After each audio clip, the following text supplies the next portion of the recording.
Yep, we are live, although I forgot about the chat, so I'm fixing that really quick, but it's only going to take me 2 minutes.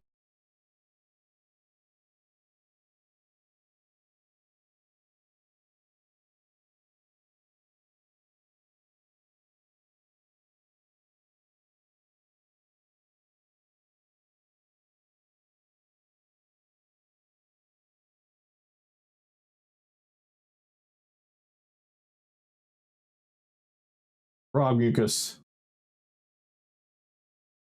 Don't forget that frog mucus.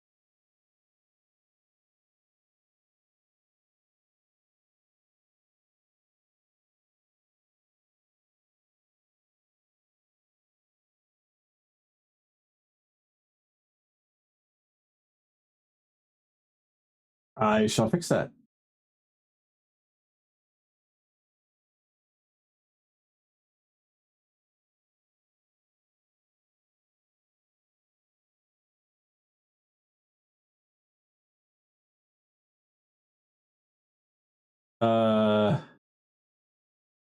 Okay, so for whatever reason, my mic is coming through, but nobody else's. Huh. That is really... Oh, I know what happened. Okay, you guys are fine now. It's all because I decided to change headphones. Literally the only reason. Well, we are pretty quiet. We probably should have the volume turned up. Yeah. Let's see what I can do about that. Because, yeah, you are all really, really low. Yeah. Huh. All right. Let me see. Now, unfortunately, everybody, I had a bit. It was one of my weird bits, but I'm not gonna... It all got wasted because none of you can hear it, and I'm not repeating it, so... So literally... And then close yourself. Literally, Secure. I have to raise up my own volume to raise up your volume. I think I might not use this headphones after... use these headphones after... this week. I might go back to the ones I've been using, because the ones I'm using right now, these are the super comfortable ones that my mom got me years ago. Like, these are designed for my ear shape. The other ones that I have are nice, they're wireless, and I can control the volume on just the unit itself, but after wearing them for a while, it causes pain to the outside cartilage of my ear. Yeah. So, I will now ask everyone in the chat, can you hear us? And do we all sound fine together? Or is somebody still too quiet? Test 1, 2, test 1,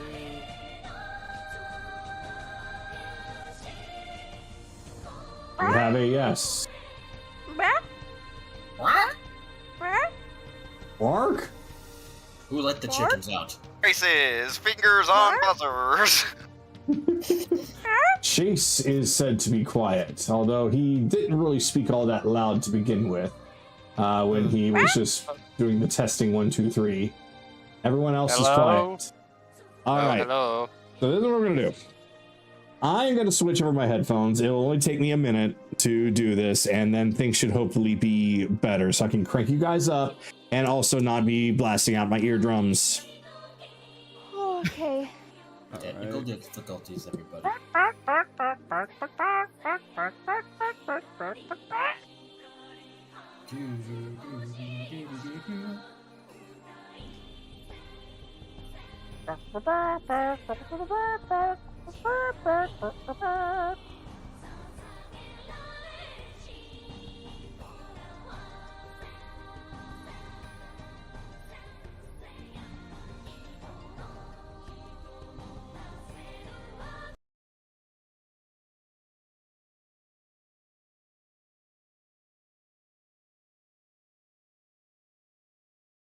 Almost. Almost. There we Almost. And we're good. Yeah, now everybody should sound nice and loud. Yeah, everyone's now going into yellow and almost red. Mine is in yellow, almost red, and my ears are not being blasted to death. Good. Now then, about this chat window.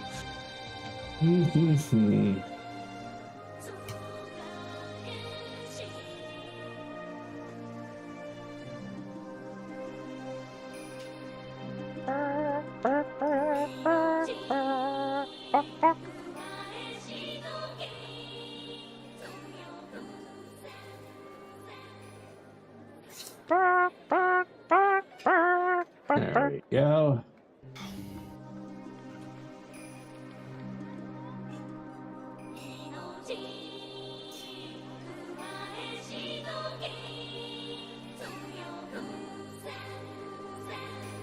That window is now set.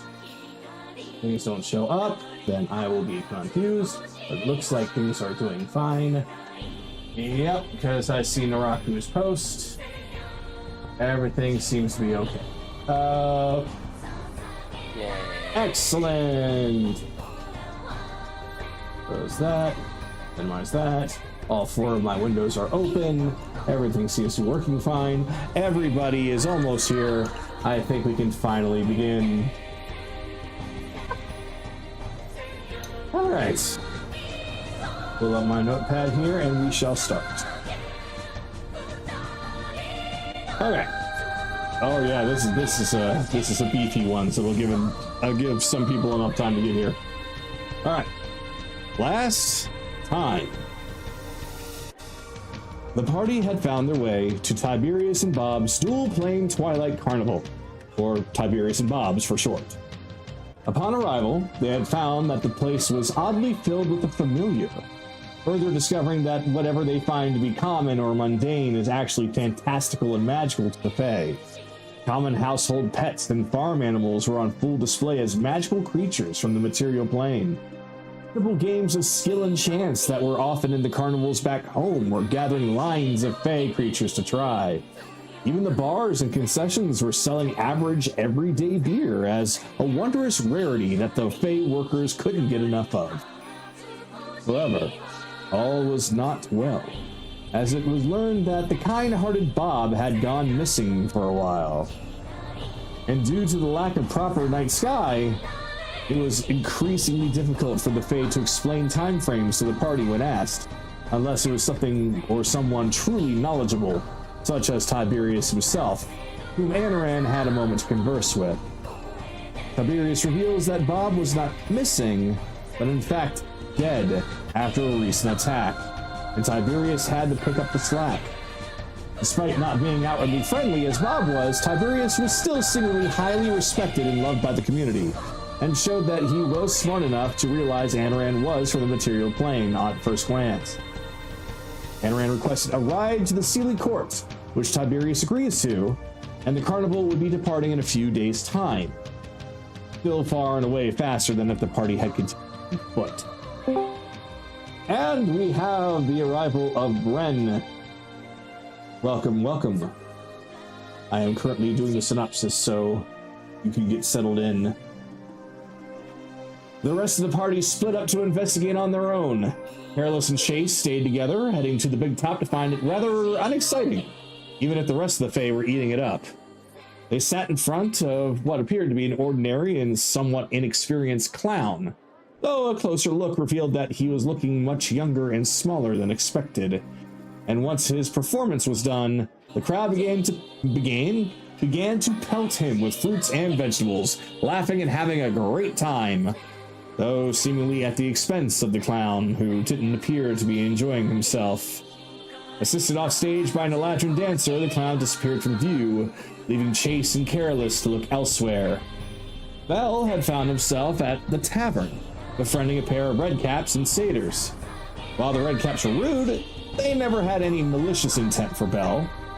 As for the satyrs, they mostly enjoyed just teasing him, though showing they were also members of the carnival troupe, understanding a bit about the material plane and their people and the customs, though they too had some information that Bell had some pause.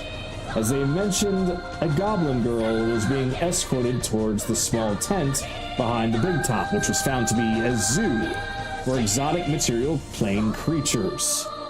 Bell looked further to find that indeed there were children in one of the exhibits, including a teenage goblin girl protecting the younger three. Pumpkin, the one who was escorting him at the time, mentioned that it was Tiberius who asked for it, and that it was indeed unorthodox, but thought nothing of it. Akira was able to walk mostly casually amongst the people, being a fae himself, trying out a nearby fishing game and offering advice to make it better. It seems as though that while the carnival does try to adapt and cater to the material plane as well as the Feywild, there is still some pieces of misunderstanding, such as a fishing game being better with a full tank as opposed to a bucket. But that aside, he came across a fortune teller who had looked into his near future, providing information that his help will be needed at the stage for something that was coming that he would have personal interest in. Kaylee and Finian along, Kaylee took Finian along to look for the missing Bob, overhearing conversations about him. Delving deeper, one particular drunken Eladrin happened to point out that he saw Bob very recently, and that he was still on the premises of the carnival rather than being missing, though he was too drunk off of beer to be of any further use. Afterwards, upon playing a few games a bit, people started to scatter towards the stage, leaving behind a dragonborn girl who seemingly was an assistant to the knife-throwing game master. She looked to be in good health, seemed to lack any emotion with faded eyes. Before any further inquiries could take place, the majority of the people had already scattered towards the stage to see the main event, the Sugar Plum Fairies, perform. Believing that something was imminent, the party followed suit, and just as the four musical fae made their appearance, there was an attack on the carnival by several black-furred, three-tailed fox beasts. Realizing that the party was combat capable, the fairies took up arms to defend the high ground while the party defended the low ground. During the fight, Akira was singled out by one of the beasts, seemingly desperate to target specifically him, while the others fought the remaining. But they proved to be no match for them. Two were spared by Anaran, who upon using Greater Restoration found that there was some odd spell attached to them in the form of a chain and collar, which is promptly destroyed with the spell's use. With nearly zero casualties, the entire audience cheered for the party, and Lotus, the lead singer of the band, invited the group back to their tent to rest and recover. The others introduced themselves as Silk, the brash lead guitarist, and Gem, the quiet pianist, missing an eye. All three appearing to be High Fae, a level before Arch, empowered by their music and their fans. On drums was a small Fae dragon the size of a cat named Styx, who flew off to try and find Tiberius after the attack. Revealing that it wasn't the first attack that they've dealt with, but the biggest one they've had so far, it was clear that something was amiss. But before any other conversations could take place, hello and welcome, Charles. Before any other discussions could take place, Belle and Kaylee immediately set forth to the zoo tent, overseen by Pliskin the Clown and his partner Pumpkin. Pliskin took the time to talk to Kaylee and Belle, reaffirming that this wasn't normal behavior for Tiberius, and that the kids were typically never put on display themselves. He agreed to let them go with Kaylee and Belle, claiming to take the fall if Tiberius finds out. So now, we begin on the same night, with the kids all having been taken to the tent of the Sugar Plums as well, who seem to be just as confused as the party, but offering their abode to them all as thanks for protecting the carnival and being overall good people in their eyes. Tsunami has remained oddly silent, stepping outside. Theo looks by the door that was used by a rather enthusiastic-looking Gem, watching quietly. Finian seems to look progressively more nervous as the night goes on, staring upon the water of the small pond inside. The two spared Kitsune gradually begin to revert revert back to what appears to be their true fox forms, while Silk helps entertain the kids and get the party settled in. Lotus stands silently by the door, looking out at the twilight evening, watching and waiting. Kira has also stepped out, looking to make contact with his patron for assistance. Both Styx and Tiberius are still missing, and the mystery behind Bob's disappearance and the involvement of the children are still unsolved. The biggest link is Tiberius himself, who is said to be acting differently than he normally does, hinting that there's more to uncover if everything is to return to what it once was. The weather changes. Twilight gradually turns to nightfall.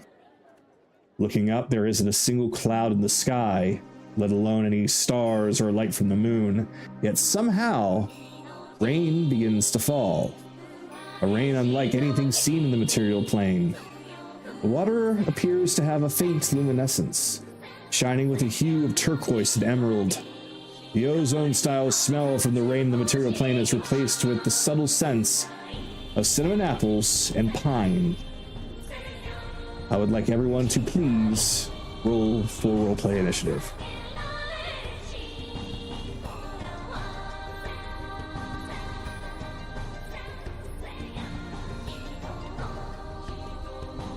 Give you guys a moment. Get this pulled up. All right, let me start going down the list of who I've got from the top down, starting with Chase. Brian, what the fuck? I don't know, okay? I don't know why I rolled twice. Oh, No, I mean, we both rolled an 8.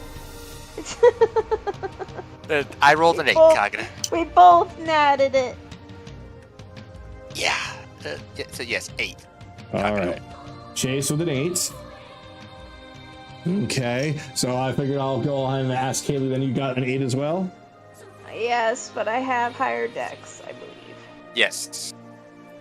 No problem. Okay. Anaran. 17. Carolus. 3. Okay. Belle. 12. Evelyn. 16, and I'll apologize ahead of time if you guys hear my fan. Oh, I don't actually hear it, so don't worry. And I need to add you to the map now. So I'll do that here in just a second. And finally, Akira. 21. 21! All right, looks like we're going to find out that discussion with the patron deity here very shortly. But before we truly begin, let me go on ahead and get you in here, Evelyn. Dun, dun, dun, dun.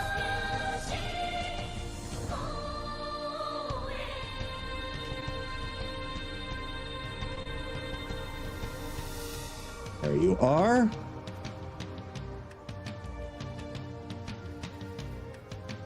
So since you were not here last week, this is a very large map.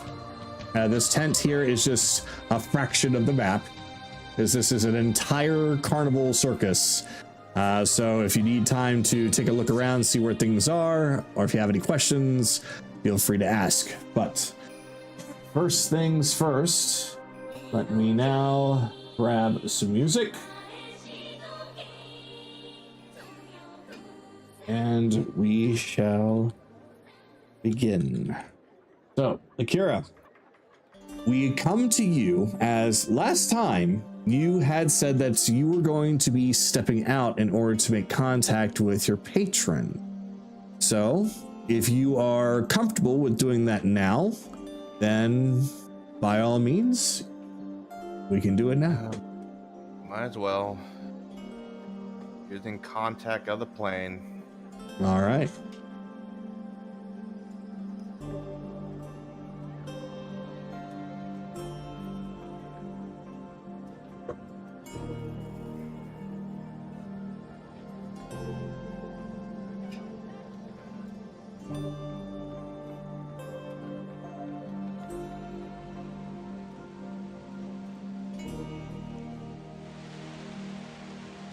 There we go. Got to get that rain going.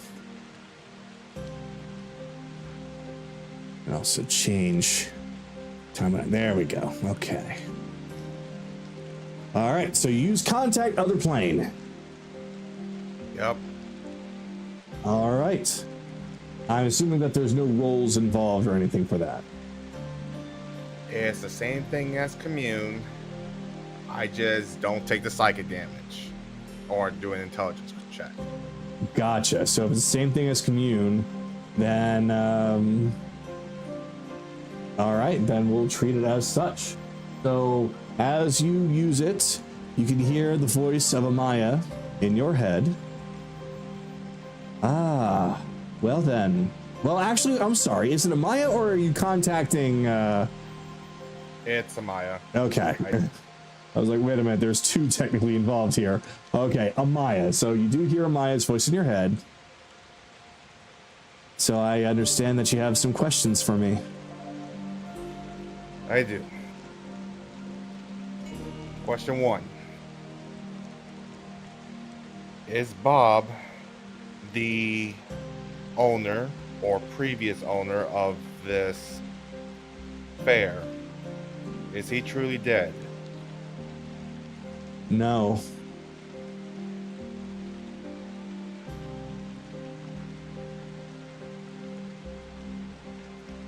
Question 2.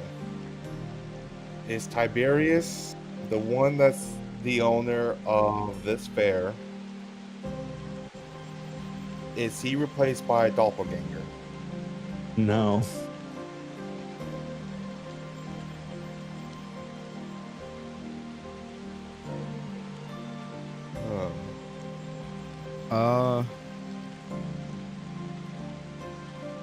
I don't. Let him cook. Let him cook. Question 3. Did Bob or did Bob orchestrate the attack on the attack with the Kasunes? No.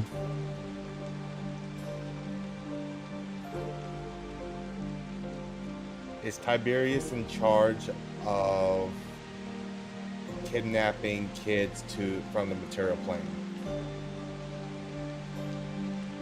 Not quite.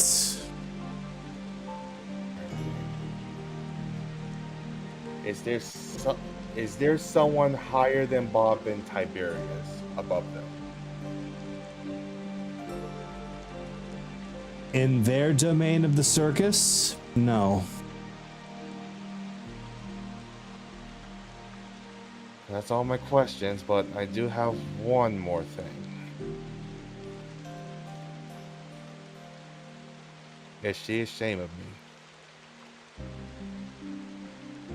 Of course not. Though that does remain to be seen, because you will be tested while you are here. So take heart and proceed as best as you can in the way you see fit. Very well. Appreciate your time. And that's when the communication cuts off, with her final words being, "Good luck."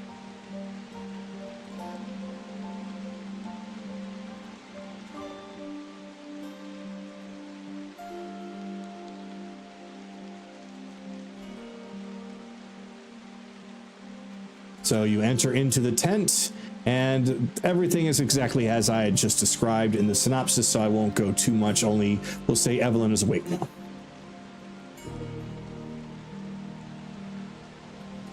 So, Bob is not dead after all. Well, that's a relief.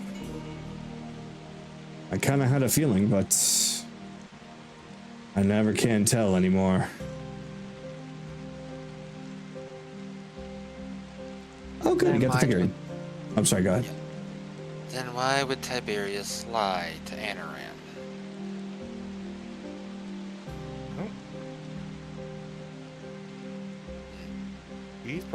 Because he is probably answering to someone else. And the whole thing with Bob is probably working behind the scenes. But only speculations right now. Or Bob's being held for ransom.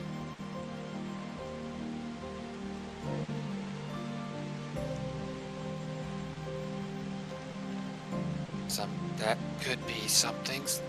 Somebody has Bob, and Tiberius is doing what he has to get Bob back. That's just a theory, though.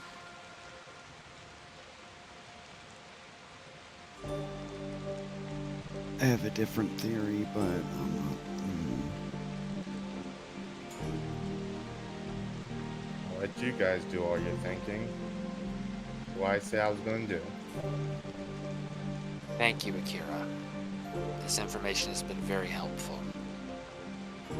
If you want to go looking on your people, go on ahead. Yes, if I don't. Okay. And I will end my turn. All right. So he steps back outside. Lotus turns, looking back out as well, looking very concerned. But we move on to the next, which is Anaran. So you're saying that these kitsunes have returned to these normal fox forms? Yes, yeah. The black fur has turned back into.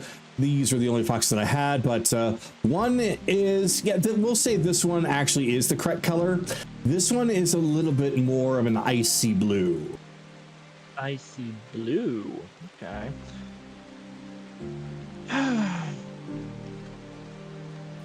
How many hours has it been? Did you trance? He would be, if 4 hours haven't passed, he would technically be in a trance right now. Then we're gonna say that for the sake of things that 4 hours have passed, and that would explain why Lotus is really on edge, and allow you to be able to do something. And also why Nightfall. Yay. Well, I could break the trance whenever I want. Oh, really?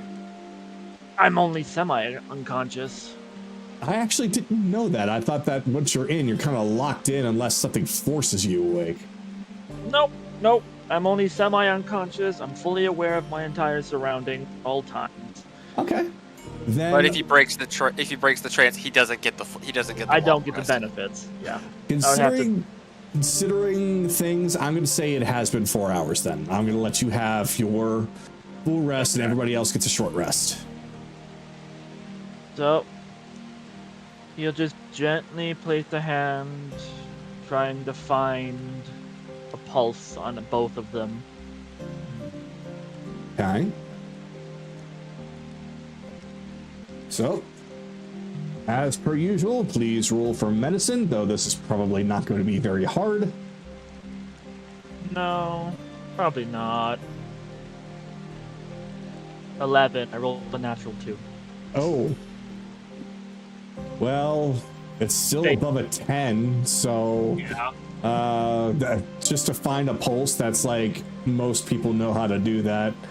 But you are working with foxes instead of a person, so you struggle a little bit, but you are able to find that at the very least, both foxes are warm. They're breathing. Mm-hmm. The bellies are moving.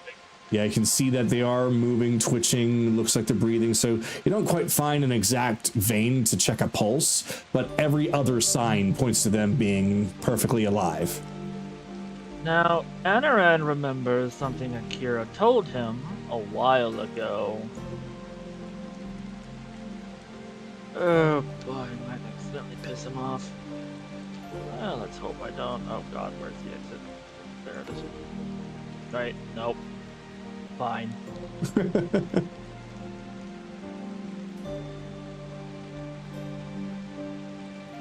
Hey, Akira. I don't mean to bother you. I know you said you don't want to see your people.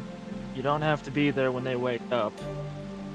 But you told me that you had reason to believe they might be soulless even if the curse is lifted. You mind helping me double check that?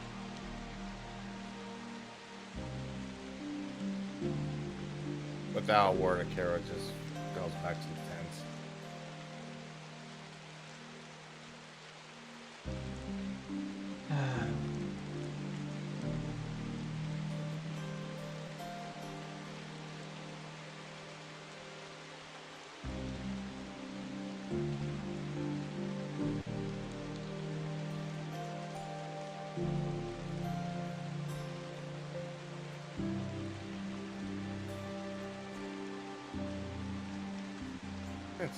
What do I have to do to check?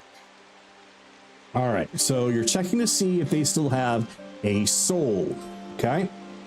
So what you're gonna need to do is, if we're gonna be doing this, the best thing I can say is that it's going to be Arcana. I'll give him help, aid, and guidance. I'm helping him with it.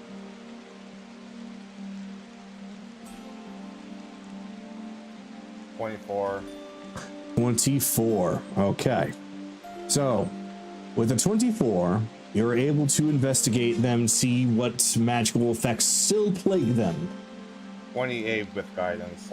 Oh, 20. Okay, so now you boosted above a 25. All right. So, you find that these two still do indeed have their souls intact.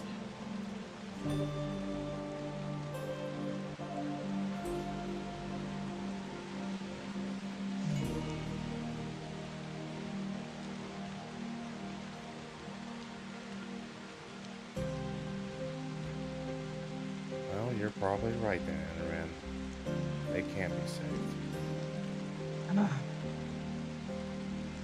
Alright, go back to your area.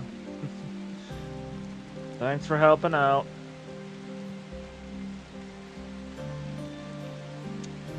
With that in mind.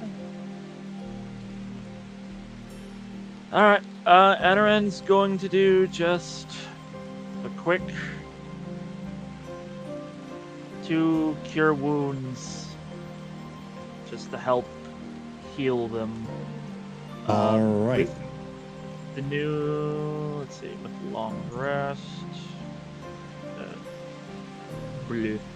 Alright, so with this, they would recover 21 HP apiece. 21. All right. So, With the new healing rules and my, when they're at 0. so I'm gonna roll something here, one for each.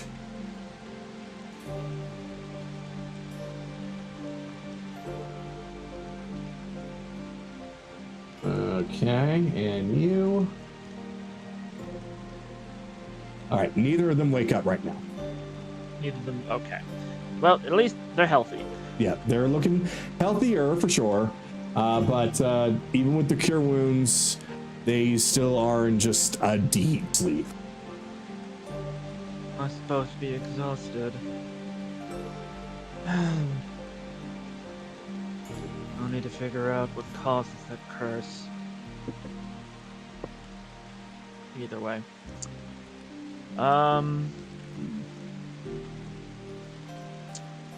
Anyway, while they rest, you'll just turn over to the kids. They're just playing card games right now. Yeah, you look at the table and you find that they are playing a card game that you're maybe familiar with, considering that you are a wood elf. You are a little bit closer to Fae being one, but it is definitely something that you do not recognize right away. So if you're curious, you can roll the history on it, but it's at first glance it's just a card game. But all of the kids appear to be 17. 17? Okay, yeah, that's fine enough. It definitely is a Fae card game, so it's not often played on the material plane because it requires a very specific set of cards. These cards, when flipped over, give off a little bit of a visual and sensory kind of flair to it, almost as if like think of it as like a deck of many things for children. So it's not dangerous, it doesn't actually do anything bad to them. It's mostly like just a fun little card game with special effects involved. Dual monsters with dual discs. They're playing Duel Monsters or early stages Yu-Gi-Oh! Yeah, there we go. Okay. Only with fewer rules and just more carnage. So, with my medical background, could I just by a glance tell the ages? Yes, you can. Well, what is your medical by default? It's +9. +9. You know what? You can get a general idea. So, this one here appears to be about 5 or 6. These two are about somewhere between 8 and 10. Goblin's a little bit harder because she, being a goblin, ages vastly differently than most other people. But based off of what you know about the goblin kids that you've seen running around in the goblin village a long time ago, and how Vix looks as an adult, this one looks more like a teenager. Somewhere between 13 to 17. If you're comparing it to human years, yes. Goblin years, it's like 5 or 6. Yeah, it's very, very young in reality, but... So, he'll just scoot on over. Lean over to the goblin girl. Okay. I understand if you're a bit slowly getting less, what's the phrase? Threatened by how things are occurring here. These 3 are in your care. If anything happens, hide them and yourself. Probably here. Seems to be a pretty well-defended area. And I am more than willing to help assist you find your way back home. Like all of their ways back home. Where they belong, their parents. Assuming you have any. When you mention that, she goes from interested in the conversation to looking rather grumpy. She crosses her arms and takes a seat on the cushions below and just grabs a card and plays it. A little frog pops out and just tries to eat up the creature that one of the others have put out.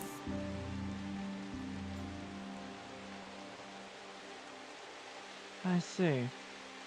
A dispute between you and your parents. Try entire clan. Much worse. Might I ask where you are from?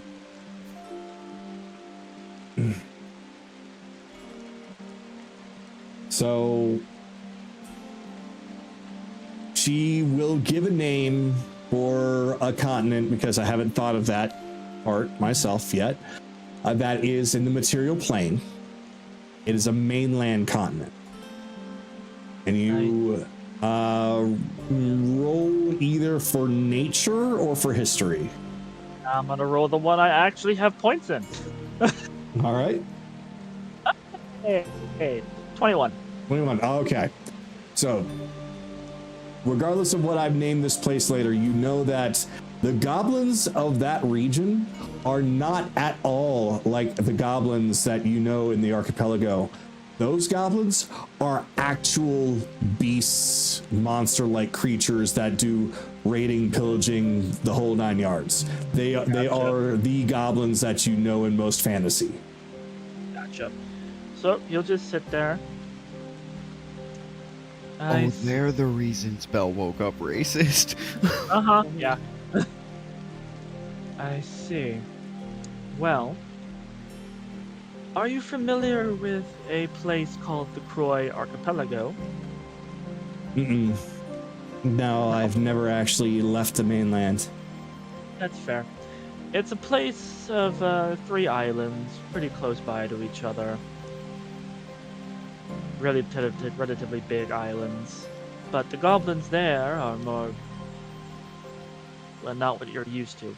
More like the people that you might be used to seeing your clan have problems with.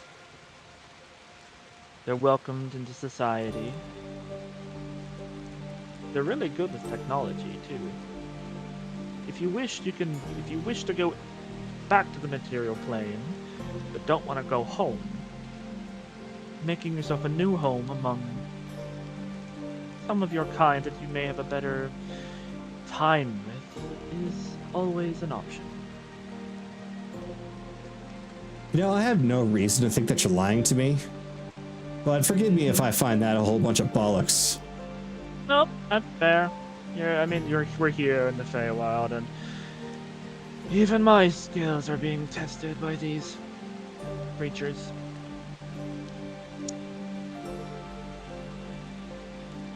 You mean to tell me that there are goblins that are actually loved by people and they're not burning down buildings and killing and... He will... Well, this could probably help prove to you, as he will just cast Druidcraft a bunch of times, making a bunch of little bonsai trees of all the goblins he's met. Rixie, Vix, the various Stigs, the various other goblins from both the one city or town that's by the Croy Kingdom and the other one that was in Zadoria. I'm gonna interrupt you really quick and just mention this. You're gonna find that your Druidcraft here is a lot more potent than what you're used to. When you use Druidcraft to make little bonsai tree figurines of people, places, it's a lot more detailed, down to the colors. So you can actually make not just almost a silhouette, but the various different colors of their hair, their eyes, their clothes, essentially painting a far more vivid picture. Well, he sees us like, oh, that's new.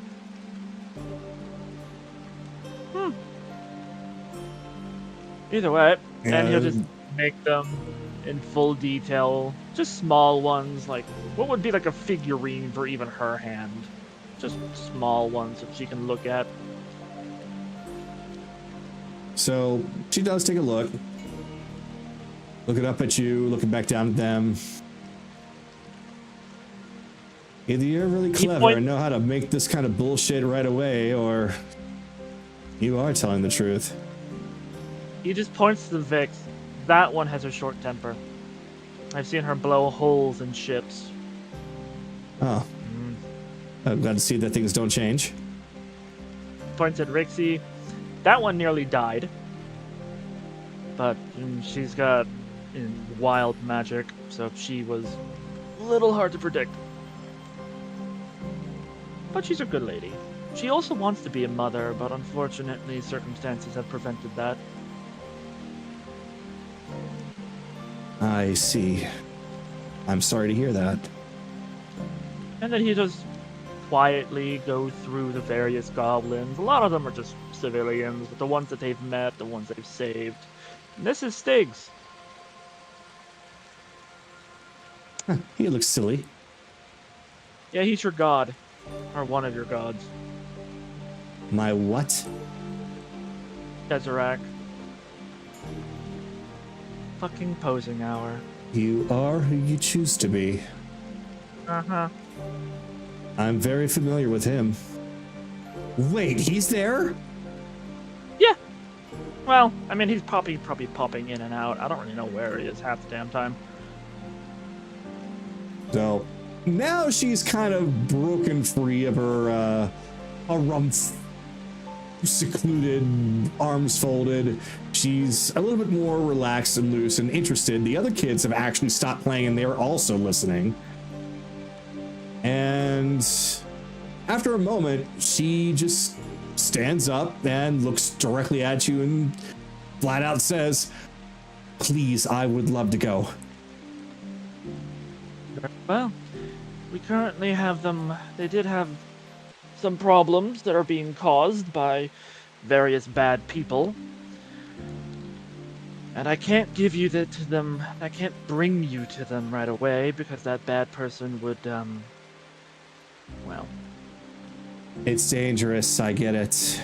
All right. I know. But, I assure you, I will bring you there. Whether it's my wish or any of my party members. You will meet them. You'll make the choice yourself if you want to stick around them. I can't make you do anything. So, and as for you, with your little salamander, he takes a card. I raise you one plant dragon. That's actually perfect timing.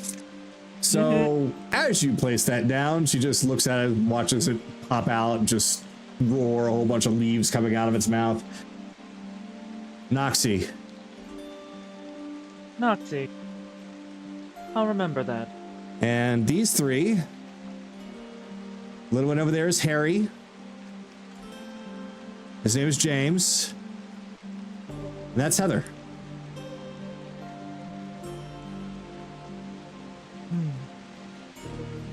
We can discuss your individual reasons for why you are somehow here at a later time. For now, card games. Yes, sounds great.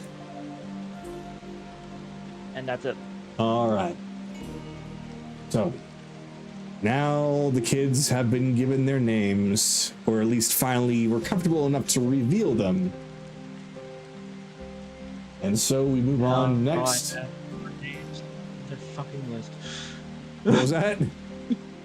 Now I add more names to my motherfucking list. Just put the Silent Hill trio down and you'll be fine. No. We're not doing it that way. Evelyn, we come to you, though. You're probably wondering exactly what's happening right now. So, I'm going to ask if you would like to take a turn now, or if you would like me to go over some things with you, answer some questions to help catch you up, or how would you like to go about that? First off, how do I sound? Robot. You have a slight robotic thing to your voice. Yeah, my fan kicked into overdrive. Oh, I gotcha. Yeah, I mean, you're coming in clear. You just kind of sound like a robot a little bit. You sound like Ultron. we stopped dark.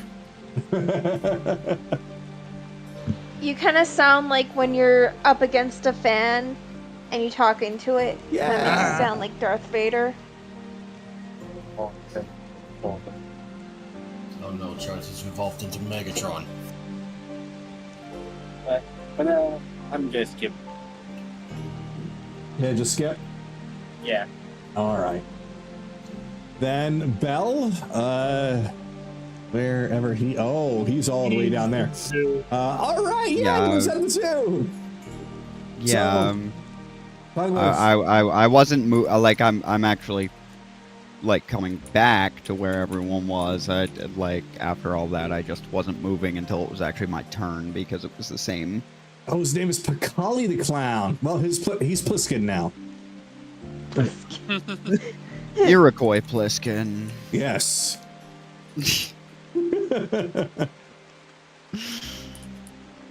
So, Bell comes back through the door at this time, though Lotus, of course, greets him, but he seems hell-bent on still watching outside.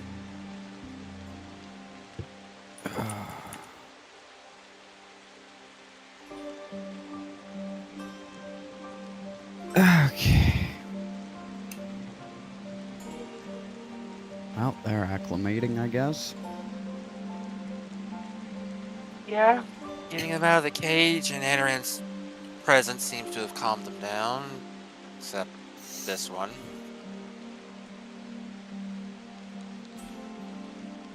I see. All right. Well, to Kaylee, I guess everyone currently around me, I don't remember exactly everything he said, and like he said at the end of last session, that Pliskin said at the end of last session. But I would not have the energy to recount. I would not have the energy to recount it. Anyways, so I'm just going to say I am going over every detail of what he told me. Okay. So you can summarize for. Well, simple enough. Okay, that's fair. That's fair. Akira went and asked his patron for a few questions. Apparently Bob's still alive, so if we're going to get full answers, we're going to have to track those two down. How does Akira know that? He contacted his patron, and his patron gave him answers. What did his patron say? Apparently his connection to his patron grew stronger. As for how, I don't know just yet. But for now, I'd probably suggest leaving Akira to himself. Okay.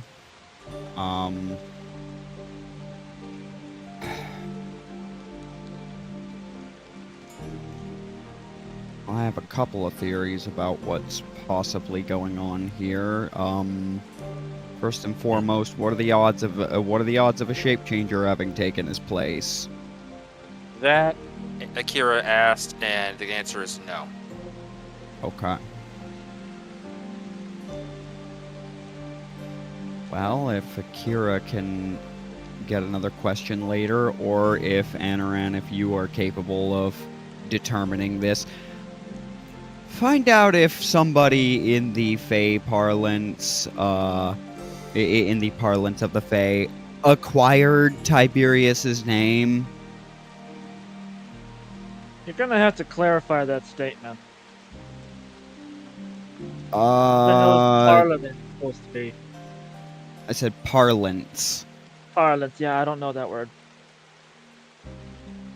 In their dialect, what they mean by You mean acquired. Court? I'm Is very it possible Tiberius is being true named by someone? There we go. Okay, that's a much easier thing for me to understand. Yes, I can double check a couple things about that.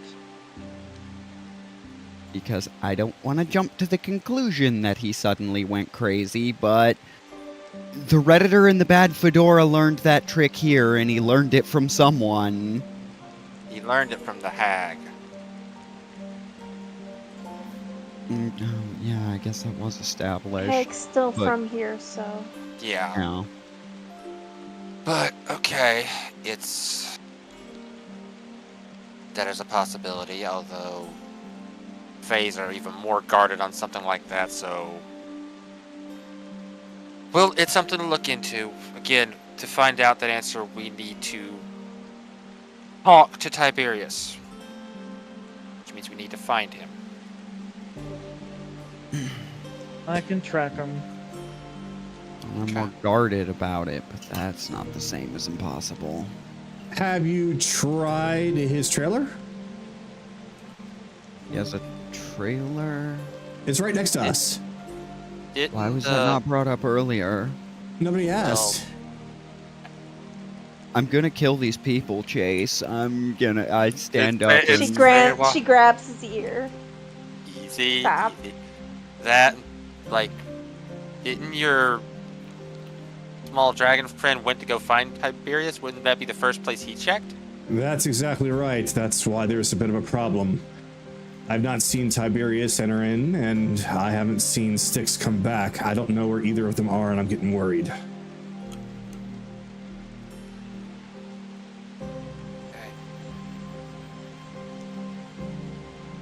Okay, well...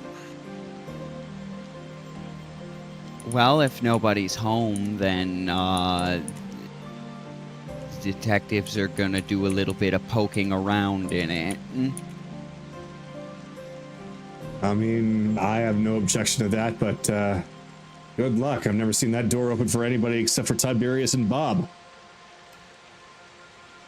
Alright, so either you pick the lock or you apply a size 10 master key. I don't care which.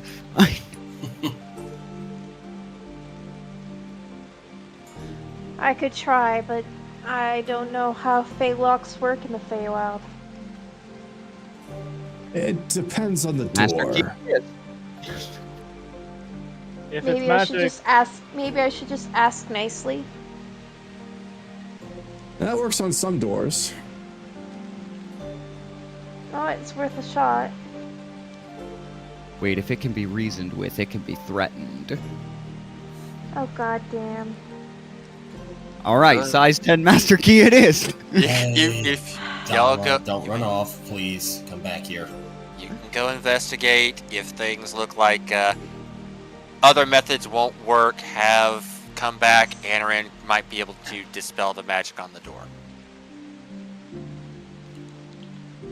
Oh, I should probably actually ask this question now because I do remember one of the detail. I did just recall one of the details that I was told.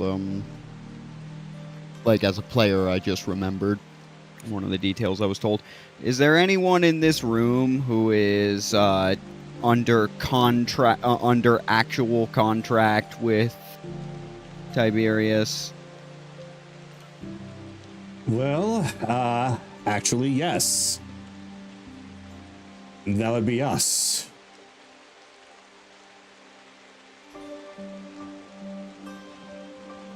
Gonna need a copy of that. I'm gonna need you to qualify that real quick.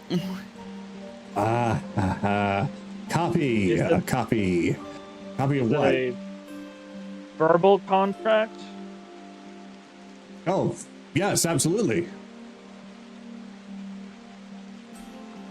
Could you please restate what was specifically promised between the two of you?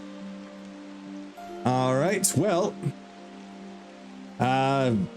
more than just me and Silk, it's the whole band, but essentially, we are to continue work here at the carnival as long as we want to. We can technically leave any time, but while we're here, we need to always perform on certain times of the day, certain days of the month. How best to else describe this? Sorry, I know it's a little bit strange coming from me and you all from the material plane, so I'm doing the best I can. Any places you can't actively go to? We are forbidden from going into his abode without permission, but then again, that's pretty self-explanatory for everyone. And no, other than that, You don't have to follow his orders regardless of what they are. that wasn't specifically spoken, no. It wasn't implied in any way, was it? Not that I can think of. Although there was that one thing. So what do we do after that? He had you sign something. Right, we signed something. There wasn't much in the way of words on it, though.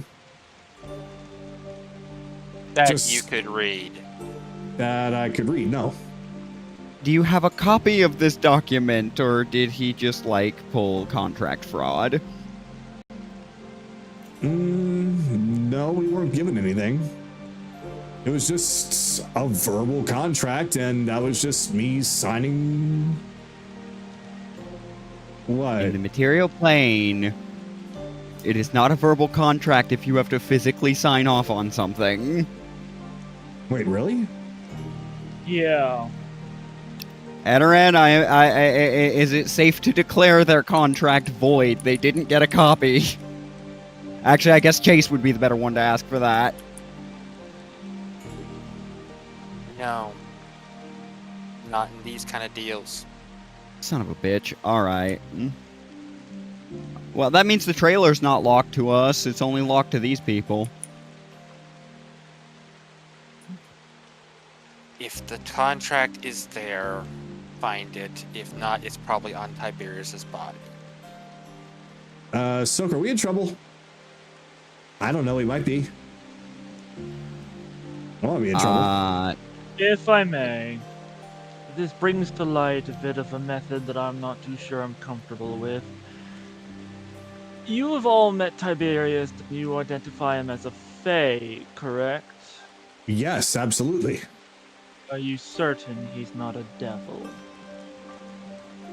Certain? No, I'm not entirely certain he is a devil, not at all. He says he's a Fae. We have had no reason to question that. Hold on. I'm actually glad you brought that up, Anaran. I'm gonna take out my sword and start scrawling in the ground, letters in the ground in the abyssal script. That is demon. It's adjacent. Did the for my question? Did the writing on what you had to sign look anything like this? Silk, I need your eyes on this one. Just to make sure Did it look I'm even crazy. close? Nope. That doesn't look like anything I've ever seen before. Okay, doesn't rule it out, but it reduces it. Because in the infernal script would still be adjacent to abyssal, so they'd have similar characters. So that's less likely. That was the point of that. That's good news, I think. If he's talking about devils, I'm pretty sure that's a very good thing, Lotus. Right, yeah. Of course it is. Of course it is. Is it? Don't ask why I speak demon. So, it's at this point that your turn will be wrapping up. Okay. So, unless you want to do something to wrap it up or to literally end it right here and there, we can do it now. Yeah, I basically just stopped right there. All right. Then, if that's the case, then we will come to Kaylee.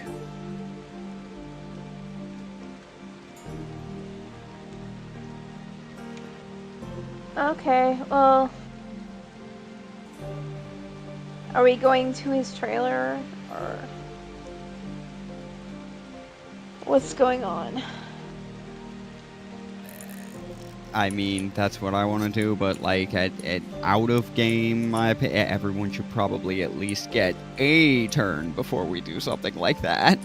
So. Okay, then I can have Chase go for me. There's Fair really enough. nothing else I want to do, so. Fair enough. You want to stay with the girl. That's fine. I can handle it. I'll come too. I'm getting tired of sitting around. Okay. Bun take. Are you not wanting to take a turn at all, Bun, or you want? Oh, something? I was gonna have you go before me. Oh. Yeah, Oh. Bun is relinquishing her turn because her main focus is not on role-playing with anybody at the moment. It's to get the job done. There really isn't anything that I would want to do at the moment. Okay. All Alright. I could think about is like fluff, but eh. Fair enough. Before we head off, Chase like, Finian. Smash. Wasn't even that loud, buddy. Are you okay? Oh yeah, I was just thinking about taking a dip. Splash, splash, splash, splash, splash, splash, splash, splash, splash. Oh, the water's great. You should try it. Splash, splash, splash, splash, splash, splash, splash. Yep, I should have known from the first day we met that you were a goddamn Fae. Get out of there. Just rolls out. Well, now I'm wet. That's your own fault. Are you okay? Oh yes, stupid. Yes, perfect. Absolutely, yes. Gives him that death stare. Finian.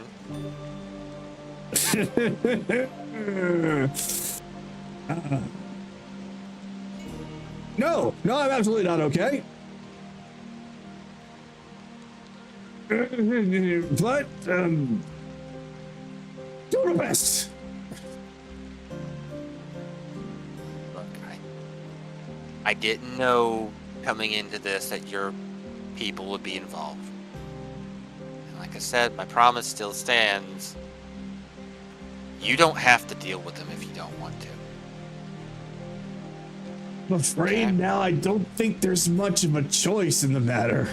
I was hoping that they wouldn't be involved either, but there they are, clear as day. Or at least they're rivals. But I saw the chain, I'm sure you did too. Yeah. You know something about that? Subjugation magic. The patriarch of the Inu clan is very proficient in it. Let's see. I know that you all have something important to do. So I'll wait and tell you a bit more about it once things have settled down, but it's probably going to be something you're going to need to know. Is part of that the reason why you left home? Part of it, yes. Okay. Alright. Just, why don't you go play with the kids? Good song might, lighten their mood. Oh, yes, music! Haha! Extreme my language! And he just... Woof! How about a song? And he just starts playing. The kids didn't even get a chance to even respond, but he's got something a little upbeat going along, just maybe a little bit too fast. But gradually starts to slow down, calm down. Bill, let's go look at this. Chase walks out, he yells out to Sue, no more cheating! Soraya got mad last time you did that. Cheating what? What? Talking to Sue. No, I heard you. Probably the card game. Uh-huh. They're playing cards at that table. Sue's there playing. She cheats. You don't. Come on. No, I'm coming. Just you don't cheat a bunch of kids at a children's card game. You understand me? Tell that to Maximilian Pegasus. She has a look on her face like, they gotta learn sometime. I see. Nobody plays fairly in Yu-Gi-Oh! I'm just real quickly walking over here because I have in fact accidentally canonized that I can do this. I just add a card to her hand. I just add an Ash Blossom to her hand. I don't give a shit. I did that before. Oh, this one's cute. Let's see. I can do what from my hand?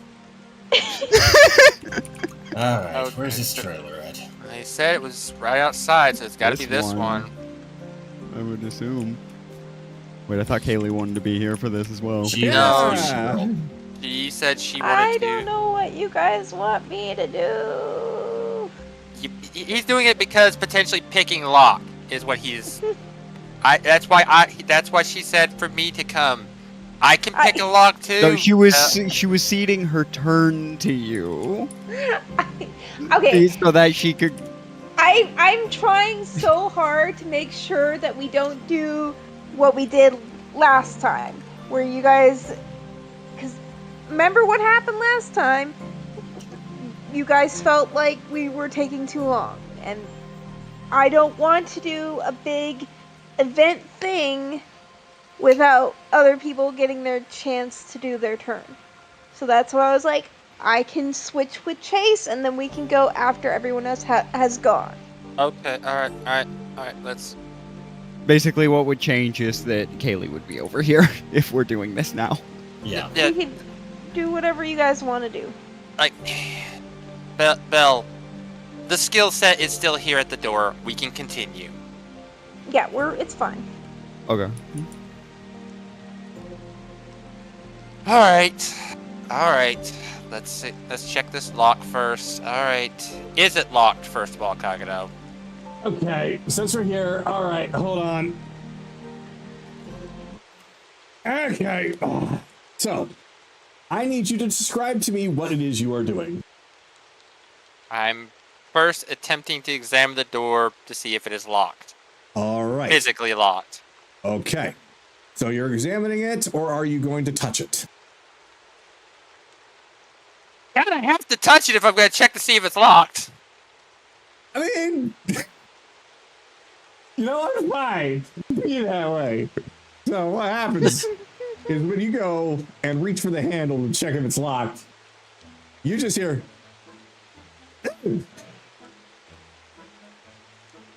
Rude. Of course, the door is alive. Hello? I'm sorry. I was just told to examine for a locked door. Oh, I do is apologize. that so? Do you normally go up to people and just grope their chests like that? Just because somebody told you to? I do. He's not allowed to touch me. I do apologize. I'm still a little new to the Feywild. I should start remembering to assume more often that a lot more things are going to have sentience. So, my apologies, my dear. Well, you're going to have to try a little bit harder. This isn't something from Rareware where everything has eyeballs attached to it.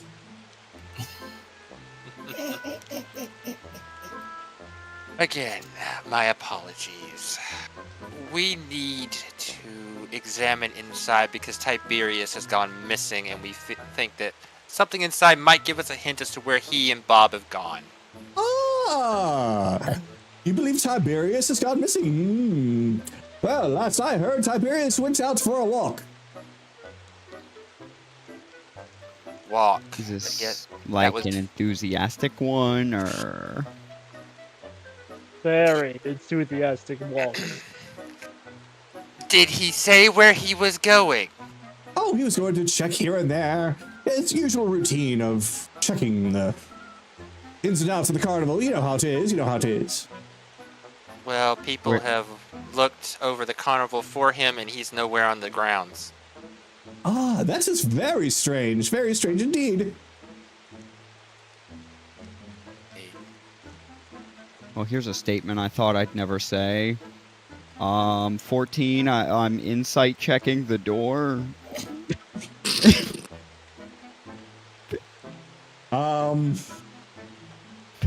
A 14 isn't going to get you much, considering that there is nothing to really go by. There's no facial features. There's no twitches or anything. It's a door.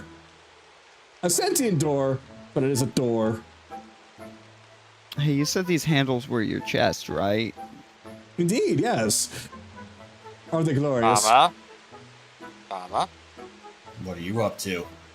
We're in the middle I'm of negotiation. just- Yes, I know. Continue negotiations. I was just collating data. Okay. Has Tiberius been acting odd in the past few moon cycles? Odd. I'd say he is acting exactly as he intends to. So he hasn't changed his behavior pattern at all. Nothing out of the ordinary for him to normally do. Well, out of the ordinary is perfectly subjective. I'm just here to protect him and his stuff.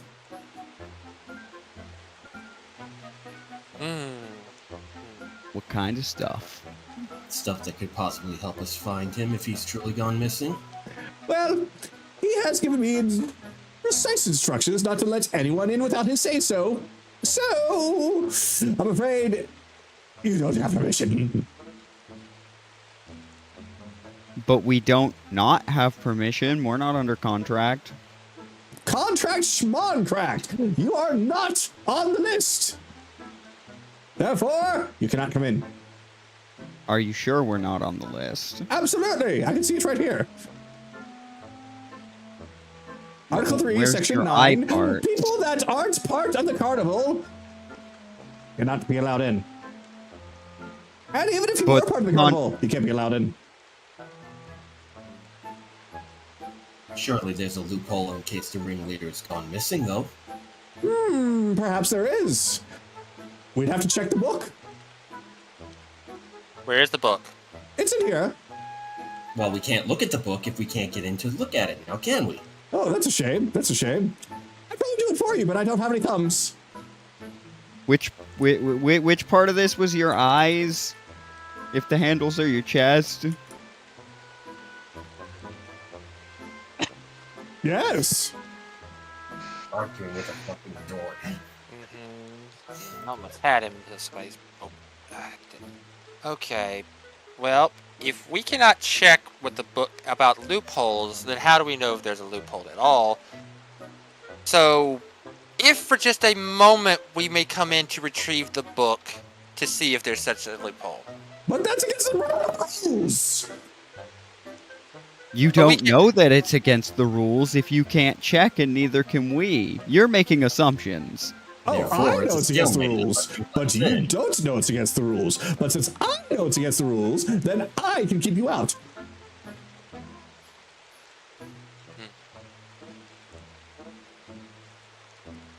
Okay. Let's see. Now that's everything.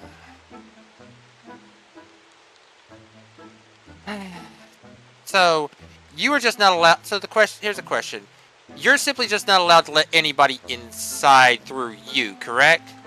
I'm not allowed to let anyone inside, period. Oh, you think that you can try the windows? Oh, I control those too.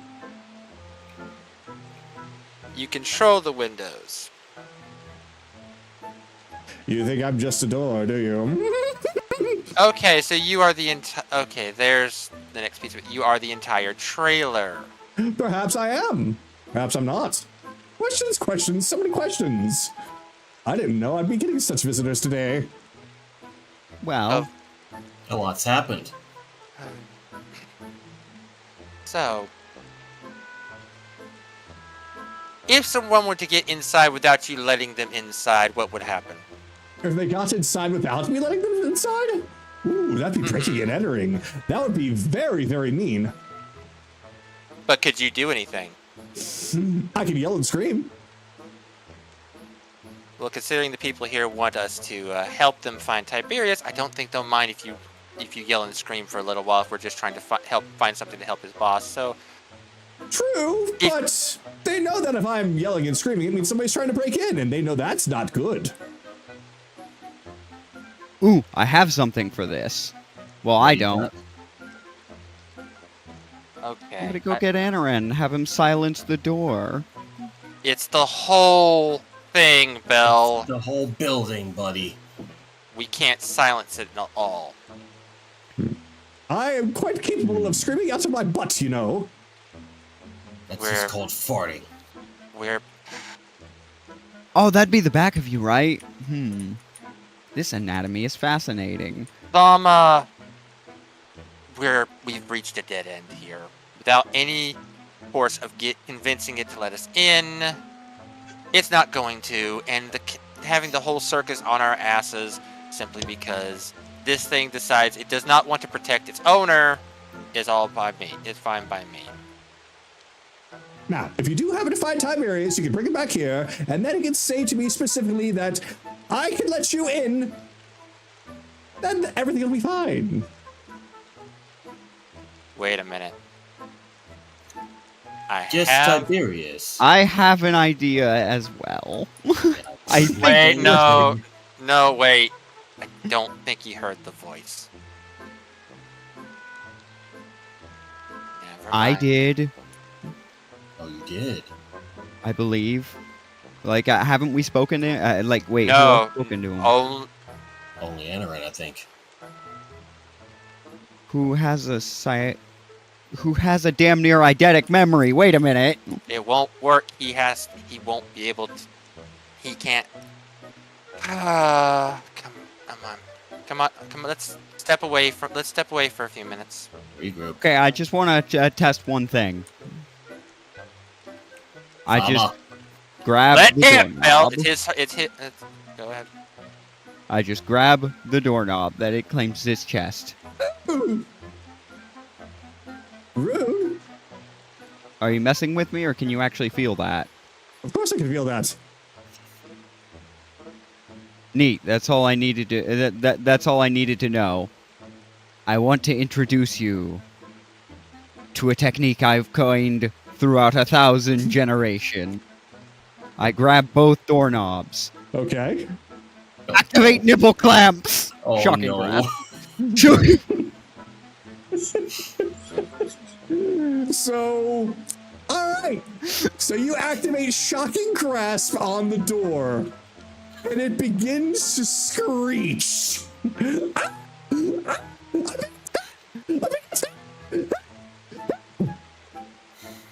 That cut off so bad. Yes, it did. Yeah. Oh, it screamed, "Help! Help! I'm being attacked! I'm being attacked!" Yeah, Thama. Yeah, stop. but I'm not trying to get in right now. Thama. I'm stop. just seeing if it feels. Thama, stop. Okay. No, I've not felt I had to work stimulation off like some that frustration. Good to know. Okay, Thama. We don't. Look, I understand your idea. Unfortunately, like I said, Anaran's the only one that knows. It's the only one that's met Tiberius, so we can't trick the door. And besides, we're going to have to find Tiberius. Is what we're going to have to do. But we have the mimic. We don't have a way to give the mimic what he needs to do it. But Anaran can share the memory of that conversation. The sample of the voice is there. Technically, that would be cheating, but Bell, as players, that's not really an ability he actually has. I'm talking over the Psylink. Is that Oh. still established? No, no, he's saying use a Kaylee to do the Psylink, and I don't think that would work either. That's not how Psy Whispers work. Yes, That's we not how that don't. works. We don't Psy have Whispers a is way. just- Yeah. It's just a way for us to communicate with each other. Yeah. I Okay. can't look into people's memories. Anaran can't share his memories with me. He has done that to Bell and Chase once, but that took invoking his deity and everything. In other words, that was more for roleplay methods. This is actually trying to solve a problem, so we're not doing that. So we do not have a way to get the voice to our master of mimicry. So we're just gonna have to find a different way to find Tiberius. Okay?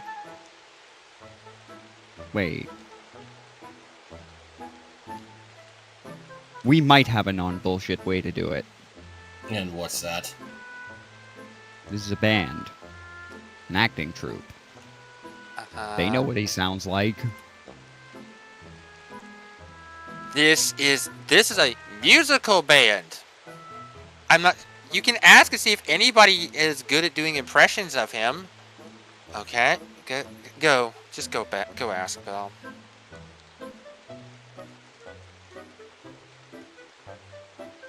Sensing some hostility here. I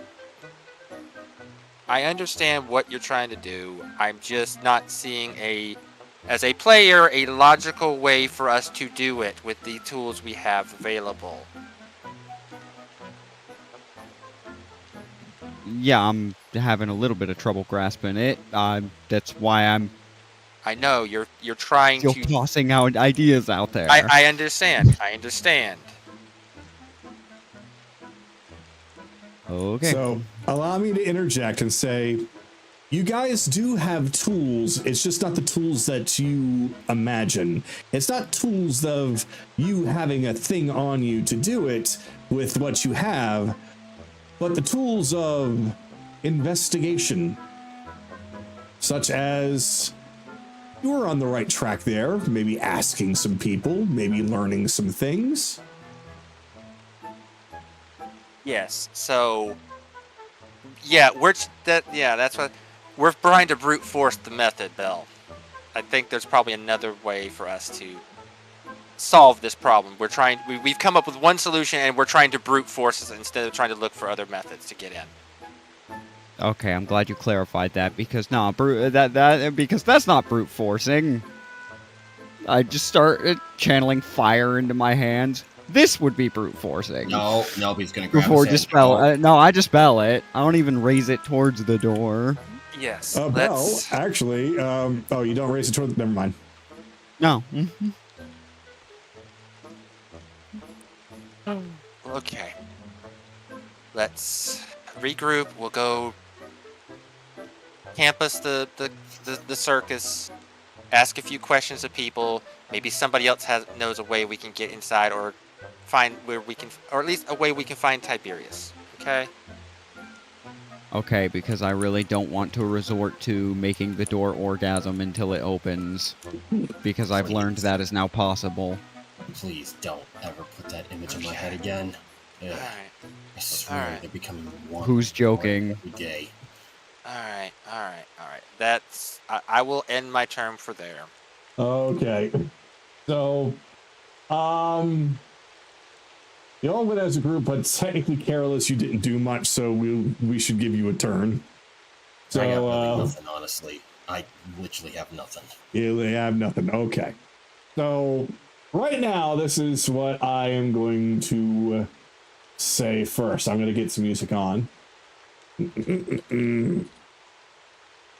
All right. So, as of right now, you have at least tried with the door, but that's a no-go. Since Careless is relenting his turn, and at the very top, some things have slightly changed over this course of time. Theo has moved away from the door and just plopped back down on the seat. But wow, that was fun to watch. And then that's all she says. The foxes, they start to stir a little bit. That is all that is new. So, right now, there are two avenues to take. The first one is you still wanting to do something here. The other one is to go out and do some investigation, whether it's on your own or with somebody else. If you wish to go out or stay here, both are welcome to do. You don't have to wait anybody's turn. So if you just want to go out and try something, you go out and you try that thing. Just make sure that if it's something that you as a player know that it's absolutely off the walls bonkers that people might get mad at, maybe consult with everyone first as a player rather than character. So, with that, Akira, we are going to begin at the top with you. You I have am going to trance. Okay. If I remember correctly, no one has gotten a long rest besides Anaran, so I want to get my lucky dices back up and running. So Yeah, he did his 4-hour trance. Everyone else has had at least a long rest. You mean Short short rest. rest? Oh, I'm sorry, Yeah, a short short rest. rest. Yes, a short rest.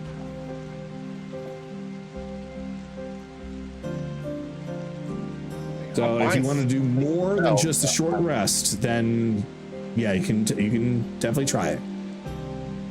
I'm going to do my long rest. All right. So with things as they are, Akira has elected to take his long rest or his trance. I'm assuming his is also 4 hours. Yes. Okay. So with that, Anaran, we come to you. So he's just like, huh, you know, I never really thought I'd get the coloration this accurate. Fascinating. Huh. What else can my Mac do? Interesting. Oh, right, foxes. You just walk over, jump over the bar, pull out the teapot that he was secretly making, but under everyone's noses. There we go. Tea. You all right? Yep. He'll just set down a cup of tea for each and gently nudge them. All right. So I'm going to do a roll again. You. And for you. All right. Looks like one is waking up. Okay. So this one here. So after the nudge, seemingly just smell the tea, just see this fox just kind of slowly get up back onto its legs, staggering a little bit. And then it looks very calm, despite everything. Just gazes around the room, taking a look at everyone inside, seeing the kids playing the card games, you standing right there with tea, several other people looking to be, at the very least, in a comforting environment. Good morning. Just looks at you, looks back down at himself. Well, this isn't going to allow me to fit in at all. You can do as you wish. Well, I can't exactly have tea if I don't have thumbs. True. So, right before your eyes, he just shapeshifts into his more humanoid form. He is not extremely young, but not old either. He looks to be, I would say, probably if you were to put it into human years, into his mid to late 30s. He is tall, well-built, looks almost like he might be some sort of a martial artist or something skilled with combat at the very least. Though, he only has one tail, as opposed to his previous form that you fought him in, which had 3. Here you Hi. go. Lavender with a little hint of lemongrass and some earth roots. That's an interesting mix. He just reaches over and takes it in hand, takes a sip. That's actually well needed right now. I apologize for the whole attacking you thing. You had no control over yourself. No, I didn't. Unfortunately, a lot of us are like that right now. I'm surprised that somebody actually took the time to try and do something about it. An ally of mine told me of the plight. I vowed to help, so I'm helping. Huh. What may I call you, good sir? Shit, what did I name you? Yeah, his name has just showed up as Fox. Let me actually pull up in my characters here, and then I His shall real name name is... Alright, because I did give him a name. Koji. Koji. Oh, for fuck's okay, sake, Kagato. What? What? I know where you got that name from. Oh shit, Kojima. Damn it. No! Oh. What? For me, it was random. I just saw Koji. I'm like, I like that name. Koji Fox.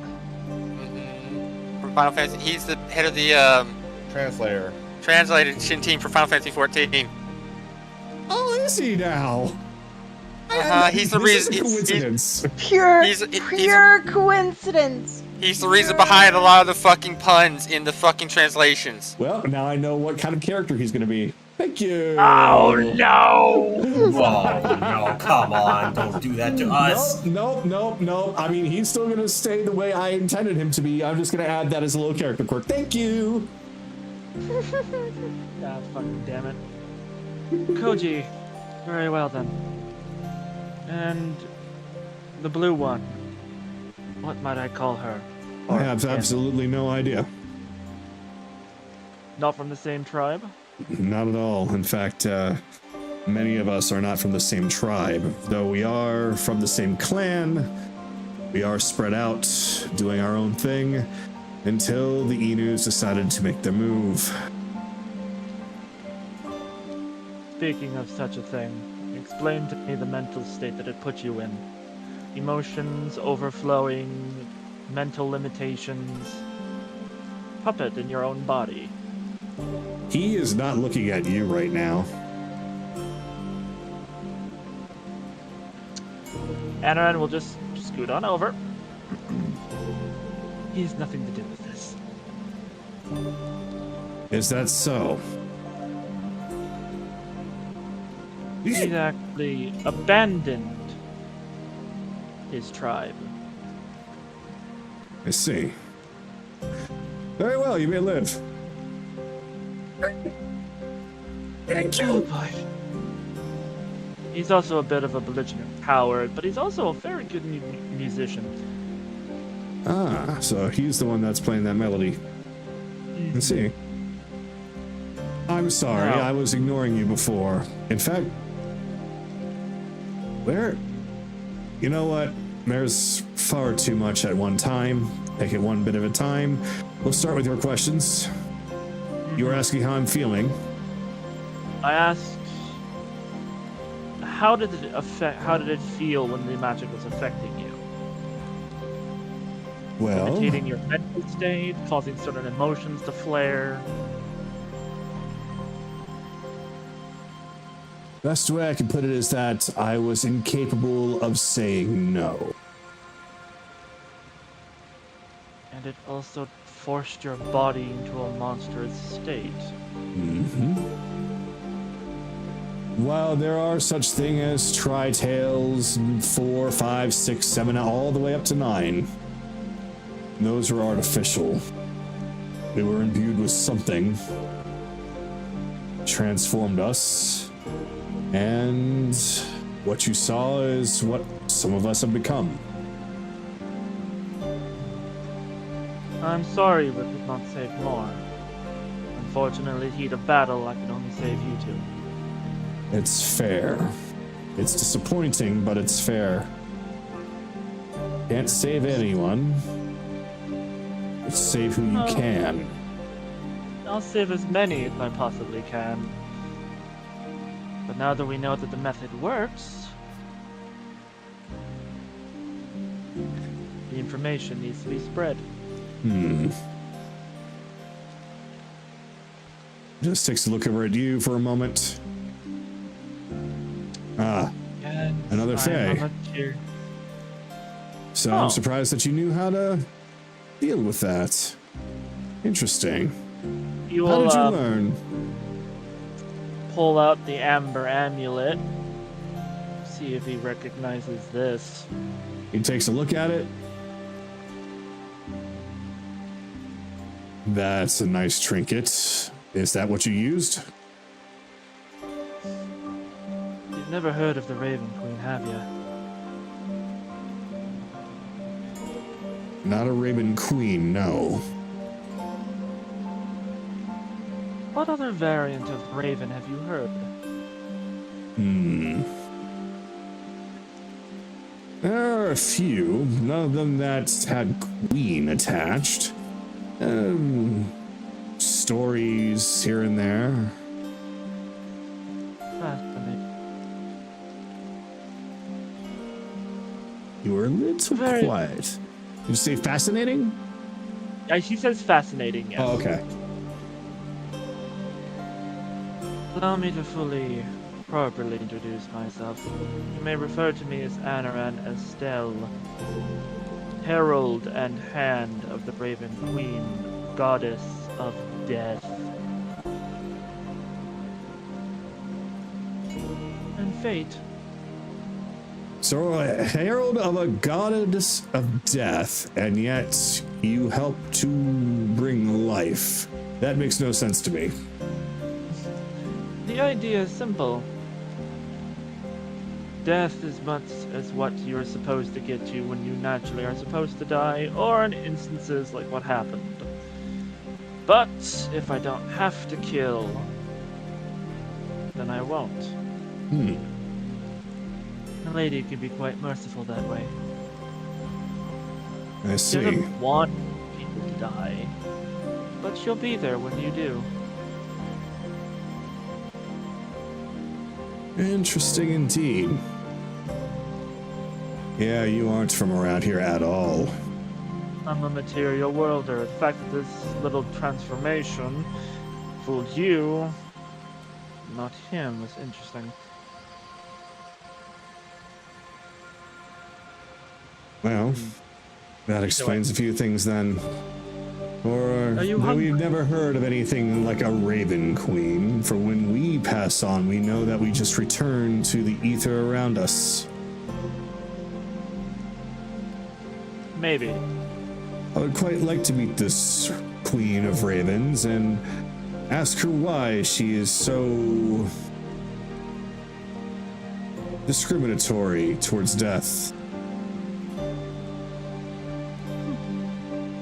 You might get that request someday. No, For now, though. I would ask where I am, but I do recognize those two. Yes, Eh? you are currently in Tiberius and Bob's Twilight Carnival, or whatever the fuck it's called. Wait, I am? Yeah. He just runs out the door, takes a look outside. Oh, holy shit!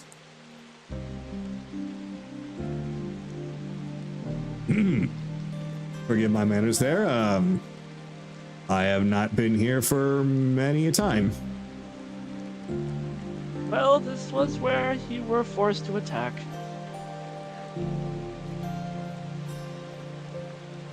So that concert was... Oh... Mm-hmm. Don't worry, though. Well, I mean, fortunately, casualties were kept to a low. Unfortunately, the casualties we did have are mostly including your fellow kin. It's fine. Better to die than lived in this servitude, am I right? Sure. Tragic all the same. Now, if you're hungry, I understand that your species feeds more on life force than actual food. There's life force in all sorts of things here in the Feywild, though granted, it is true that we do prefer that over eating an apple or a pear. So if you would have some life force, that would be fantastic. Sure! I was gonna do the same for her when she woke up, or him, or I need to figure that part out, but either way. I'm surprised you can't tell. He just turns her around and just opens her legs up. See? I wasn't trying to be rude. What do you mean? Either way, point being. Go on. Well, yeah, we're gonna have to He'll reach yeah, the we'll end of end your it. turn here. with, I don't know how he would eat it, but I like to imagine just an apple of life force just forms. You're I'll be offering fine. up some of your life force. Yes. All right. We're going to treat this as HP. So how much HP are you willing to pump into that?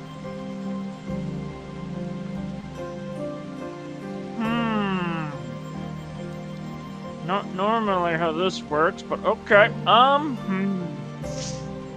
mean, Life force is. It can I'm an either elf. be I have a HP plus or one of it. literal years of life, or you're offering up something to him.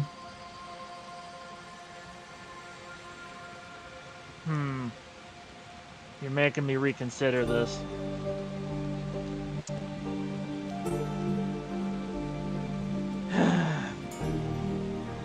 HP I can heal. I'll give him 20. All right. So takes a look at that. He just scoops it up, and it does form into a very sophisticated-looking fruit of some kind. So kind of has that solid feel as he's holding it, but it's just glowing as if it were complete, just energy. And he just bites down into it, as if he was biting into an apple. You even hear the crunch. Oh, this is awfully Alright, nice so of I'll you. use it for That and the tea. I'll just use a first level cure wounds to get some of that back. Alright, good to know. Somebody has definitely been eating from a lot of people to not harm us, this motherfucker. Either way, I'll keep an eye on her.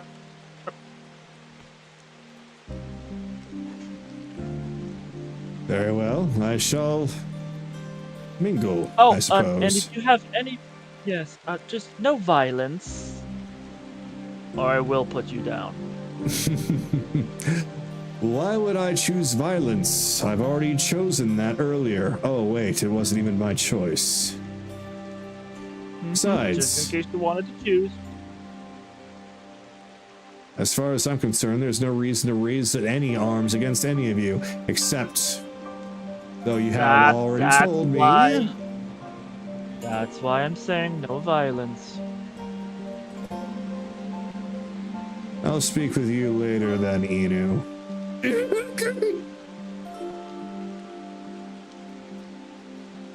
A heron gone. Haven't seen one of them in a long time. Wait. No, they're a little different. Yep, that's my turn. Yep, so he's gonna just mostly look around and notice that there are some interesting people here. With that, Evelyn, we come back to you. So as I had mentioned before, you can stick around here, or you can go off to do investigating, or anything you would like to do.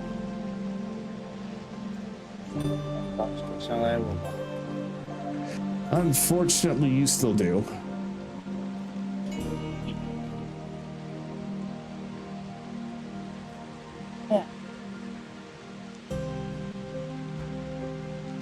What did you think, dude? Hold on. Let me see if I can crank it louder. Okay, go for it. So what did you think, dude? We got into an argument with a trailer. That's what we went to. A trailer, huh? Yep.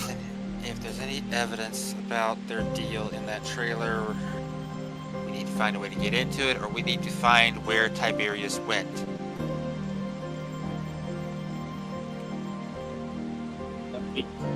Have we took into that deal?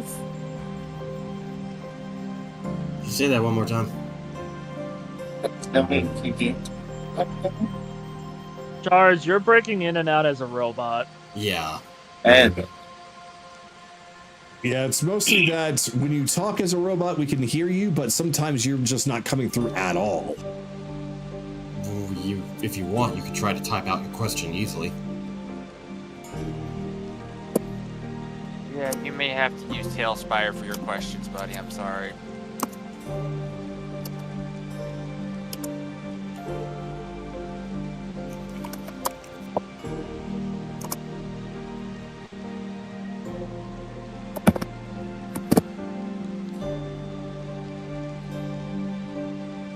Not without bringing the entire circus down on our heads. Because if we try and because I thought about just teleporting in, looking around, but the second it said as soon as somebody got inside it, it was going to start screaming bloody murder. Yeah, that's too much of a pain in the ass to deal with. And I don't think that our new friends here would be able to protect us for that long, too. So you're kind of screwed on trying to get in unless you find information.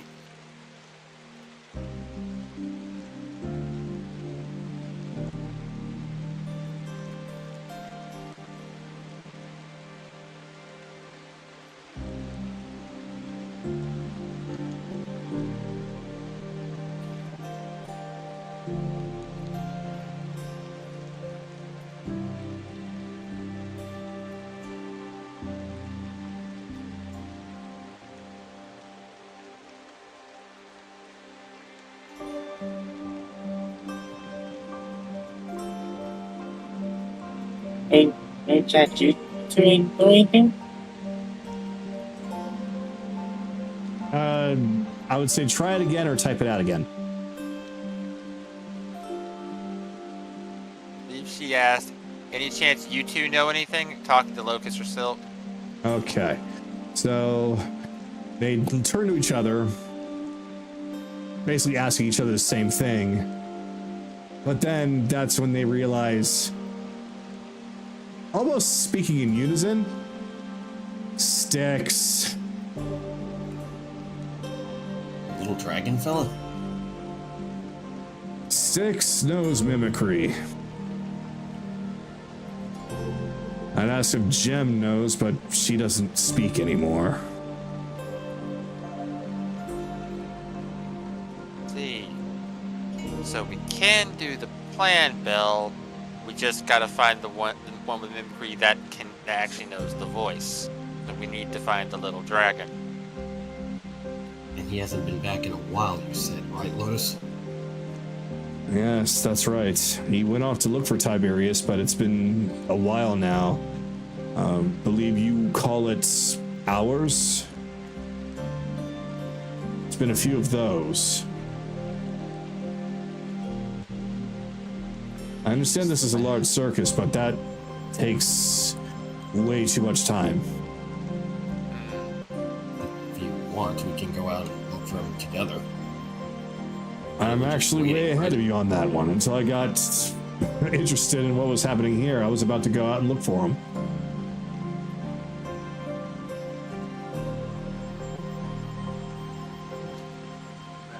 Having more ground to be split up. Careless, why don't you go with Lotus to go look around, see if you can find anything. I'll take care of that easily. But I'll do that on my turn, because it's technically Charlie's turn.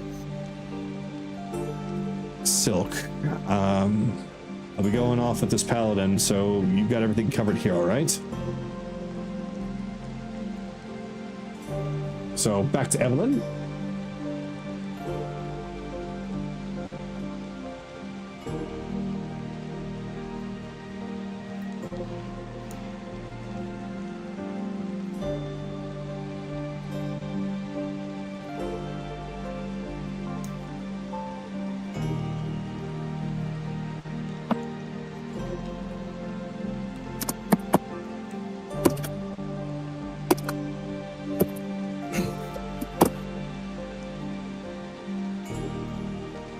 What does this person we're looking for look like?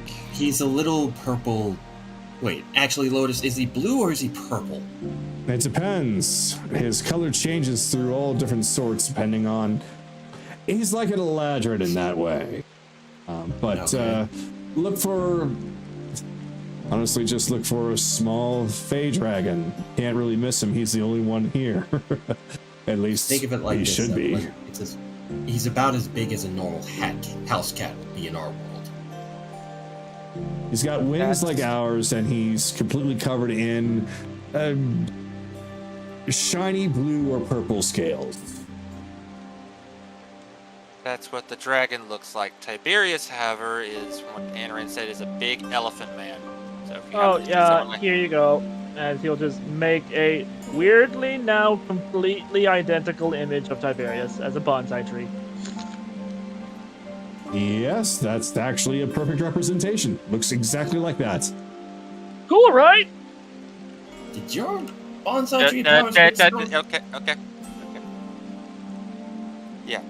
That's fair. But alright, so yeah, that's what that's who y'all looking for.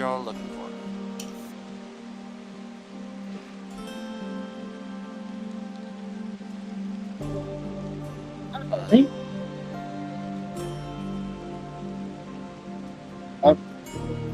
I guess I'll go and investigate for at least check that.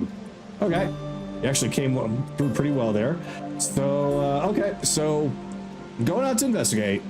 First thing that you see, of course, is the trailer in question, though you already know that the trio of Chase, Careless, and Belle had no luck getting in. From here, since this is your first time technically being here playing with us, the stage is nearby. The crowd has dispersed after the attack. There are still some people at the above and below bars. There are, of course, the actual main carnival grounds with all different kinds of stalls and tents and the like. There are people everywhere. The only thing that you're just still not sure of is where Nami is.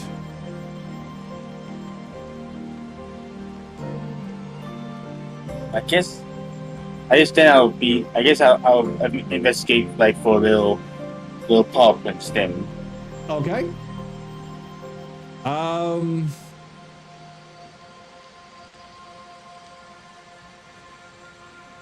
Do you want me to just drop you off at a certain spot? Sure. Okay. And you said you specifically wanted to investigate what? For a little pub. Oh, you're looking for paw prints? Yeah. Okay. He would be, you were told that he would be flying. Oh. So there aren't any tracks. You might have to go talk to people.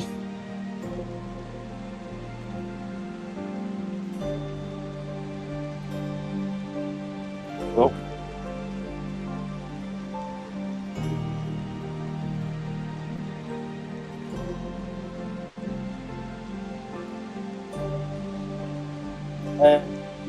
I would say I do that in my turn for now.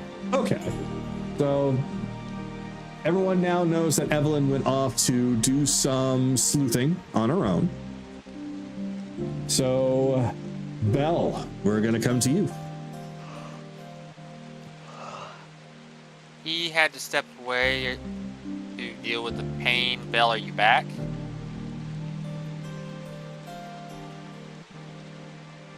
He said he was going to BRB for a while. Oof. Okay.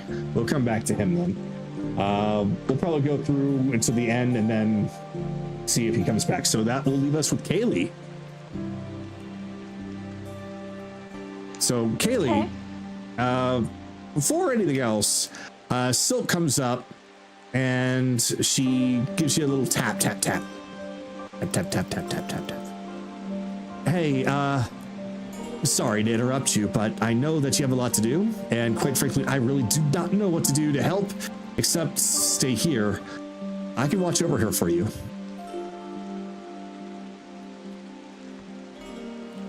That'd actually be really appreciative. Actually, do you mind if I ask you a question? Sure, yeah. Have you ever seen anyone in her state before? Actually, no, I haven't. This is really weird. That's why things just don't make sense to us. We as in the entire band, we've been here for a long time. We've known Tiberius for a long time. We've known Bob. We've seen how they are with the kids, with everyone. And this is different. I So wish I this could literally help. came out. This literally came out of nowhere, huh? Absolutely. Though I haven't seen her before until now. But at least as far as the state she's in, yeah, this is entirely new to anything I've ever seen. I'm just gonna have to ask the Archfays themselves. Kaylee, who did you find that girl with? What was the species that was with her? It was a bugbear, right? No, it was a tabaxi. It was a tabaxi, okay. Yeah. Faye tabaxi. Go see if you can find it. You might know more. Okay. Alright. Well, he did step away, but didn't really. About Didn't what look time? like he was at the concert. That explains it. We're done playing, so he's probably back there. Wherever you He's found probably him, that freaking is. out. He's probably freaking out that she's not there. Alright.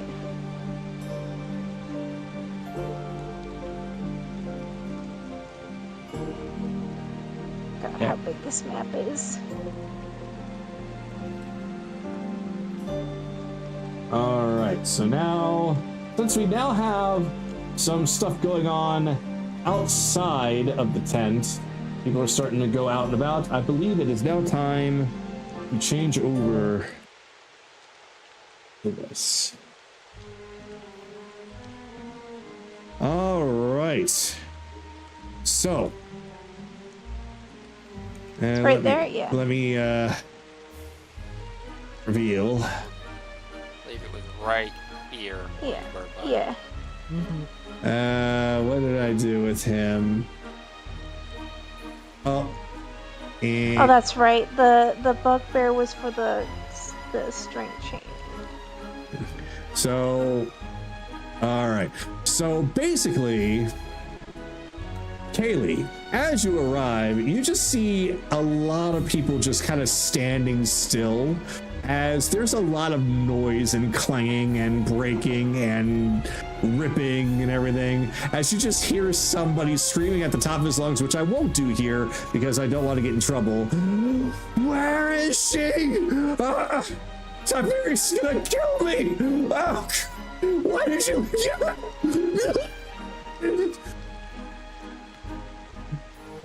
You, have you seen the little girl? Dragonborn? No. No, of course you didn't. Of course you didn't. You're too busy playing games. Ah, get here! You! He just hops up on the stage. Have you seen the little short Dragonborn girl? I have no idea. You're wasting my time.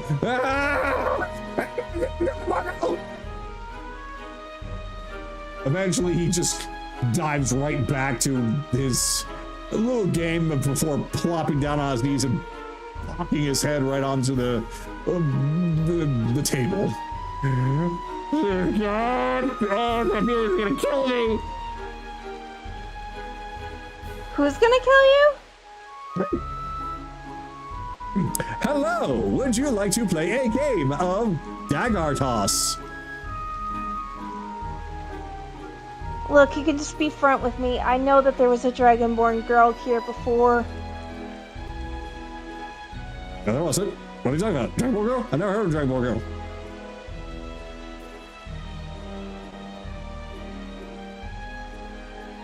Okay, well I guess I won't help you then. Wait.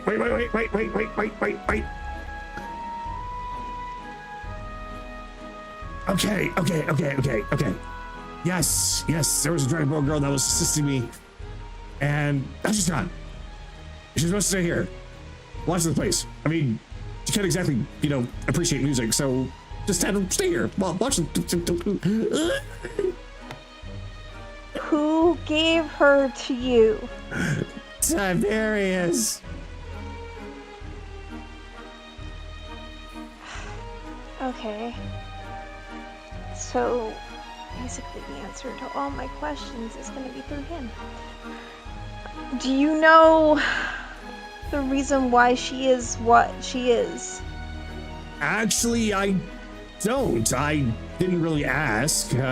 He just gave her to me and said, "Here, this might help." And then he was gone. So I've just been watching over, and I mean, she's great.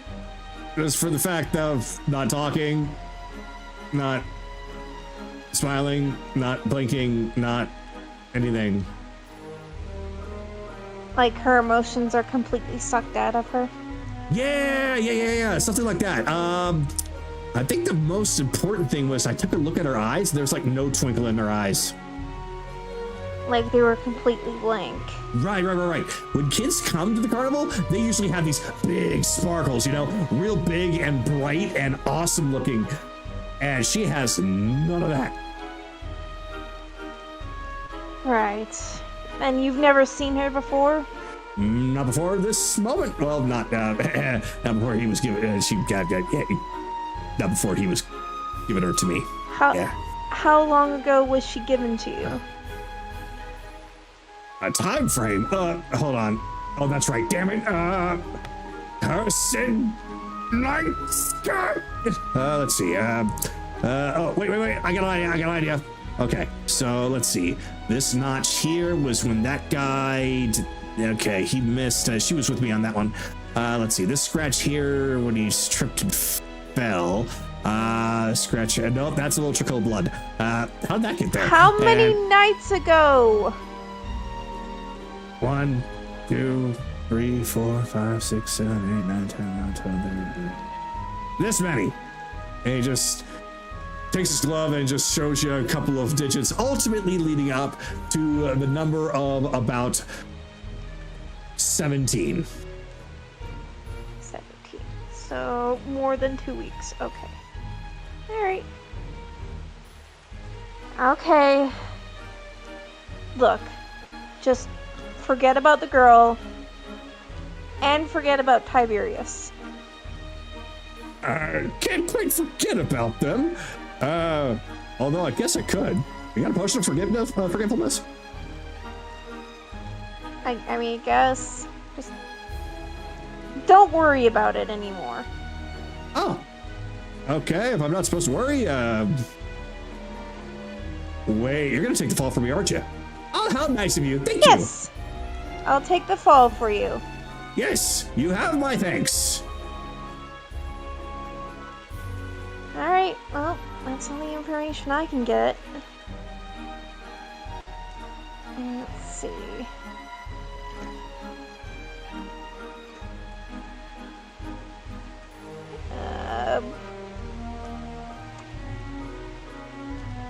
That was You can about ask 5 Mom. minutes. If you wanted to try something else, more like. Has 6 and a anyone half. seen a little dragon? Hmm? Fairy wings? Oh, 6. Have you seen a dragon? Oh, yeah. Let's see. I suppose you're looking for him out here if you're not at the stage. I saw him a while ago. He was fluttering about. Last I saw he was going down that direction. This way? Right. There's a campfire. I believe he was heading down over there. Oh, I know where that is. Thank Think you. Though that was a while ago, so I don't know if he's still there, but yeah, I'd try there. Alright. Well, head towards the fireplace. So you see let me get him up. You see an assortment of people there, a little bit different from before, though many of them looking similarly, mostly with how they're dressed, being, carnies of different sorts.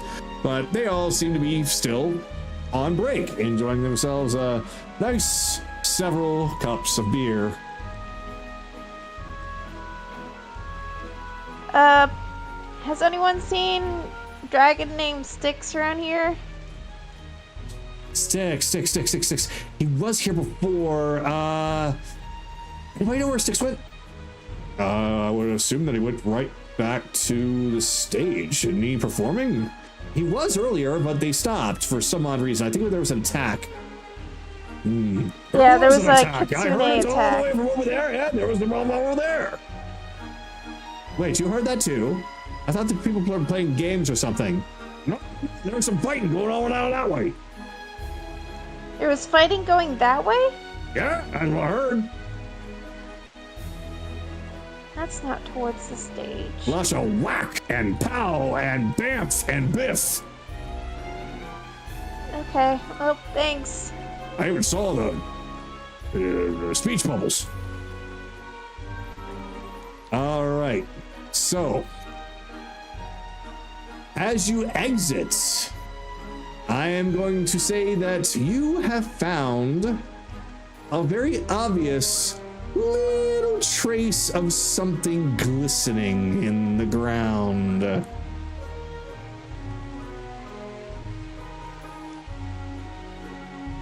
Where is it? Right beneath your feet, actually, and it looks like it's trailing off into the woods. Okay. Crap. Damn it. Can I roll investigation to take a better look at it? Sure, yeah.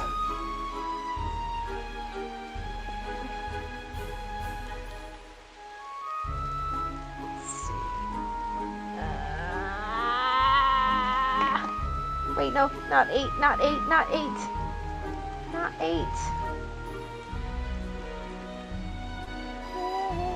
18? Well, an 18's gonna be pretty obvious. So give Well, me a second. actually, that is 16. I gotta No, do something sorry, real quick. 25, sorry. It's no problem. You were gonna get it either way with an 18. Okay. Because it is pretty obvious. It's like you found a trail of a liquid right at your feet, trailing into the forest.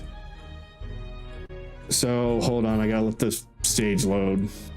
I was trying to plop something down and then it hit my character limit, so I had to delete something, but I can't just delete something and then drop it in. I have to delete it and then restart the whole map. Oof. Ooh. Yeah. All right. So, take care of this.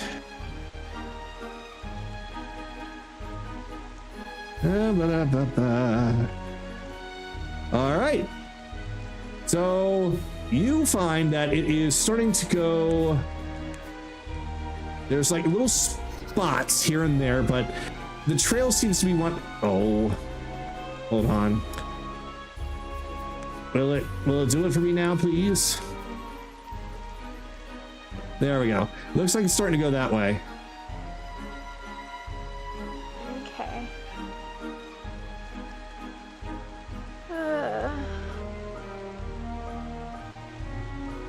Only been 4 hours, Bun, so technically you are still in the Psylink.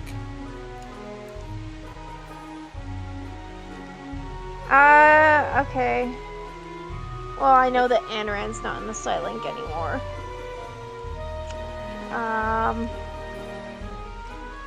I can mention that I think I found something.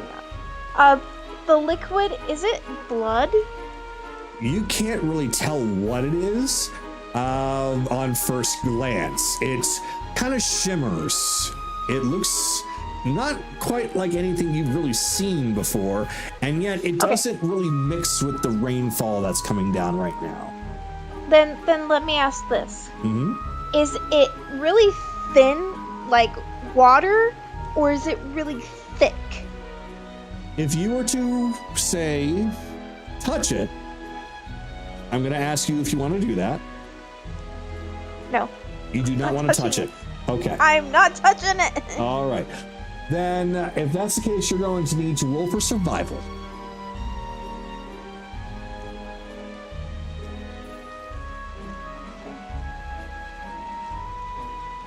$23. 23 is definitely enough. You get down, you take a good look at it, and it's oddly colored, but it does appear to have the same kind of viscosity as blood would. All right. There isn't a lot of it, but there's droplets leading like a trail.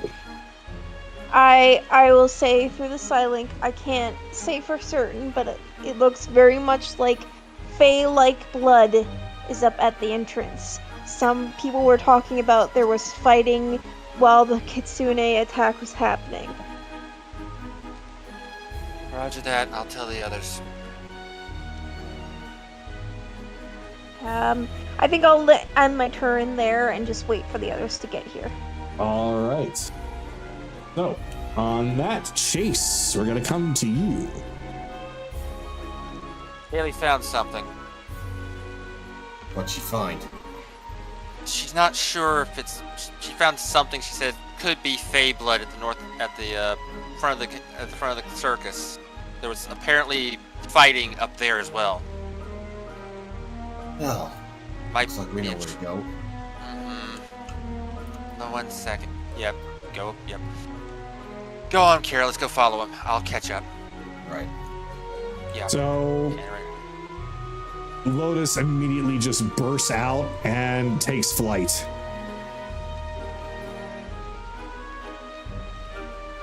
Oh, he's heading off that direction. We need to get going. I just got one thing to say. Theo.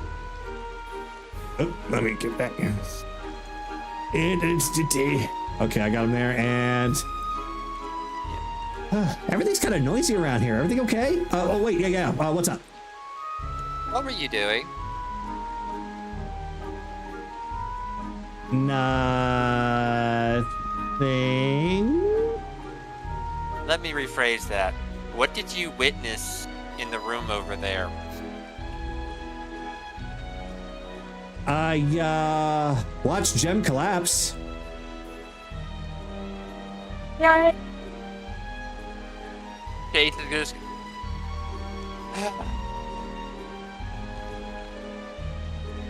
Silk, I think your friend just passed out. Wait, what?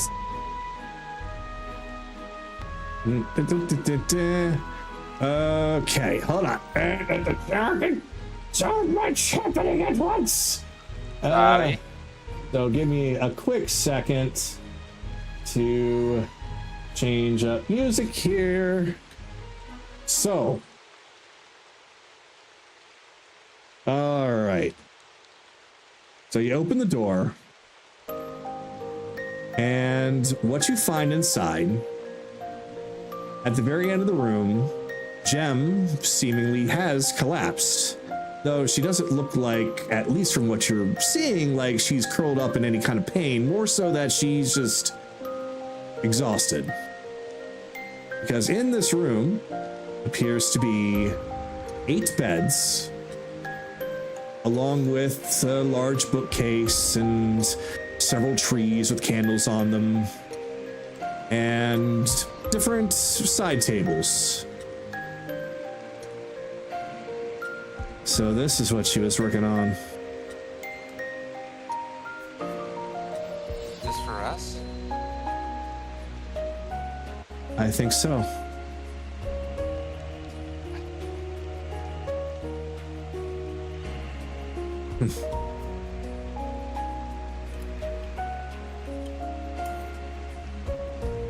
She's fine. She's just tired, I think. She probably exhausted a lot of magic. Good. Alright. Well, we'll show our appreciation later when she wakes up. I have to go catch up with the others. If there's more fighting to be done, they're gonna need my help. No, I gotcha. Go do what you gotta do. I'll take care of Gem. I'll take care of things here. Okay, thank you. I appreciate it. It's okay. You can say thank you to us. We're not like some other Fae that's going to take advantage of that. Just trying to get in the habit. You know what? That's a fair habit to have. All right, let's get moving. Fine. She's fine. Gem just overexerted herself. She's fine. Well, that's good at least. Come on. You said it was at the north gate, right? Yeah, the main gate. Let's move. Right. Bell, catch up. Dalma, catch up when you can. AKA when he gets back from his meditation. Just teleporting all over there. Yeah, just run. Akira, if you want to join us, apparently we found the trail of the assholes. Your choice. Don't forget Evelyn. Well, we'll find Evelyn as we go and tell her to head to the front.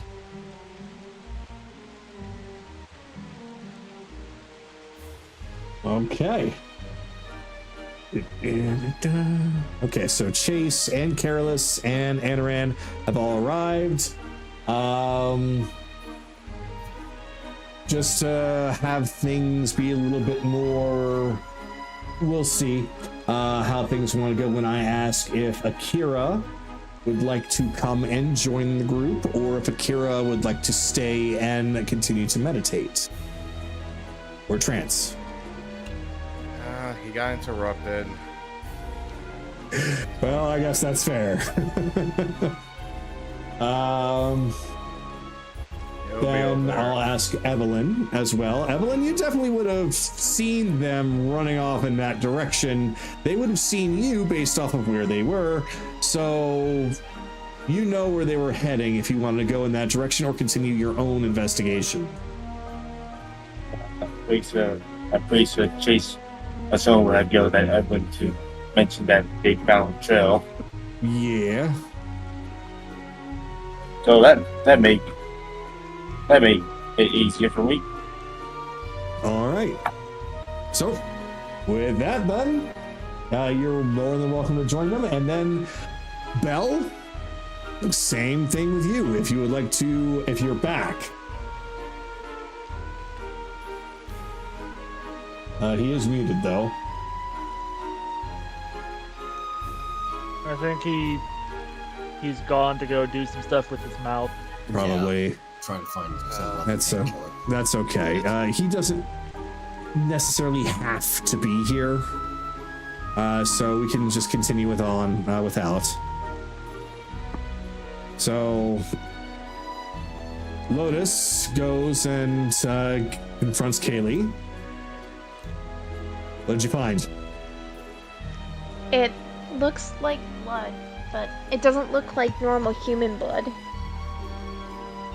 It's leading towards there. That belongs to Styx. I had a feeling. Hey, Dragon Blood. He's wounded. We need to find him. You have a trail.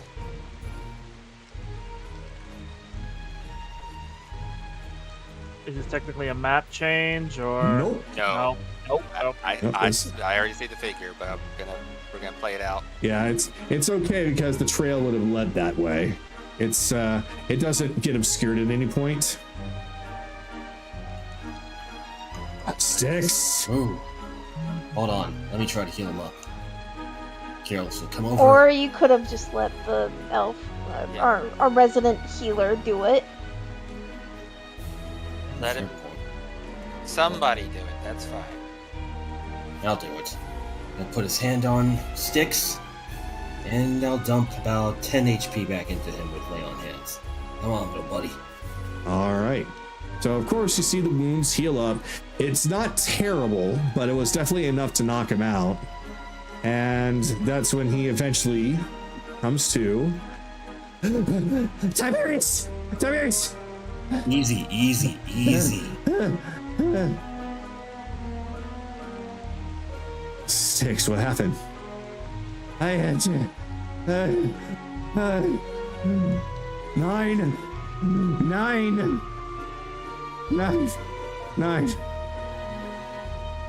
9 what?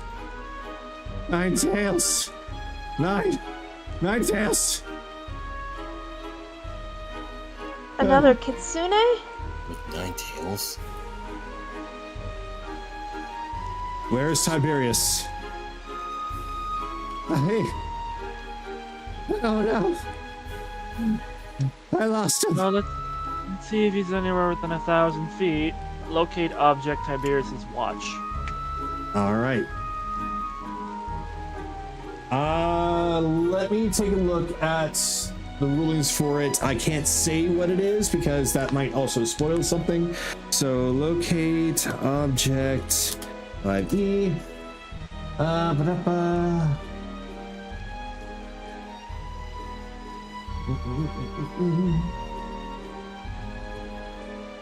have a range of 1,000 feet.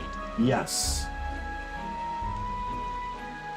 And it's any item I have seen, which I have seen him use that watch 2-3 times in that conversation. So, okay. Based off of what I'm reading right here, no, it does not go off.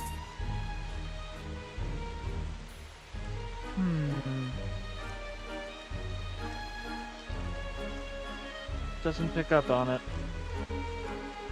I'm sorry. Hey, Fine, hey. little buddy. You're okay. It's okay. Which way did you see it go? I didn't. I tried to help, but then I saw black. So we got knocked out immediately. Well, at least we know what we're dealing with. Nine It's also tails. been one hell of a night. Everyone should get some rest. As well at this point. I think I know why Tiberius went missing. He's trying to take that thing down by himself. At least I hope that's what he was doing. It's always important to hope for the best in people, I guess. But let's get your friend back to the tent. He needs to rest. Yes, he does. He's technically not a high fae like we are. He threw himself at something that he couldn't handle.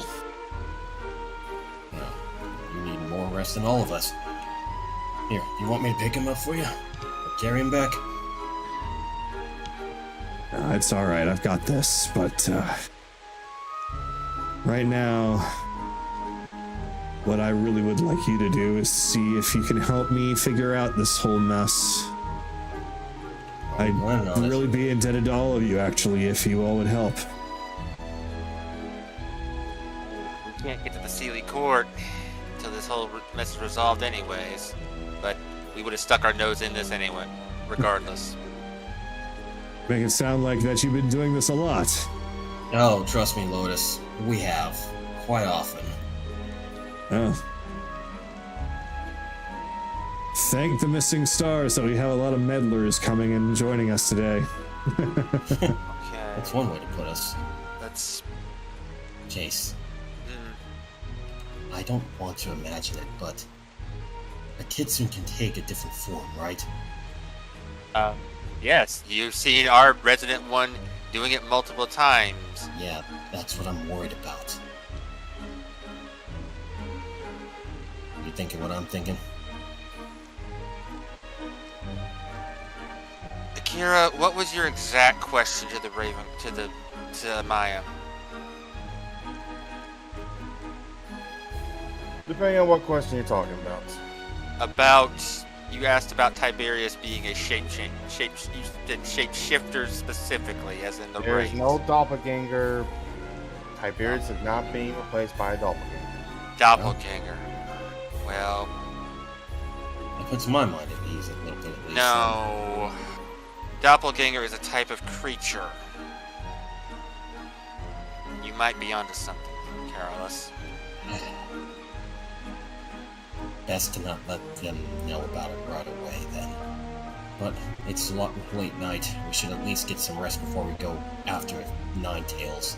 I would prefer to at least try and see if we can find a direction where we need to go before we head to bed. Then everyone else head back. I can track down a pathing.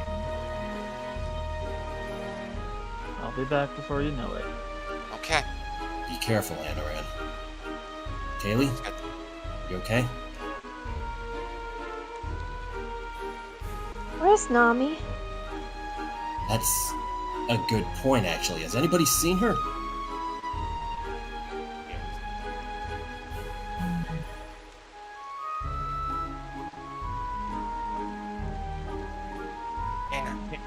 Either way, head on back.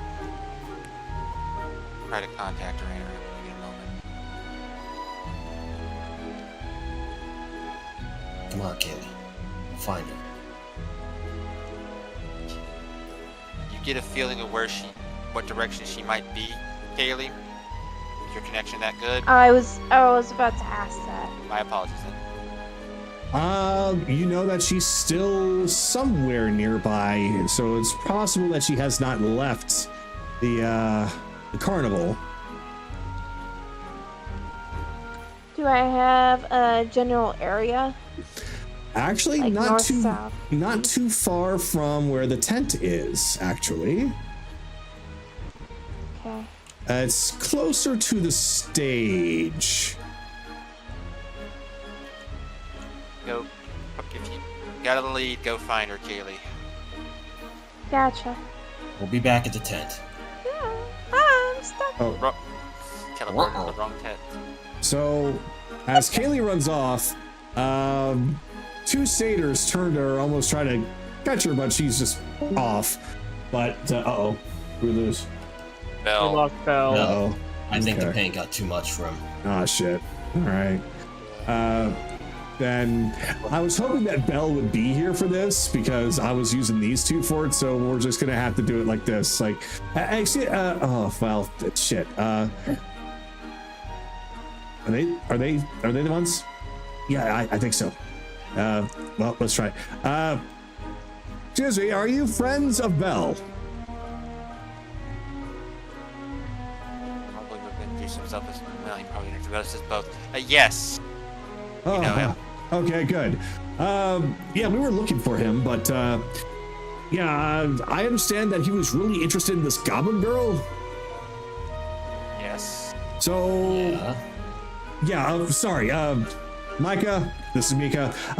We found out a little bit more about what's going on, so figured that we'd let him know, make sure that he knows that there was no danger coming to her or anything, but apparently she was being used in some kind of an experiment. Not entirely sure what it is. It's all Tiberius's idea. So I was thinking that maybe he should, you know, get a chance to talk to him. Okay. Well, We will thank you let for the him know. information. Kira, hold on a moment, would you please? Oop. But, Nope. okay, we'll let him know. He's. Thank you. Oh, sure. Yeah, just let him know that the trick is to tickle. I think they need to know more about that. Oh, right. Yeah, doors is different for them. Yeah, don't look. This is kind of important, but don't tell anybody. But since you are kind of in need of talking to Tiberius about this, because we're a little concerned too. The way that you can, you know, do a little sneaking around. The particular door that he uses is ticklish. Well, you know what? Feywild, rules are different. Rules are different. Come on. We appreciate the information. Of course. We'll make. Are you sure this is a good idea? Considering the kids' situation, I'd say it is.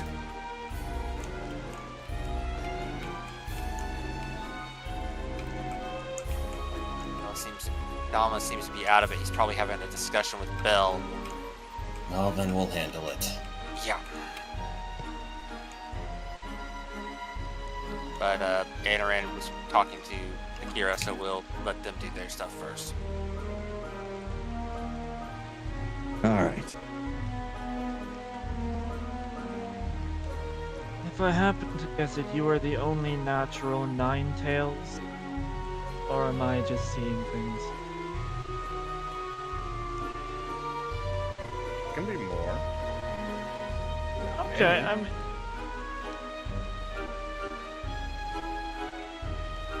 If, on the instant that a kitsune of your specific type was corrupted, what could we expect?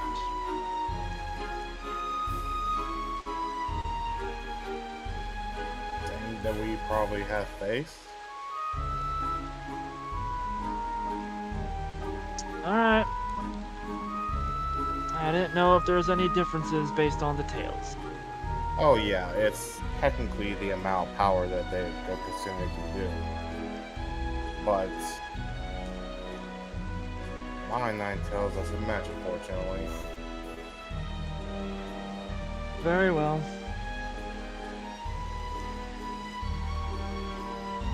I'm sorry for keeping you awake when you had a trance. Either way, I won't stand in your way now. Have a good rest.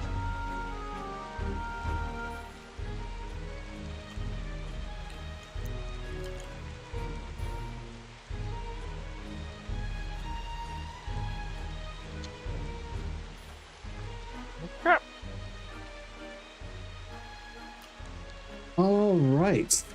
So let's see. That happened on Kaylee's turn, then told Chase and Careless. We went down the list, Kira, so technically we would be right back at the top of the list if I'm not mistaken.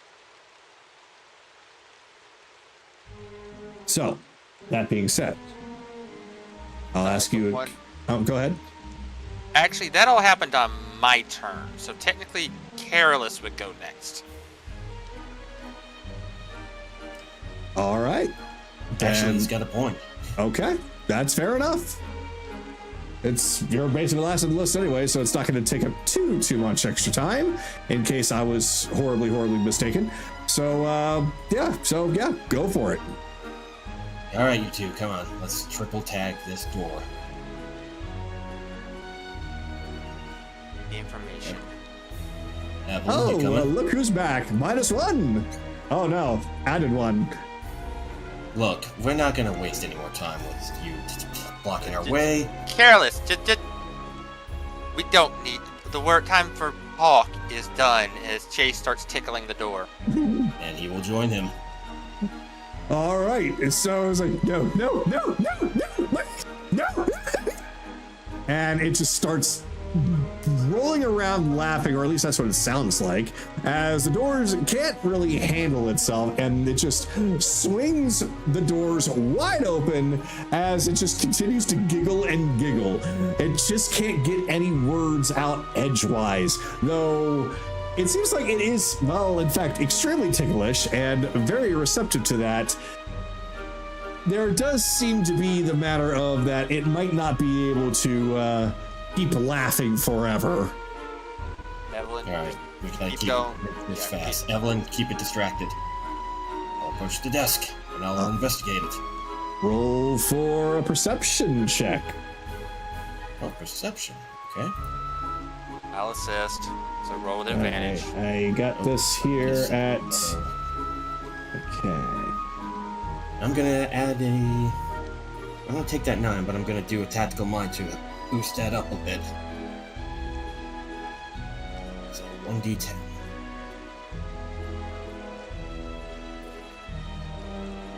Nope, that does nothing. That's a 12. You find books and stuff. Alright, nothing there. You might- Probably on a shelf or something.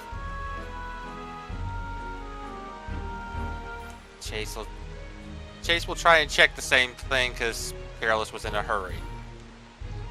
That's By all permissible. means, yeah, since you are working together. And I'm assuming since Evelyn is continuously tickling, you guys got all the time in the world. Chase will even call for Sue. And no, Sue actually would do this. Actually, her perception is better than Chase's, so she'd be the one doing it at an advantage. So she has a +8.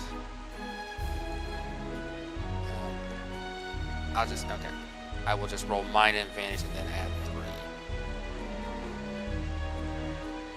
3. So she rolled a 25.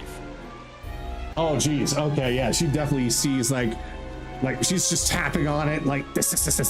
There is several notes written about amongst several different kinds of books. The books you find are actually books from the material plane, and the notes themselves are written in Sylvan. Chase has the Helm of Comprehend Languages, so he'll cast it real quick and read what's on it. All right. So the notes appear to be in shorthand. The very top says "Power from Children?" ?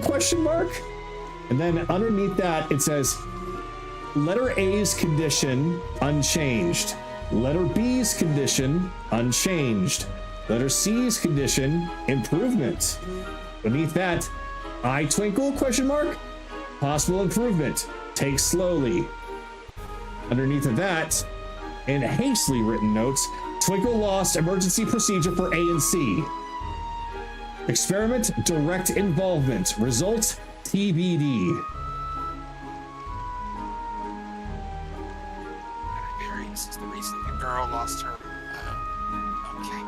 Okay. What you find? Not enough, but enough to know Tiberius is responsible for the Dragonborn girl's condition. The books are from the material plane. They are in common, so you will be able to read them off right away. There are 3 of them that are scattered about there. Number 1, cooking with leftovers. What to do with too much meat.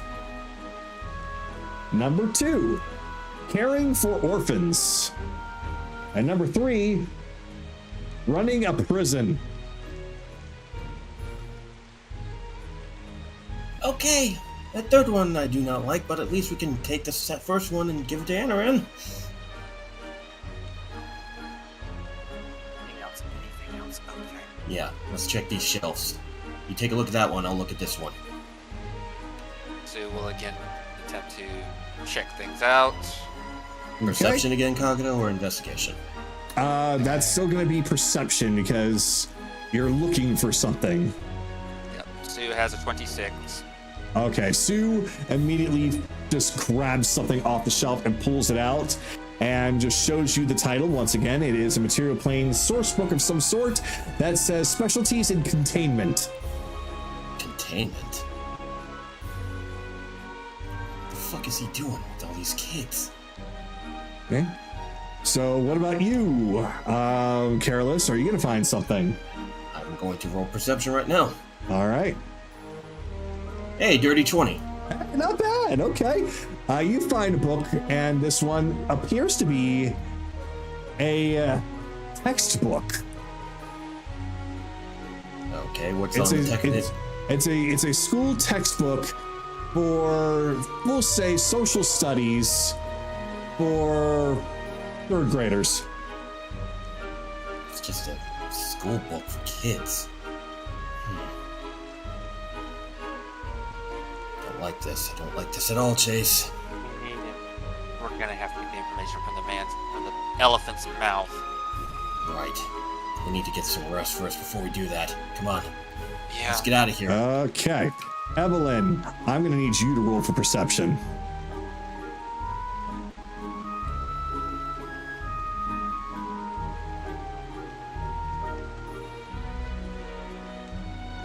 Nat 20 for 26. Oh my god. Evelyn, you notice that there is a draft, and the curtains next to the bed seem to reveal that there's something behind it. Does she point it out to us? You guys might want to check behind the curtains first. Right. Come on. Yeah. This is. Oh my god. Yeah, it is bigger than. It is smaller than the root things. Okay. Yeah, Chase will. Let's just teleport past. Yeah. No, I can. There we go. All right. You open up the curtains and you find that there is some sort of a large door that looks like if it opens up that it might just lead outside. I'm gonna grab both bars and try to open it up. Okay. As Evelyn continues to tickle, you open it up. And the best thing I can describe is that you look in and there is a pool of this interesting looking liquid. And you can't help but think that this looks very familiar. I'm gonna have Chase roll history. Okay.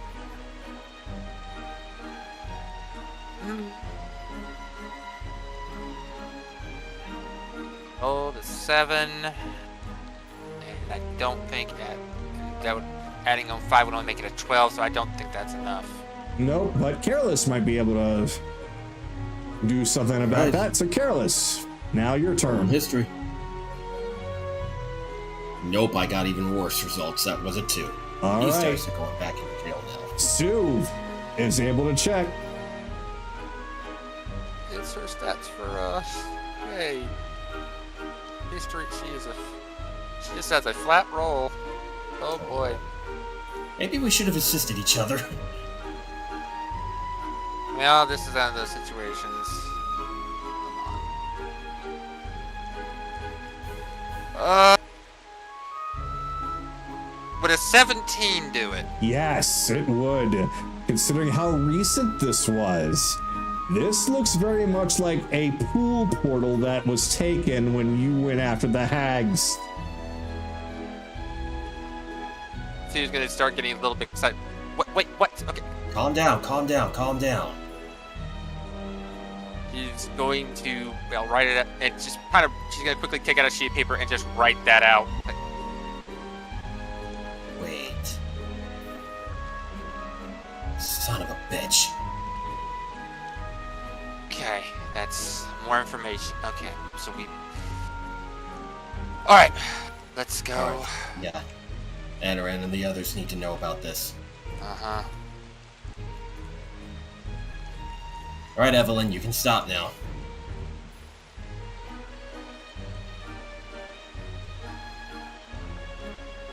As Evelyn stops, the doors close, and the giggling starts to peter out. And then once it's all done, you just hear, "Oh my, I haven't been touched like that in some time." And now, what can I do for you? Having that. We were just. Appreciate it. Yep, appreciate meeting you. Oh, well then, ta-ta. Do.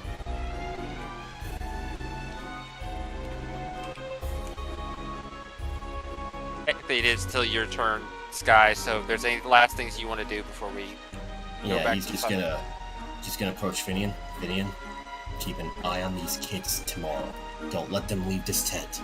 Got it? Oh, you got it. I had no intention of leaving this tent anyway. You're still leaving once we're done with our business here, though. Oh, right. Of course. Where's Silk, actually? I think she's off in the room there to the right. Yeah. She's checking on Jem. Jem passed out. Right. Well, come on, let's go see if we can help out a little bit. That's where I'm gonna end. All That right. did go on a little bit longer than it should have. Well, it was something important, and you were doing a group effort of solving a problem, so it is what it is. So we're at the top of the list again. And that is going to bring us to Akira. So with that, Akira, you have free reign to do anything that you would like, whether it is do some investigation on your own or to head back to the tent with the knowledge that you've gained so far. Garrett is done. He's going back to the tent. You're going back to the tent. Okie dokie.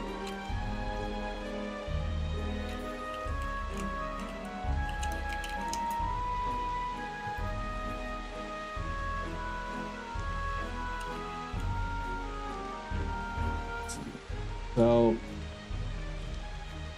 my mistake. You said he was going back to the tent, and then what?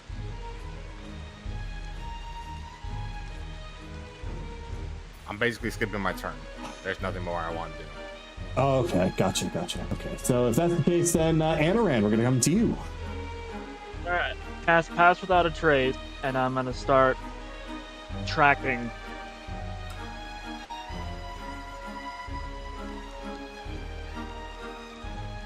So what do I need to roll? Let me take a look at Pass Without a Trace, see how that operates. 30-foot area of effect for 1 hour. I get +10 to all stealth checks. Oh, Me and everyone within it, but it's just me right now. okay. So basically, you're trying to just be stealthy right now. Oh, I'm very stealthy right now. Then right now, you don't have to really roll, unless you basically walk right out in the middle of like people, and there's nothing to even have any obscurement. At that point, I'm not going to say you're invisible. But at the very least, if you at least try a little bit to be stealthy, you'll probably be fine. So, as far as rolling is concerned, I would say go on ahead and give me your stealth roll. Sure.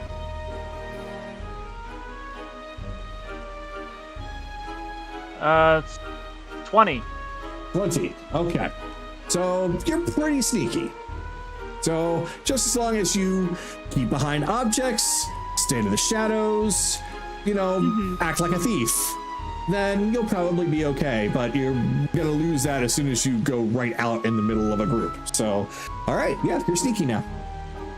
So I am tracking any disturbance, broken trees, any pathway that would be possible for the kitsune to go. All right, so if you're tracking the kitsune, then you will see that there is quite a lot of destruction around you, broken trees and such. So if you're trying to find where it went from here, go on ahead and roll for nature or survival. Survival. Oh, these dice. 11. 11. The chaos around you is just too much, and you can't find any particular patterns. Unfortunately, as a result, you do not know where it went. Okay. Are there any blood trails? The blood trail that you found was the one that belonged to Styx. You do not see any other blood trail otherwise. No other blood trail. Footprints. All right, footprints. So if you're trying to look for footprints, we'll try that. So go on ahead and roll me nature or survival once more. Oh, these dice don't want to roll above a fucking 10 today. 15. 15, okay.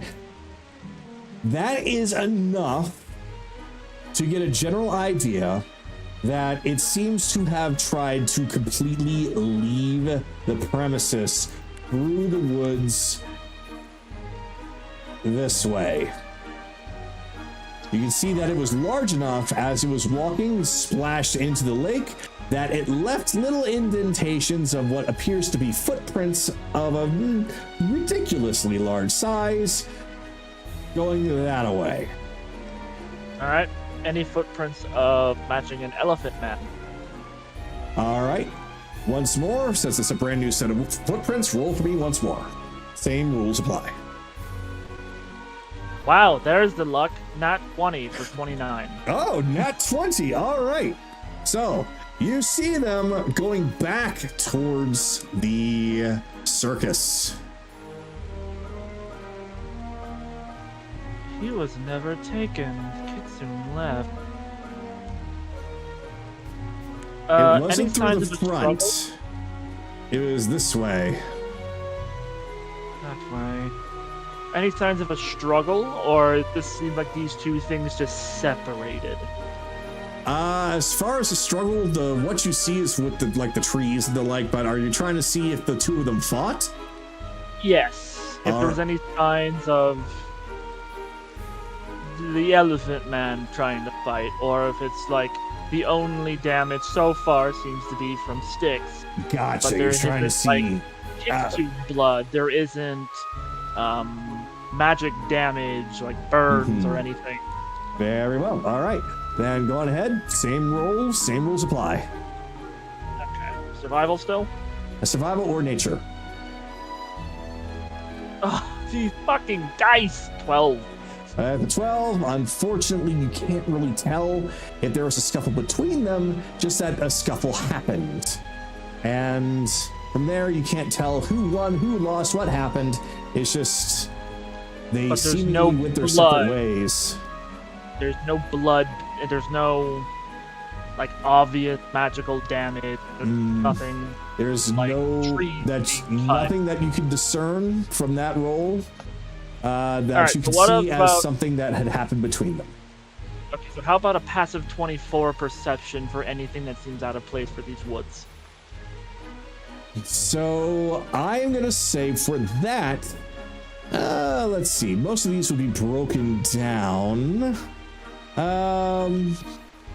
It would probably be more of the kitsune. So I'd say over here, you see something strangely colored that is in the reeds in the water.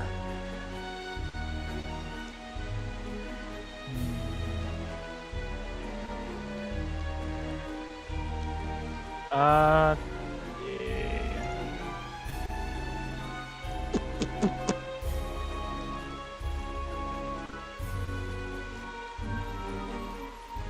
Man, it would be really nice to have fucking mage hand. Unfortunately, I don't. Hermit. Fuck it. 5th level, Conjure Celestial, have it summon over there with the orders of picking up whatever's over there. All right.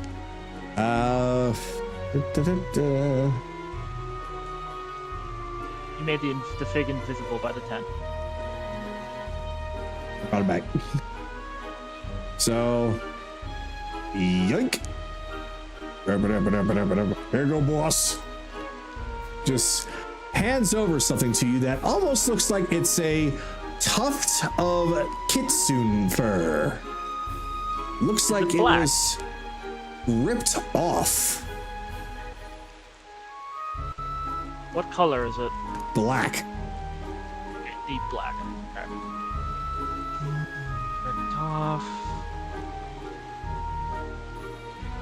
Either the elephant is hiding his actual power level, or he actually is in control of whatever kitsune are around here. Or maybe he has friends who have controlled them. He'll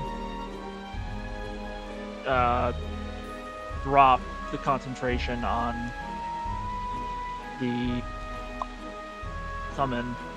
Pass Without a Trace is gone, but with the new rules, I'll reapply it. Okay. Does there appear like there's anything here else to search? I'm gonna give you one more chance to pick anything you would like. It could be arcane, it could be survival, it could be whatever. Just explain to me what it is that you're wanting to focus on trying to find. So I would say aim for whatever your highest possible roll would be, and I will go with that. A lot of this is +9. So,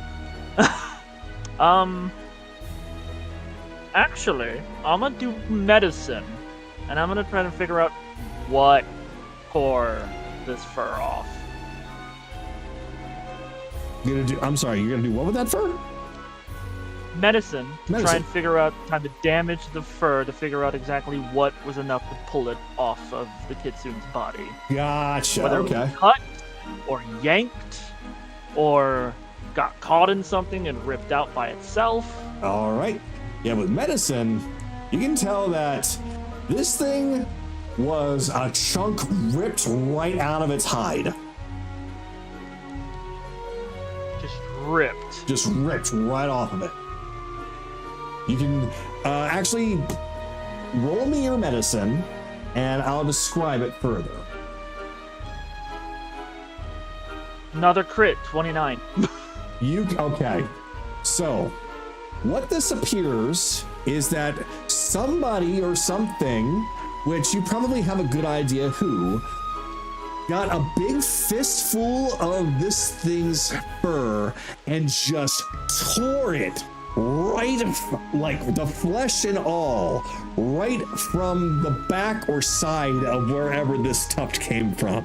Like, it was actually a fight for what it seems, or possibly something else. Maybe an example was being made, or maybe it was a payment of some kind. Who knows? You just know that somebody angrily ripped off this big chunk of kitsune black fur with a little bit of flesh behind. The blood is dried. Is this red blood or like typical? It's like, fey-like blood. There was a scuffle, but there's no signs that the elephant took any damage. The only sign that the kitsune took damage, but not with any irregular damage.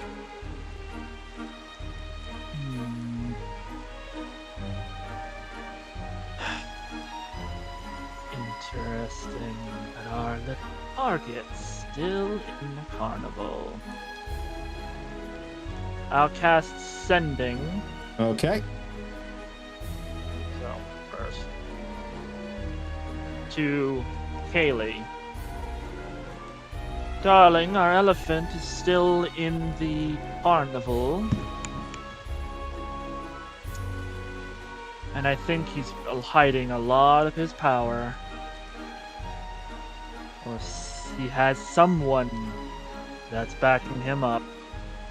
Someone really physically strong. And Kayla will stay back. Alright, I'll let the others know. I'm trying to find Nami first. Mia's back at the tent. Yep, Anaran is just gonna make his way back, still using stealth, just in case something else is around. Okay. So as you go from tree to tree, hop out where people should be able to see you, you find yourself able to get out of most of that without any incident. It seems as though that you are perfectly fine to go about your business as if there was nothing wrong. Wonder how the others were successful. I should definitely take care of my other ward. Yeah, he'll just make his way back to the tent. Okay. And off Anaran heads back to the tent where we will actually wrap up for his turn when we come to Evelyn.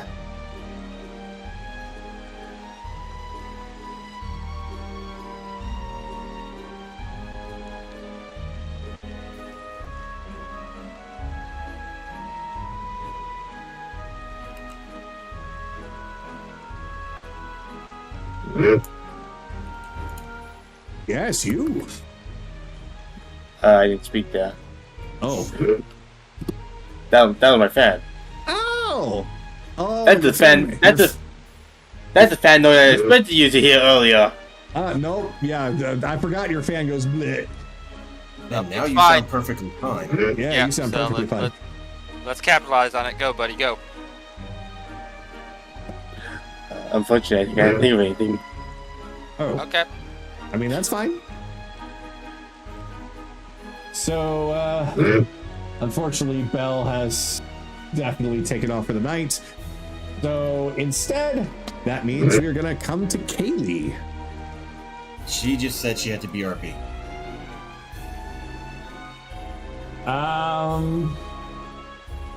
Then we'll come back to Kaylee, and we'll do Chase instead. Aaron has come back, so Chase is going to come over. Found a way into the wagon. Let me guess. Chase is There gonna was something hidden in there? Chase is first gonna go hand over all the books they found with all the information. And yeah, remember that watery portal the hags had? Interesting. Uh-huh. What'd you find out? You just take out the piece of hair that has some flesh attached to it.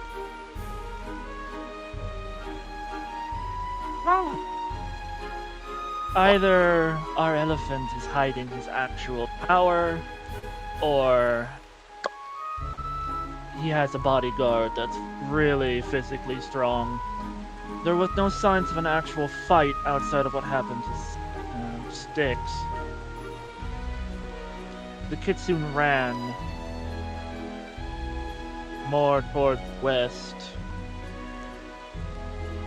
and then our little elephant came back towards the campsite from more of a southwestern or south northern direction back over here, but not through the front gates. Well, nobody has seen him leave the circus completely, and we have a portal. We can make a rough guess. Maybe that's where he went. I'll ask. I have a few questions to figure out about this Elefante person.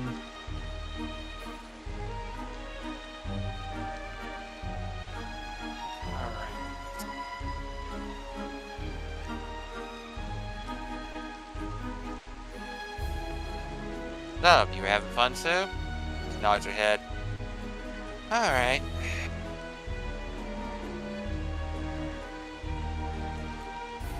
So you kids doing alright? So they all turn over to you, and pretty much all in unison just nodding. Yeah, we're doing great. But there's more games though. We're losing at this one. Well, look, I'm sorry, but apparently Ash Blossom. Yeah. Take that. Okay, well, maybe you should probably take that out so it's a little more fair for everybody at the moment. No, I guess you're right. We're fine though. It's a little scary though with everything going on right now. To be fair, none of us really know what's happening. Yeah, we're still trying to piece that together, but we will do everything to keep you kids safe. And when we can, we will get you back to where you belong, or at least where you want to go. Where I want to go is anywhere but home, so right now I'm already happy. Well, I know a big group of them in Wintervale that probably would love to take care of you. Wintervale. Never heard of it. Wait, is that part of that archipelago thing? It's an island to the north of it. It's not considered part of their archipelago, but it's close by. But we have a large group of goblins that have set up a encampment there. They're the same kind of goblins I was told before, right? Oh, Okay. absolutely. Yeah, it's a long story, but there was a lot of issues before, but we've dealt with it. The goblins were having a bit of a problem, but we kind of dealt with that. Many of them have congregated to Wintervale for now, until they can probably integrate back to the main archipelagos. But So you've actually done things to help them. Goblins. Oh, not only that, I'm engaged to one. All right, which one of you brats slipped something into my drink? Wait, not me. I never even went over there. I don't even know what you're talking about. I'm not lying. Right. The pigs fly. But I appreciate you trying to cheer me up at least. Anaran, back me up! He is definitely boning a goblin. Anaran! Kids!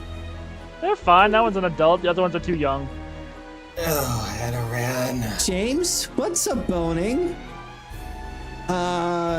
It's when you take a big bone and you club someone over the head with it. Exactly, kids. You're mean, mister. That's not more than me, Anaran. What the heck are you talking about? Look, no, I'm having a little fun. No, okay. So, kids. Anaran, you're just making it. Never mind. You're making it worse. Go away now. I can't go anywhere. This is my ward. And just pay attention to them. Anyways. I know what it is. But yes, I've been very interested in goblin technology. In fact, Sue, why don't you show him your little suit of armor? Sue gets in. So this is essentially what happens. Let me describe for you. First, 1, 2, 3, 4, 5. Let's see.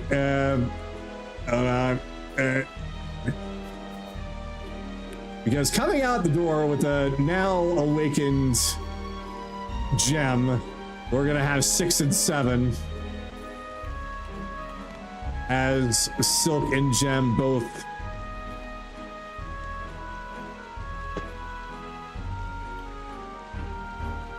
and now Sue is surrounded. I think you gave them a show for them to remember, Chase. Technology is foreign to Faye. Congratulations. 8. But... Oh, good. She's awake. Well, this is something I helped create with the help of my goblin fiance. You're really not fooling. Nope. So they're actually... Oh shit. Yeah. So, That one in specific, as Anaran points to Vix. The one that I said has a very scary temper. Yeah. you're engaged to the crazy one? Yeah, well, bit crazy myself. But, yeah, they're very intelligent. A little bit, reckless, but they're very intelligent. Throwing away their old god for one that taught them they can choose to be civilized. They took that energy and took it into technology. You can probably learn it too. Wow. All I've ever heard was Glooby at this, Glooby at that, and just war and... Oh, right, wait. Yeah, why 8? Like, yeah, no. You are who you choose to be. They choose to be smart, civilized, to a point. I chose to pick up crafts and whittling and looking for gemstones. And my tribe didn't like that very much. An artisan. Yeah, well. They're cruel. You're unique amongst your tribe, but you have people that are unique. When we get you out of here, you're gonna have some people that are gonna treat you very well, and they're gonna teach you a lot. You know, at first when I ran away, I really didn't think anything like this would happen. Figured I'd just try to make things on my own. And the more I'm speaking to you, the more I'm starting to believe that what you're saying is actually going to happen. Just do me a favor. Yeah? Don't get my hopes up. We gotta get you out of here first.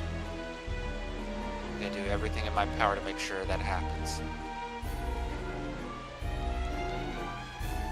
Poke, poke, poke, poke. Just knocking on Sue's helmet. Clang, clang, clang, clang. Yes, glittery one. Just as Sue turns and speaks to her, the first time heard that voice, she just kind of flies up to the top of the tree, just clings onto it like a cat. Get down, Gem. You're messing with the voice filter now, so great. I didn't think that was actually working yet. Ugh. A little lower than normal. Just having a little fun. Oh, God. Don't mind her. Poke, poke, poke, poke, poke, poke, poke. Gem, okay. Sorry. Look, I'm really interested in too, but don't poke something you don't understand. Poke, poke, poke, poke, poke. Screw it. Poke, poke, poke, poke, poke. Fine. Poke, poke, poke, poke, poke. You can examine it all you want. It's built to take a bit of a beating. Just... I'll end my turn with that. All right. So I am back. welcome back. So Kaylee, we're gonna come to you then. She's still looking for Nami. So you are going to find that she is over in this direction.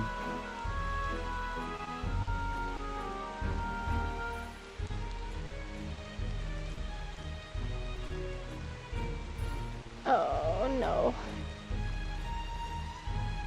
Uh-oh. Oh. You just see a door that's closed. There's a sign out front. There's looks like a tiny little jester with a book open, just sitting outside. The rain doesn't seem to be bothering him at all. In fact, it doesn't seem to be wet enough to cause any problems with the book. It's just there.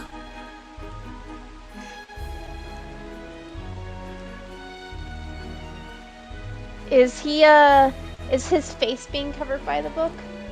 Nope. He's just kind of sitting there, staring out, looking at you, looking around the stage, looking back at the book. Just. And I'm guessing Nami's in this building here. You are getting the familiar feeling that she is inside.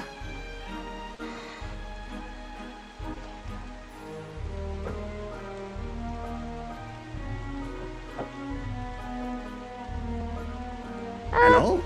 Hello, good sir. Hello to you. What can I do for you? I was wondering if you'd happen to see a fairy about Oh, yay seen lots of high. fairies.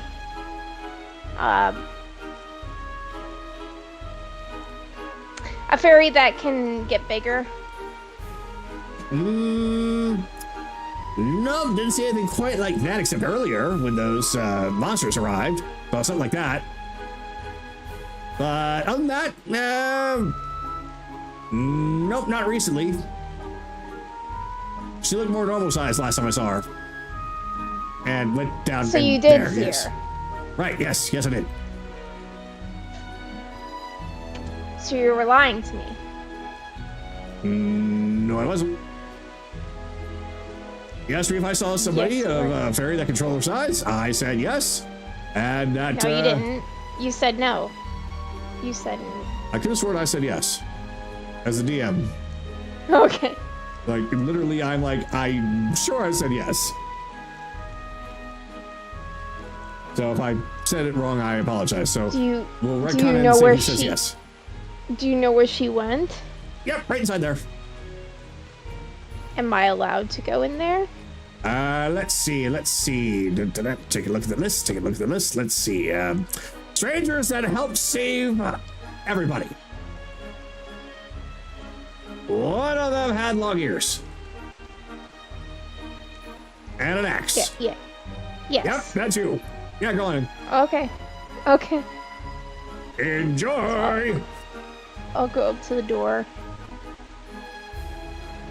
So you enter inside and you find a very special looking tavern. There's nothing but fey creatures in here, of course, but of various different types. Some of them appear to actually be those that you might have seen working here and there. There are also some that look like they're more like a guest.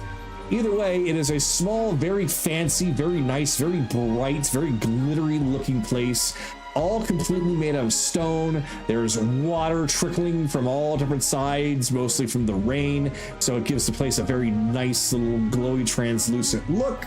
And it almost looks like it's not exactly icy, but just bright and shiny. It's a very small group, though. But at the very, very, very, very, very end, you can see what looks like to be a very large crystal, not unlike the kind of crystal that you witnessed seeing back in Wintervale, only this one doesn't appear to be being used for anything nefarious. And then you can see Nami is standing at the bar, mug in hand, and getting smashed. Yep, that's what I expected. So Nami? I thought I heard the voice of Kaylee behind me. That's crazy. She wouldn't be here in the Feywild. She's back in the Feywild with the even from the. There is somebody behind you. Oh, it's there now. Honey. There are lots of people behind. Oh, hi, Kaylee. How'd you get here? Just now. Wow. She got here just. Where did you find the ring? Well, we noticed you kind of went missing. I and did. I was a little worried. Well, yeah, you found me. She just goes and gives you a big hug. I have been founded. She just flops on Caitlin. Yeah, basically you have, let's see, she's about 6 foot. She's definitely taller than You're Caitlin. probably holding up about 180 pounds right now. Ah! Nami! Nami! You're fluffy. I'm not as strong as you! You're fluffy. Can I keep you? You already have me! Oh, I did.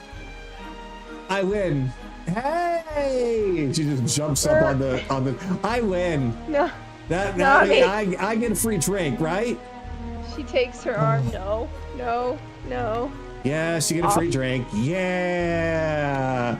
She just stumbles back and. How long has she been here? Let's see. 1, 2, 3, 4, 5, 6, 7. 7 drinks worth. More like 5 and 2 entire bottles. A long time. I'm really sorry. No, it's fine. I mean, she did help out and everything.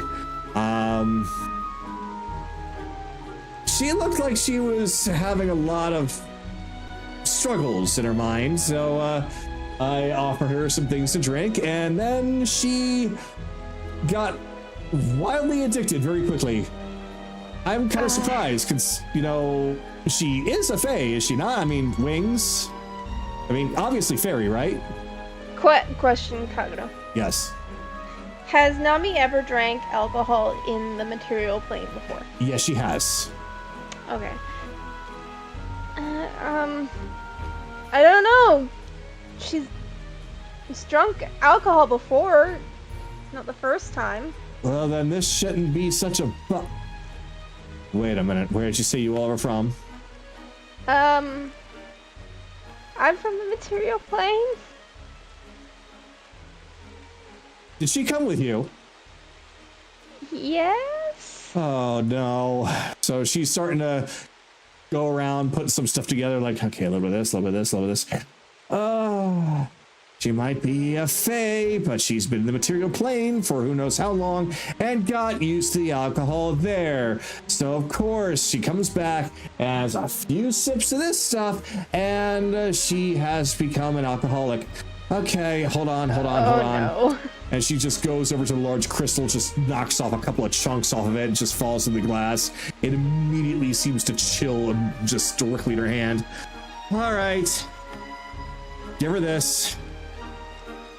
Alright. She goes over and grabs it. All right. It feels like it is just pure ice in your hand. She goes and tries to give it to Nami. All right. Right all over her head. Oh, okay. She pours it over her head.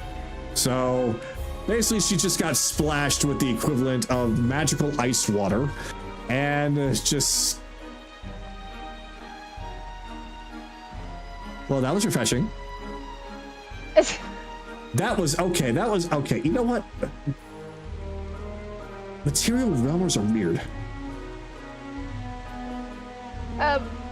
Her situation's complicated Clearly. a bit. Hi, Kaylee. Hi.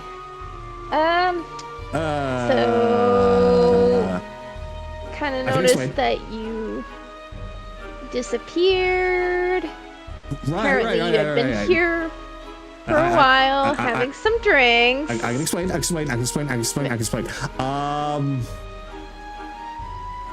Honoring Ryudo? That's a lie. I don't even know who What? Ryudo is, and that's a fucking lie. What's going on? Come on, you know you can talk to me. Hey, how about... I think I know it. Could you give her a light of my life? Sure. Oh, what a minute? You'll see, you'll like it. It's refreshing. All right, here you go. So she puts a glass down. It's a small glass. It's frosty, much like with the big crystal behind, but it's giving off a nice little sunny glow. Okay. It'll be fine, trust me. She drinks it. All right. So that light that you saw in the glass transfers to your body, and you start to glow very faintly, giving off about 10 feet of bright light and 10 feet of dim light. Kaylee is a torch. Yep, you're a torch now. See, I told you you'd like it. This doesn't explain what's going on. I actually don't really know where to go from here. That's usually how Ryudo starts things. Offers drinks and sits down. Oh, right. I should probably explain. Yes. You've been acting really weird. It's because I'm a little worried and frustrated and maybe even a little bit angry. Do you want to go somewhere private to talk about it? All right. I'll step away.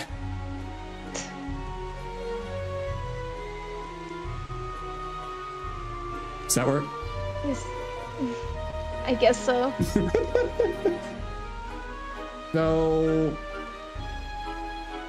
So, truth be told, when we came here, I was hoping that there would be something I would remember about myself. And, it's really irritating to be told who you are, what you are, and be introduced to people as such a thing, and you don't even believe in yourself that's what you are. And I was hoping that maybe being here for a little while might have stirred something. Seeing things, smelling things, tasting things. Nothing's working. well, usually things that ignite your memory are usually things that are connected to you personally. So, That's what I was... tasting stuff like this, being in these areas might not bring back those memories. Actually, But there's a chance. Oh, this is a place I'm familiar with, Kaylee. Why do you think I was so excited to come here? I've been to Tiberius and Bob's before.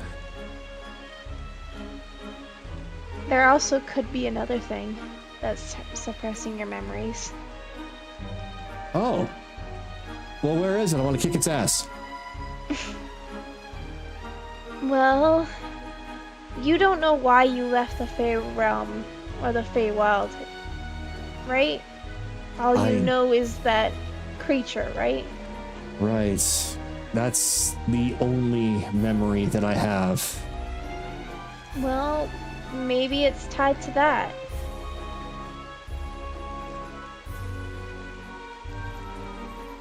So I guess we gotta find this thing then. Pretty much.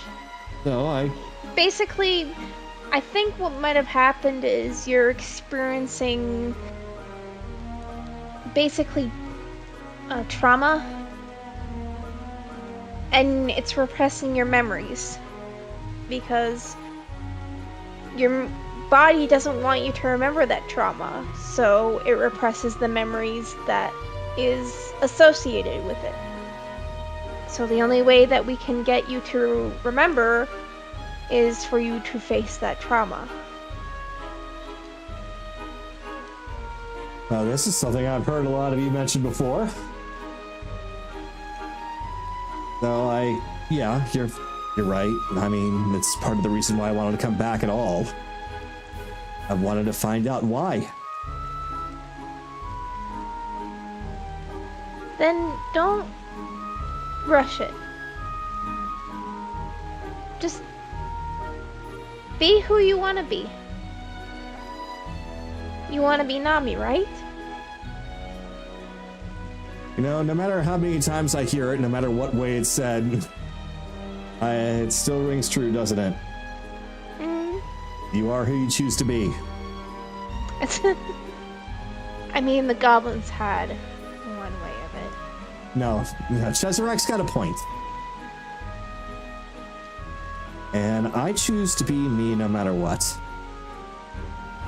Because I like me. I like who I am now. No matter what I was before, I like who I am now. But I don't think I'm going to be able to be fully satisfied unless I know everything. And with everything happening here, I don't want to leave it alone. Then here's my suggestion. Why don't we find out together? Instead of you feeling like you have to remember on your own, why don't we try and figure it out ourselves together? So give me a second here, just swapping out my headphone battery because it just died. It'll take me about 2 more seconds for it to connect. 1 second left, and here we go. Okay. So with you asking, figuring out together, she will reach over and grab one of the drinks that she almost finished and raise it up and be like, I don't know if I'm doing this right, but cheers to that. And she just chug, just gulps down the whole thing. Oh, God.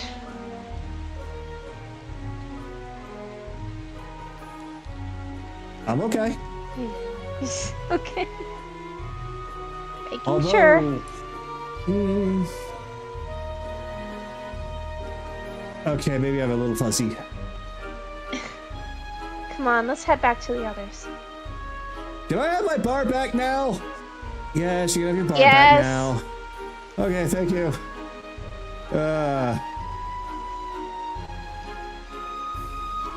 So... how are you gonna pay for all those drinks? It's on the circus. Oh. Okay. Again, why do you think the two of you are allowed in here? That's true. This is a very, very, very special bar. This is a place where you can come and enjoy Feywild drinks. And I know that you are from the material plane. So, it'll be a nice experience for you. You and all your friends are allowed in here. We'll take care of it. We'd say nothing to Belle. Belle cannot know of this place at all. You heard that, Belle's not allowed to hear of this place. No promises. Alright, no promises. Well, that's as good as what we're gonna get. Let's head back. So, it's at this point where we'll need to wrap up your turn. But we'll have... I'll say that they head back to the tent. Yeah, that's a good idea. They'll just kind of go in and... There we go. So considering the time and considering Belle is not going to be here, I think the direction that we're going is probably for the best as opposed to what I originally had planned. So we'll just stick to that and prepare more for next week. So for right now then, for the best. I will say, so Yeah, we'll get to that character here in a moment. But it is Chase's turn. No, it's Oh, that's not. right. That's right. Chase went, then Kaylee. It's Carolys's turn. Tailspire would not be laggy, please.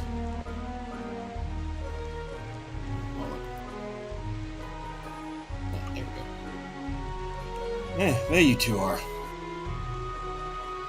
Oh, sorry. Just went to have a drink.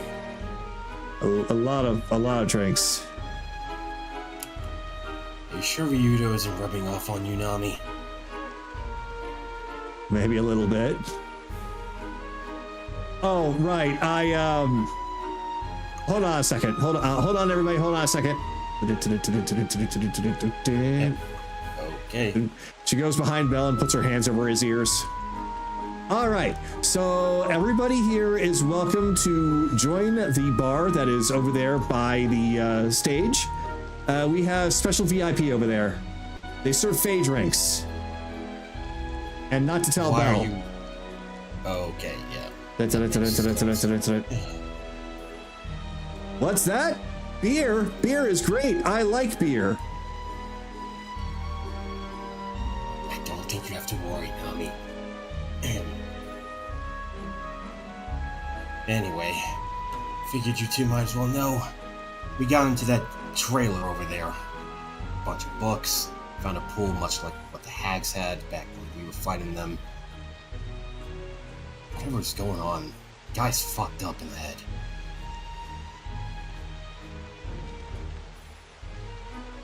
Huh.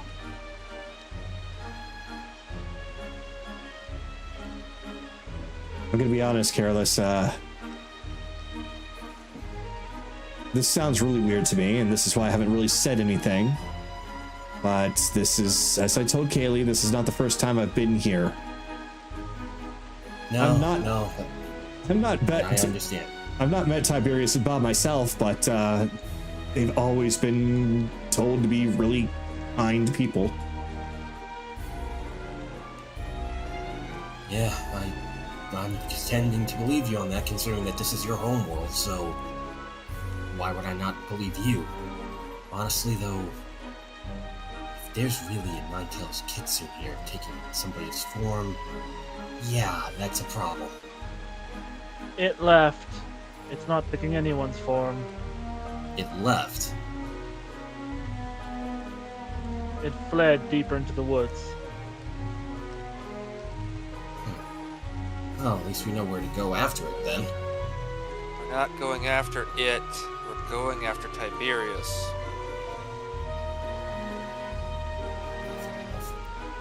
Either way, you know, Nami, based on what you heard about Bob and Tiberius, what do you recall, if you can? I think I'm gonna actually change the music back over at this point.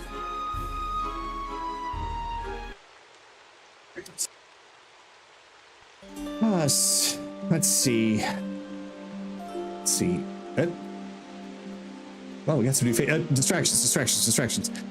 Well, I've only been here a couple of times, and every single time, everything seemed to be really great. It's honestly the only thing that seems new, and this is why I've kind of kept quiet, and mostly because I was curious to learn what was happening, is the appearance of so many kids, and it's not unlike kids to be here. It's just that it would only happen when they go over to the material plane. They would entertain the kids there. Come back here. Of course, we have kids of our own, but they're fake kids, not the humans or a goblin. This is beyond anything that I remember at all from this place, and my memory is hazy already, so it's not really reliable, but it's a feeling that I have. So this is just recent then. What you're feeling is telling you that they never did this before then. How recent could have this have been? Feywild terms, of course. I don't really know. But let's go by what the yarn spinner had told us about how long it's been since I apparently have been gone. That's how long this circus, this carnival, has been around. I don't really remember anything about any sugar plum fairies, no offense. Not taken. But I do know that this carnival existed.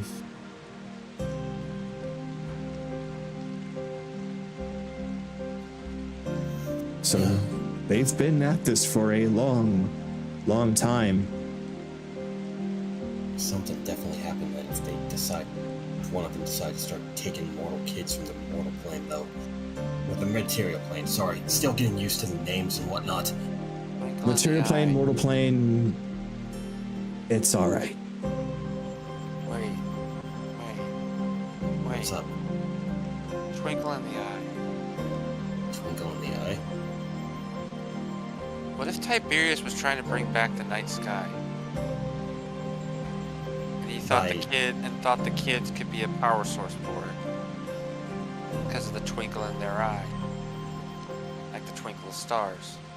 That would be cruel to the kids, but I can understand the well intentions, but still. Children? But he may have not meant to hurt them. Simply just draw power from them, kind of how Akira just draws passively from the world around him. But he needed subjects. He needed test subjects.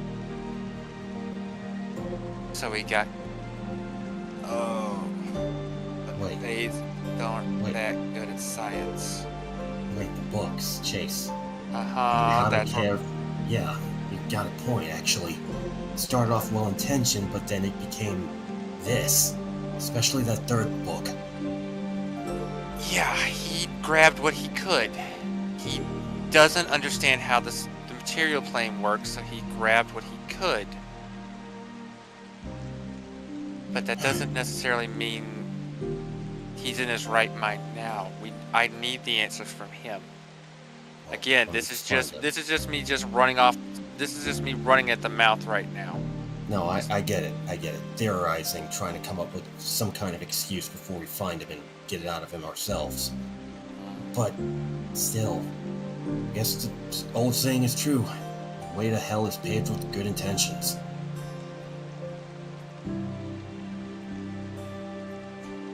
Anaran, what do you think? Interrogation is required. I know.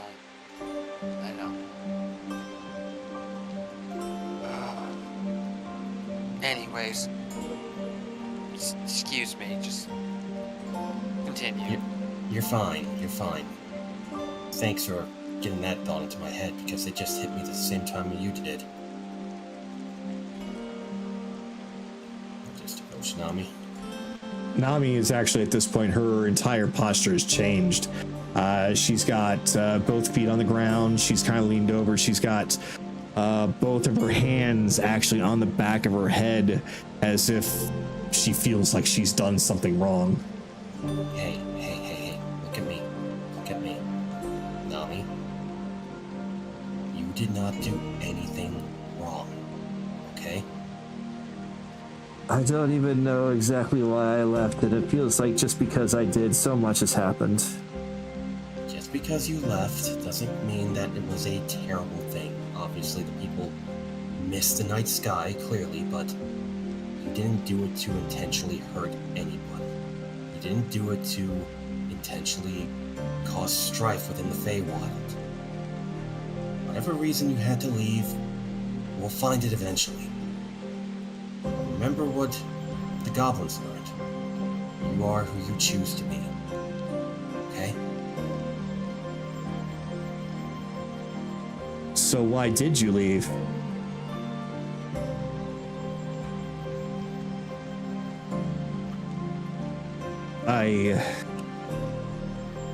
That is a very unfair question for the current moment. Sorry. Just curious. Stress can make people curious. Look, Silk, was it? Yeah. I don't know much about the Feywild or your ways. Again, I'm too used to the material plane. But Nami here, I've known her for quite a while. And I know when she's being truthful. If she doesn't rightly remember, she doesn't rightly remember. I understand you want answers. We all do. But I don't think right now pressing her about why she left is important. What's important is finding Tiberius and taking care of these kids. Okay? Answers will come. Alright, sorry, there's a reason why I'm asking, but I lied. It wasn't because of mere curiosity, but, we'll give it a little bit more time. Interesting. Whenever that's ready to be revealed, we'll hear you out. So back to Nami. I meant what I said though, Nami. No matter what that reason was, you didn't cause harm intentionally. Remember that. And keep in mind, don't beat yourself up over it. If all these guys here constantly bash me on the head if I try to beat myself up, you can't beat yourself up either. Got it?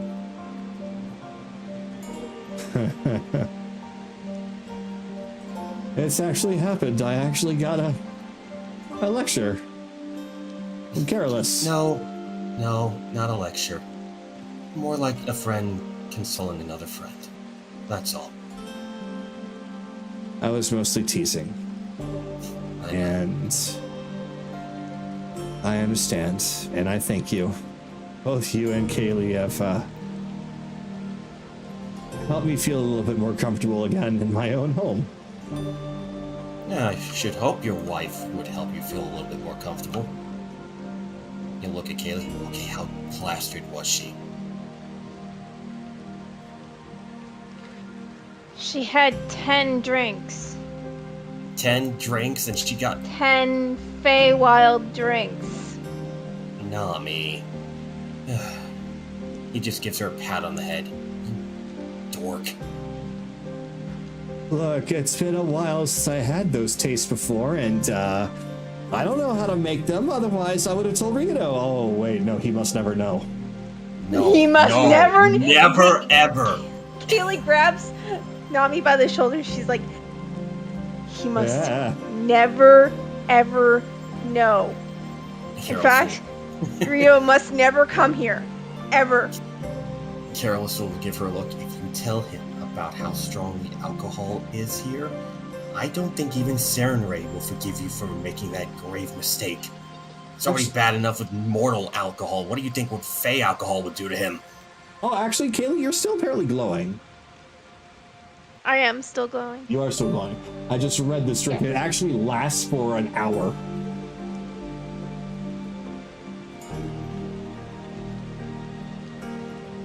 Oh shit, I'm blinding him. Oh crap, I'm sorry.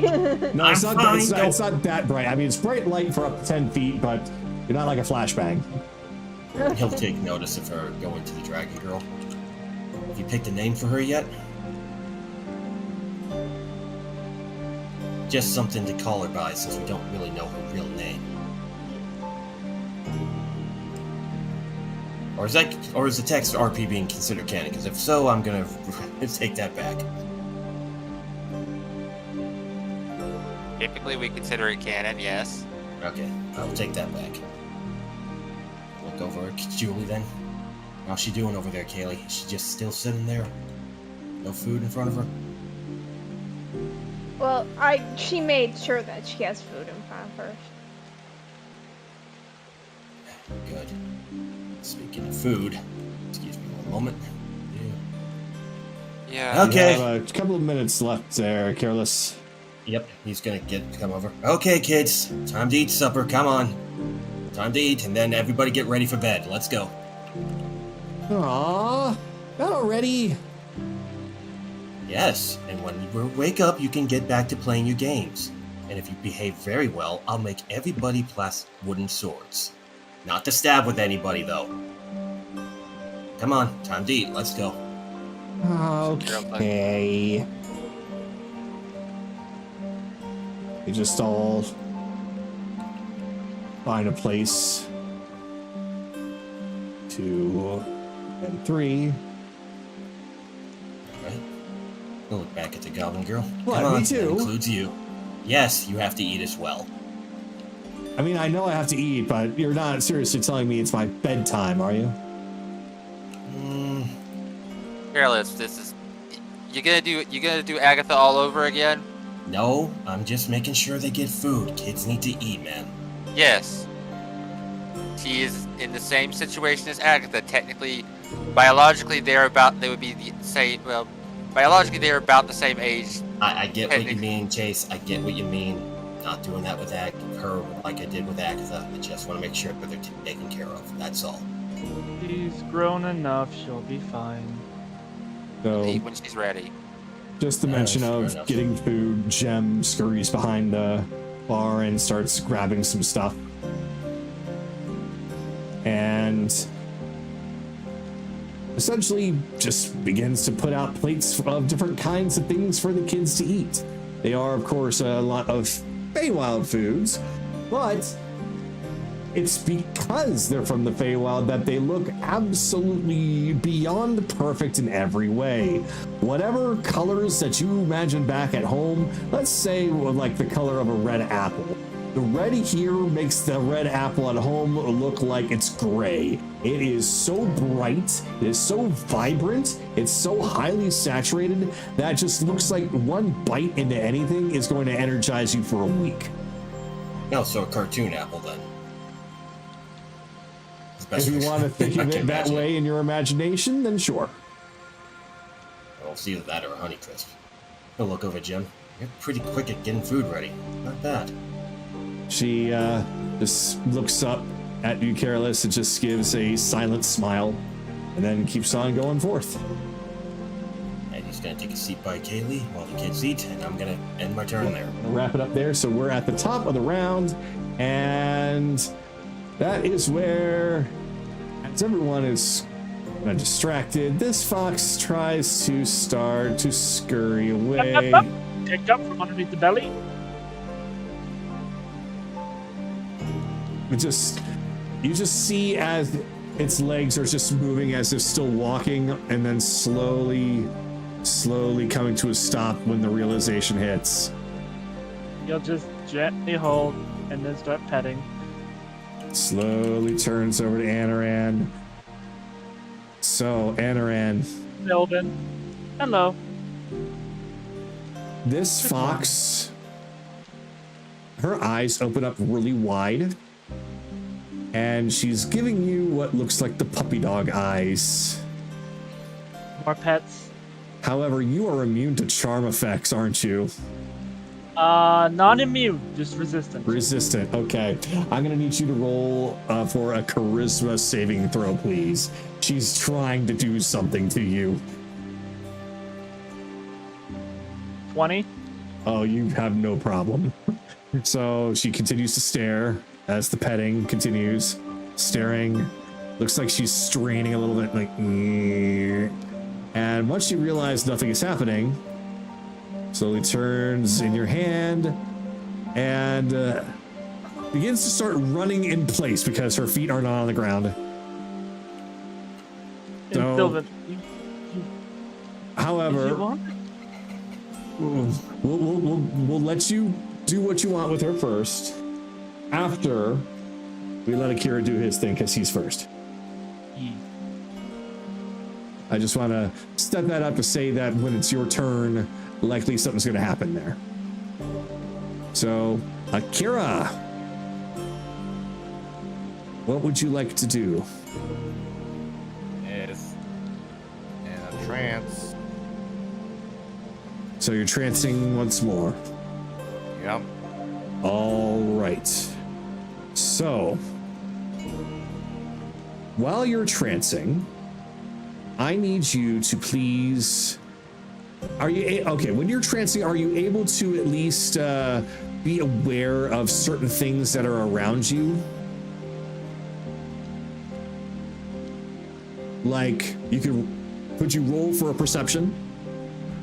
Yeah, it's the same thing as for.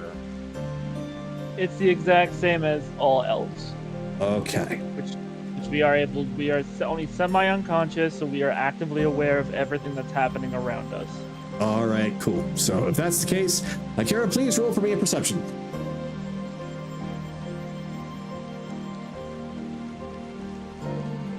I got 19, but is that enough, or do you need more? I need a little bit more.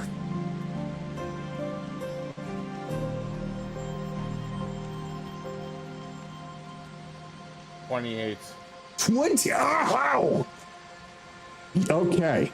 Nearby in the trailer, you hear a thump, thump, thump that rattles the whole trailer. But as soon as those 3 steps, those 3 rattles are heard, it goes completely silent once more.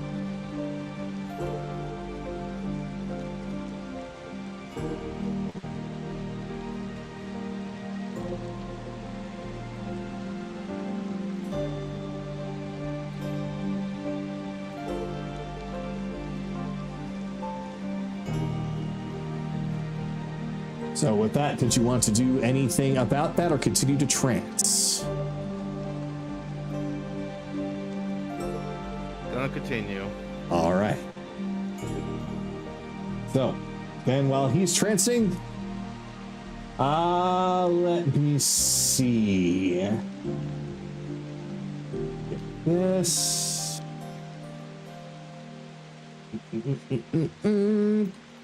Anaran? Uh-huh. So, the little fox is looking like just trying to continue to scurry away. You were wanting to say something, Sylvan? Sylvan's like, you're being very rude. That was a pretty hefty spell to release you from your curse. I'm not your enemy. You're very So, adorable with him. with that,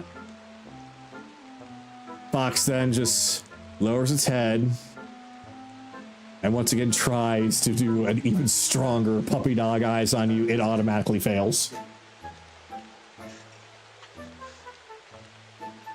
He just boops her on the nose. Would you mind removing your hand from my chest? Sure. Though, if you want to have any complaint, you can complain to the other one who openly spread your legs out in front of me. As he just sets her down. We call it spread eagle.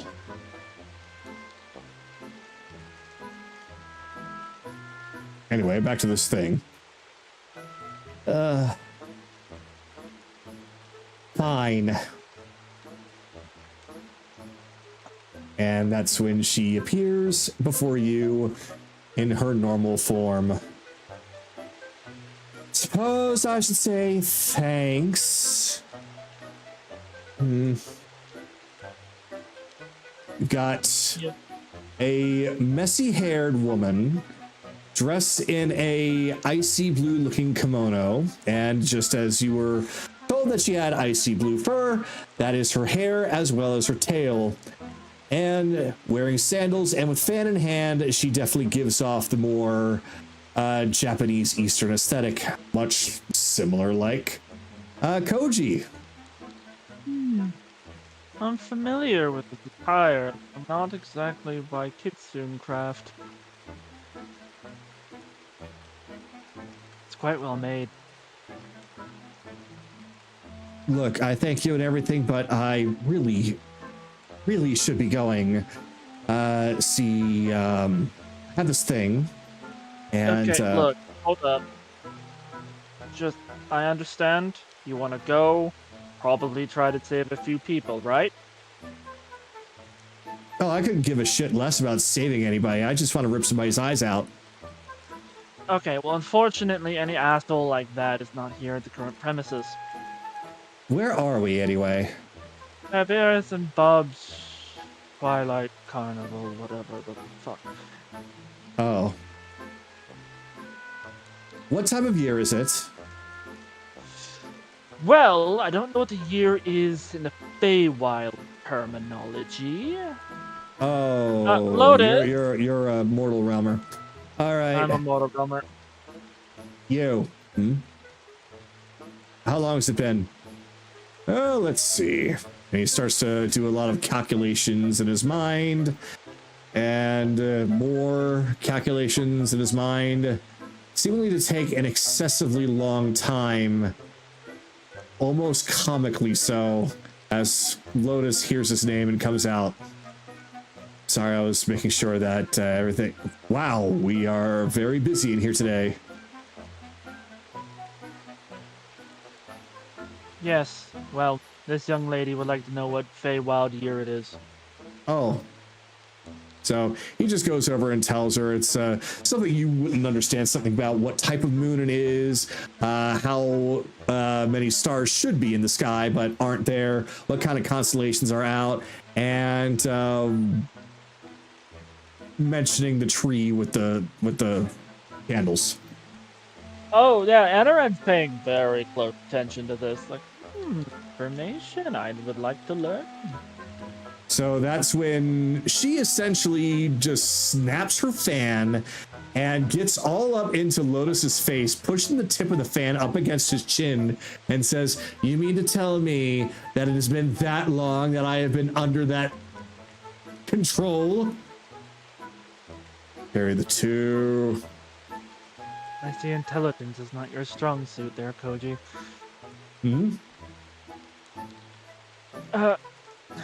Madam. Minus the 7. What? Tea. He just holds out a teacup. Snatch. Lavender with lemongrass and a little bit of earth of deep root. Oh, this is a lot to process.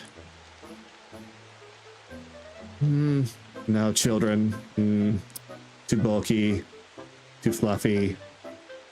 Child. Huge. This'll work. Move.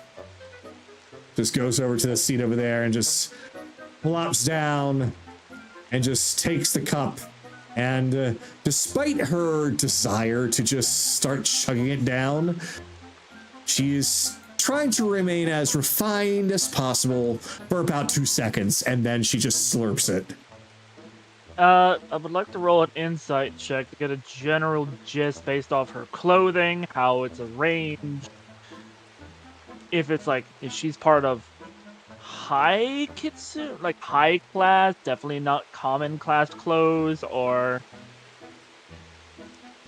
Alright.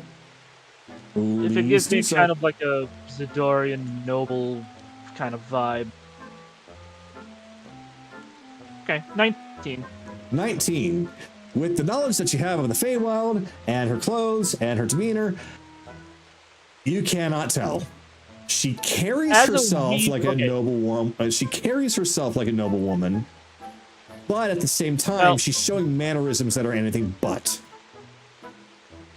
As someone proficient with weaver's tools and how to make clothing, could I tell that this is meant to be worn by somebody of higher class? Ah, interesting. I will allow this. Go for it. If that's the case, then that 19 would be raised to 23. With the 23, I will say that this is a little bit more geared towards, yes, I would say a high class.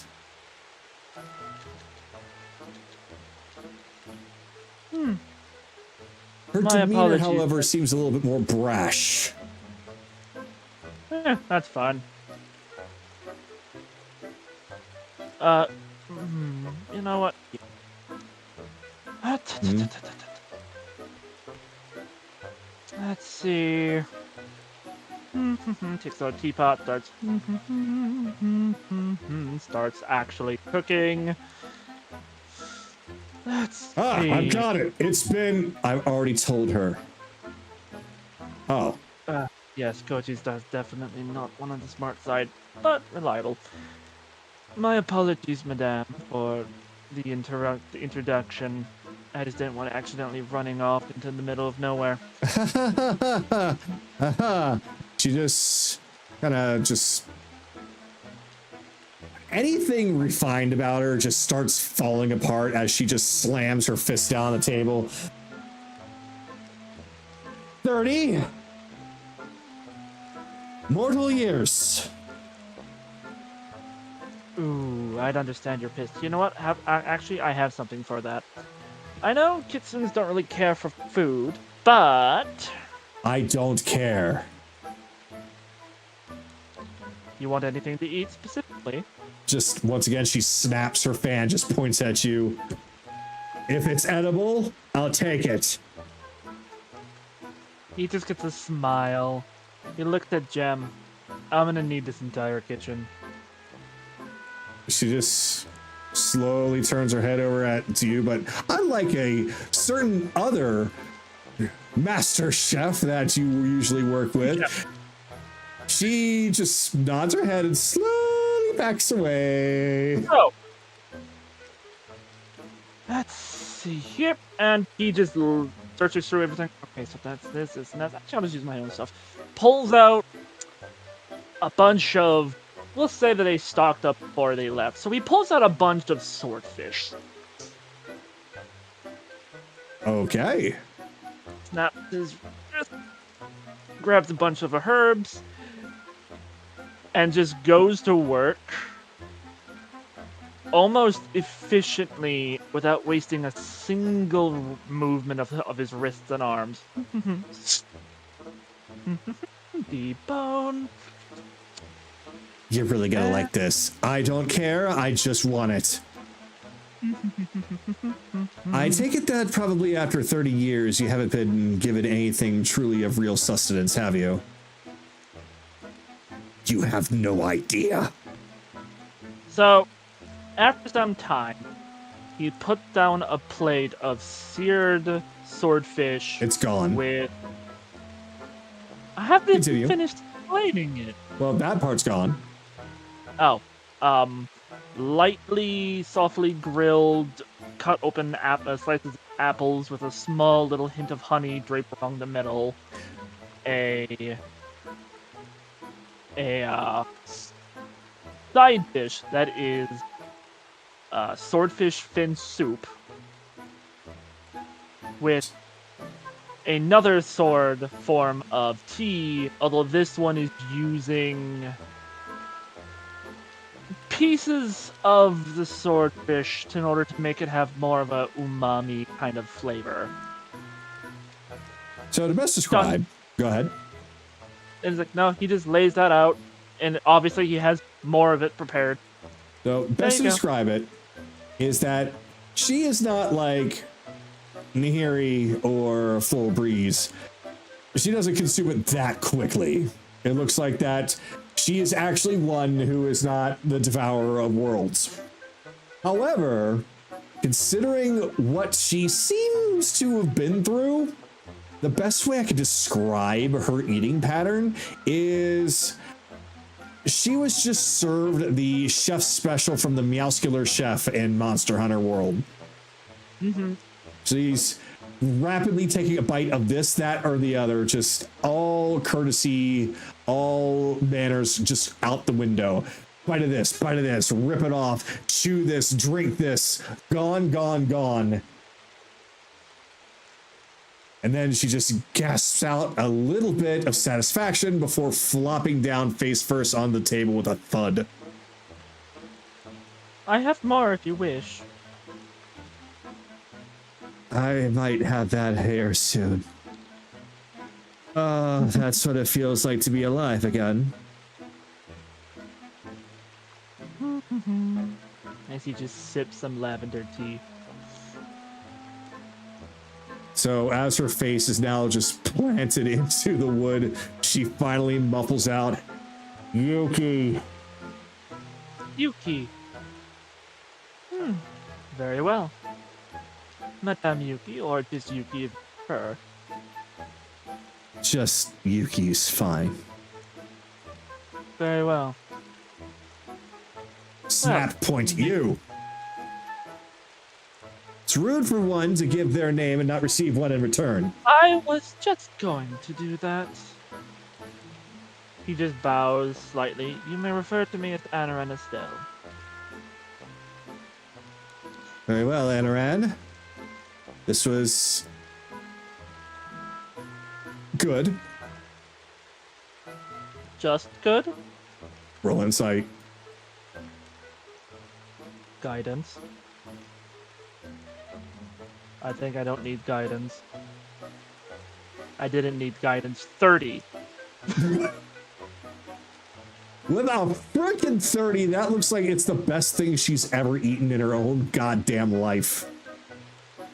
Yeah, but he takes it as just good as a challenge. So he's like, okay, hold up. That's all that. That's all the cooked food on the table. Everyone enjoy. Cracks his fingers. Oh no. So, And he pulls out the last piece of the Dragon Devourer steak. where on earth was he keeping that? Just Oh, looks in at a small everyone. bag. Just looks at everyone down the line. Nami just shrugs. Of course, this girl is needing some work. I don't know how Kaylee and Careless would care to respond. Yeah, he's just like, you get used to it. As he... He was just making sure the Dragonborn girl eats. Is that a fucking Harangon? I thought their species Rabbit were long. folk! Oh. My mistake. I apologize. So, as he's like back turned, cooking, there's just this emotion, like this flow of emotions of, I will hear this woman admit my cooking is great, whether it's the fucking death of me. So, as you're doing that, Kaylee, you find that it's actually, she is just unable to eat on her own. But your assistance is working.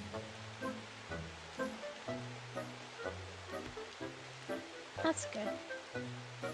Is she alright?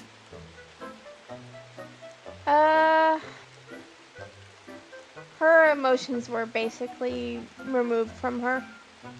Kind of goes over and takes a look at her. Let's see. No, that's not subjugation magic.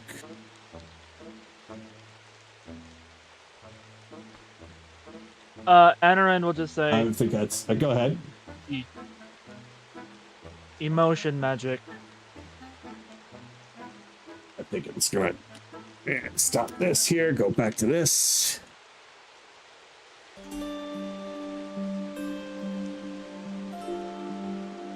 Emotion-based magic. Though I thought it was extinct. Not around here, it's not. Though, I thought the Harangon were extinct and... Oh, right, I'm sorry. Rabbit folk. Material We are plane basically created.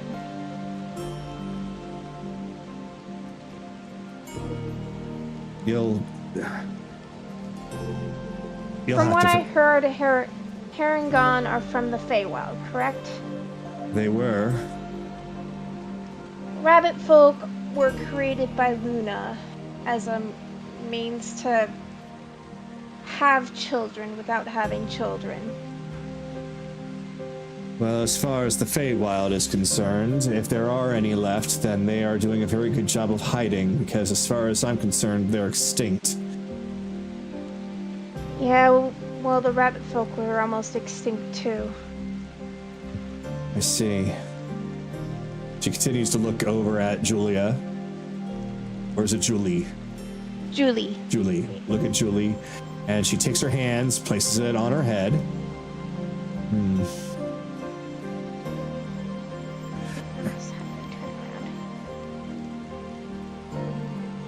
Well, quite literally, her twinkle has been removed. Yeah, that's what we keep hearing. We're not exactly sure what that means. Well, it is an emotion magic, as was mentioned before. As a result, she has none.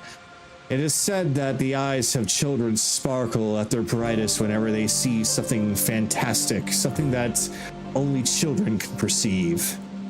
That's why it's never really taken from anyone of our ages. But why remove it? Said that they can do all sorts of things. Grant power, grant wishes, bestow everlasting happiness. Weaponize it. Kind of like their crystallized wishes. So you know about those. Well, I would say the best way to describe it is if you take one crystallized wish and set it down on the table before you, and then take the literal flickers of light from a child's eyes and place it down right next to it. Their sizes would be the same, though their weight would be drastically different.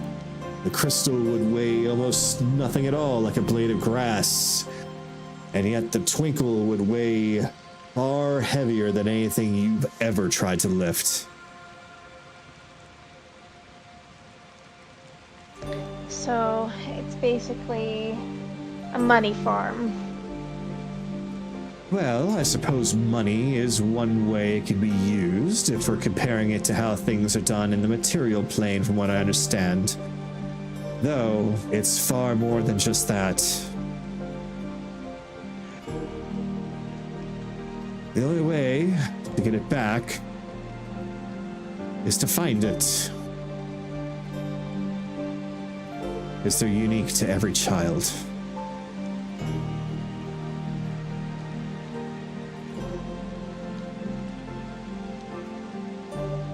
Either way, you'll set down a plate. This plate has a 17-ounce steak with foie gras laid on top of it, sprinkled with just a little bits of lavender, sided with a almost like Dijon mustard meets Worcestershire sauce, kind of like weird mixture. One side has the Dijon mustard, one side has Worcestershire, and then just sprinkled down in a line is a chocolate coffee sauce. Very different ways to have flavor. Enjoy. So, she just crosses her arms underneath her chest, just tapping the fan against her arm as she looks at it and looks back at you. You expect me to eat multiple meals at once? I suppose that you've been so kind to me, I should go on ahead and endure. Once again, roll for insight. I'll use guidance, because he seems to not be fully honest with herself. Okay, 21. 21, yeah. She is actually still quite hungry and is going for it. She's just trying to act tougher than she's putting on. Yuki,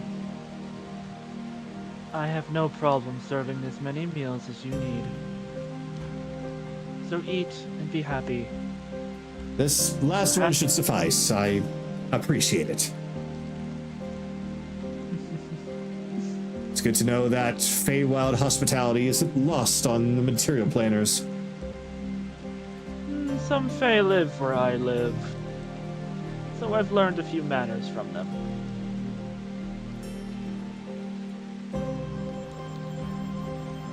And I suppose I should also apologize if I'm coming off puttish to some of you, but I have seen things that I would rather try to forget, so give me a moment. You have spent 30 years trapped in your own body as it was forced to act like a monstrous being, incapable of thinking and only desiring to eat and kill and maim. I think you are entitled to a period of time of being a little frustrated. Minus the eat thing. We didn't really have too much of the sustenance, just what was considered the appropriate amount. Then shut the fuck up and get over here and eat then. I'm allowed? Yes. Oh, then don't mind if I do. You'll pass over some of the seared swordfish. I have no problems feeding anybody. I am a cook after all, it's what I do. And a doctor, and many things. So, The slayer of all things wicked to get in front of me. So Koji kind of takes a moment to further explain what he was mentioning before. The best way I can kind of really compare this to, since you're a Final Fantasy player, is this is literally the situation with Zero, where ether is consumed in the 13th, but there's so much of it from everyday food that they can eat it that way. It's not as potent as taking it directly, but it does prevent actual lives from being taken. So them eating food is going to be the equivalent of them eating life force, because it is technically life that they're eating from. Very well. Either way, I haven't yet to eat myself, so he just pulls out some of his little, like, small 9-inch long wooden box, opens it, pops out one of his little, like, nutrient balls, hop, closes the box and puts it away. You cook entirely large meals for people, and yet you consume a ball from a box.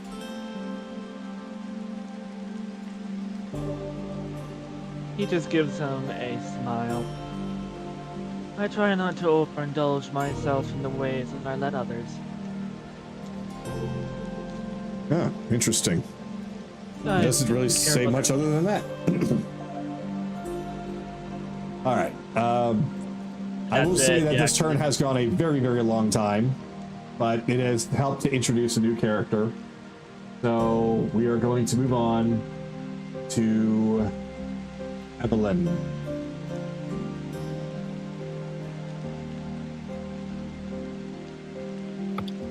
I don't have anything. Okay. Evelyn not having anything, and Belle not being here. Kaylee, we come back to you. Hello.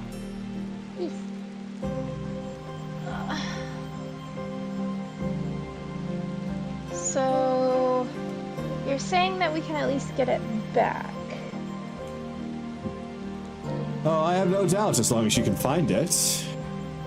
If it's still here, somewhere.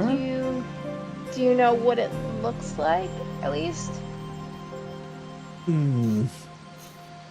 How to describe? Let's see. I've got an idea. Boy, it's been a while since I've done this. She grabs a leaf from one of the plants growing nearby and sets it down in front of you before seemingly casting a spell on it. That leaf suddenly poofs, and it appears as though that leaf has transformed into a literal ball of light, almost like a star plucked directly from the night sky and placed in front of you.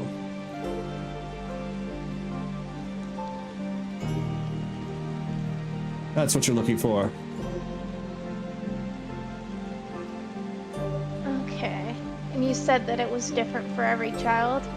It is different for every child. The size, shape, light.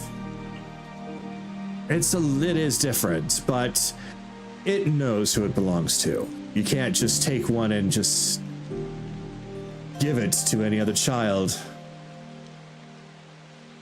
So if we bring her close by to this sparkle, then it'll return to her? Well, it wouldn't return to her, I don't think. I'm sure it might resonate, however. Okay. Well, That's good to know.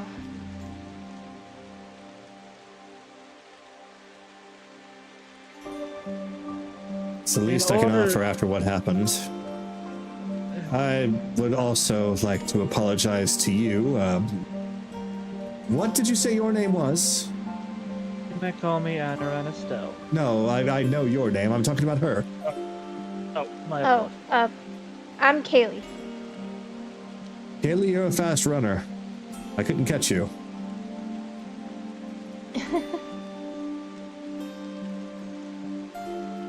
Wait, were you the one that I put the Vex on?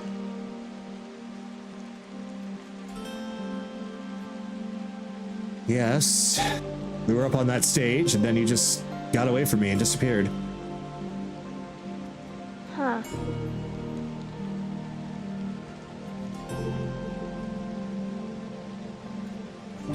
Well, sorry for hurting you. Sorry for hurting all of you.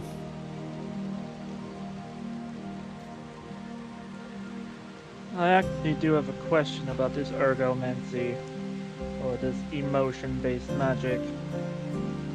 In order to return it to her, would it be correct to assume that we need someone capable of using that magic? Absolutely. Wait, you don't... Does anyone here know how to use Ergomancy?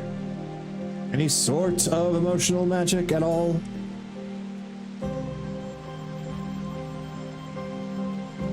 Oh. Not, well, Anaran's kind of like, well, not me, per se, but who knows, we might be able to get lucky and make the elephant do it. I can try.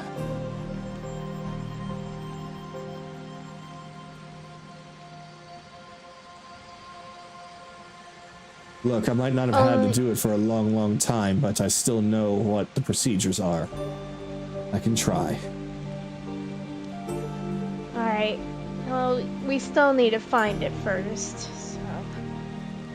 You find it... We have an idea, but... we're not sure what he did with it. Well, you find it. You bring it back. And as part of repayment for sparing me, I will be happy to do that for you.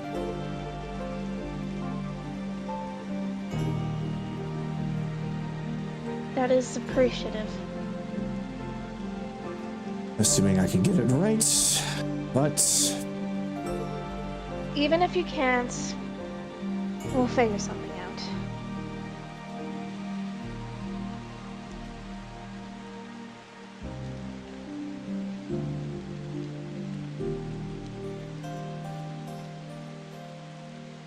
I got a lot of things we need to fix in this world.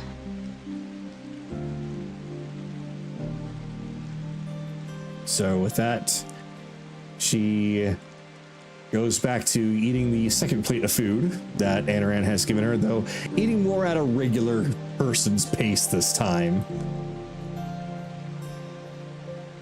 I think I'm just gonna pass my turn off. There's not much else I need to do. All right. Then Chase, we will come to you.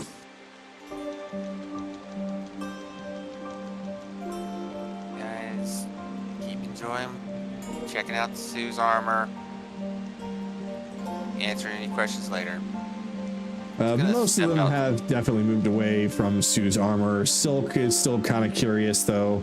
Lotus and Gem are doing their own thing. Finian has just now stopped playing and has gone to just relax sitting on the couch, while Noxie has gone over to sit next to Koji.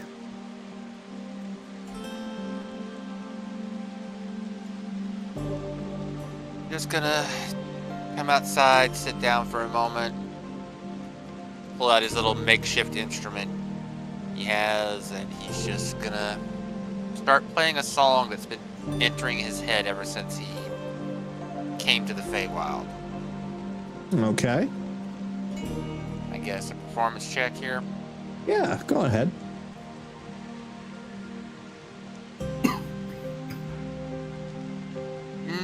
doesn't have the grasp of it. I rolled a 6. Roll a 6. Even with proficiency, because technically we ruled that he does technically have proficiency because he's using magical tinkering, so that would be a +8. So that's a 14. It's a 14. It's not bad, but it's still. Oh. Hey. She just comes out, takes a seat, sees that you're trying to play something, having some trouble, and she grabs her guitar and starts to match what notes you're trying to play and see if she's able to help you get it a little bit more clearly.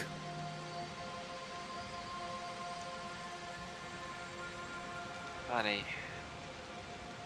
Appreciate it. It's just something that's been in the back of my head since I came here. I don't know why. But, thanks for the room. She just gives you a little bit of a peace sign and a smile.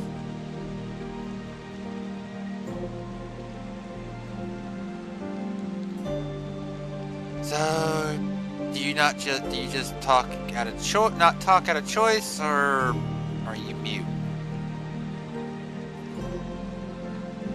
She puts the guitar back and she does reach up and she does rub her neck a little bit, and essentially she decides instead to respond to that, she has you repeat yourself, almost kind of looking at you, kind of pointing at her ear, almost as if she was asking you to, like she didn't hear. But do you repeat yourself as a result? Yeah, okay. I will ask again. And by choice, or are you mute? The first time when you say that she does it by choice, she nods to that one. Okay. Well, no more. I don't need to pry any more than that. But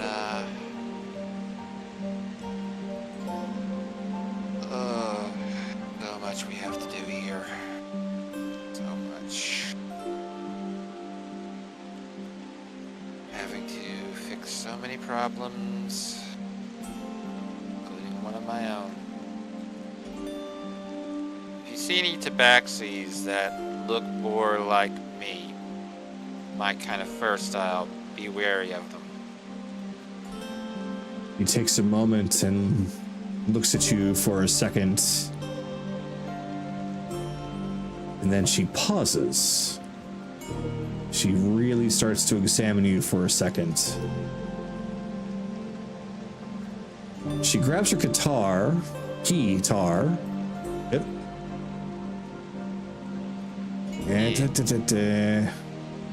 And starts to play a few notes that cause some magical swirls to start coming out of them.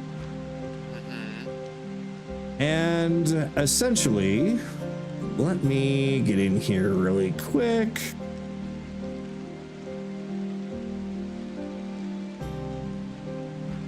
Those swirls start to form into something.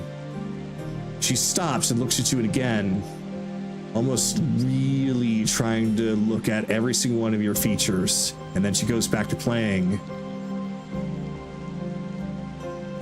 And that's when the form continues to come together, and I can't drop the figure down, so I'm just going to have to say that it is a form resembling your grandfather. Case instinctively reaches for his pistol, but stopping himself, like, you've seen him. And she nods. Recently? She tries to think back, but then she starts to shake her head no. He's been here. He probably didn't leave that far in our timeline, but time works differently here, so it's probably been a bit longer. Okay. He's... Do you know the name Vecna? She just kind of tilts her head to the side for a moment and tries to think before shaking her head no. The material plane, it's a god, demigod. There's arguments, but one that deals with undeath. Real right bastard. The man you just showed me is his champion. And also my grandfather. I'm here to stop him. So she looks surprised to hear that information as she looks like she gasps a little bit. Yeah. The Tabaxis you're used to seeing, pretty sure, probably are native to this plane, but one, like I said, ones that kind of look more like me. They work for him. They're looking for some things, magical artifacts. I have to stop him before he gets them. So, just be aware. So I need to pull up D&D. I need to pull up Dabberda. I don't have the figurines yet. Damn it. But when you're describing Tabaxi that look more like you, she begins to start playing on her keytar again and starts to use that same magic to essentially show you some imagery that she also saw. There are two Tabaxis. One seems to be a female that is dressed up, but it's a little bit hard for her to really grasp it, so the attire doesn't look perfect. It seems to kind of wane, kind of come in and out, kind of flowy like water almost. The colors never really settling on just one. But for the overall basic look, she looks almost aristocratic. Though, she has the same kind of Tabaxi form as you, as well as yeah. The other appears to be more heavily dressed and obscured, though looking to have the similar looking tail. So not able to see the face, not able to see much of anything else, but the tail is nice, big, and bushy. Well, Chase will quickly take out pieces of paper and jot down to the bed a quick sketch of both images. Okay, so those are the two he's working with. That's not a perfect picture, but it's enough details to go off of. I appreciate it.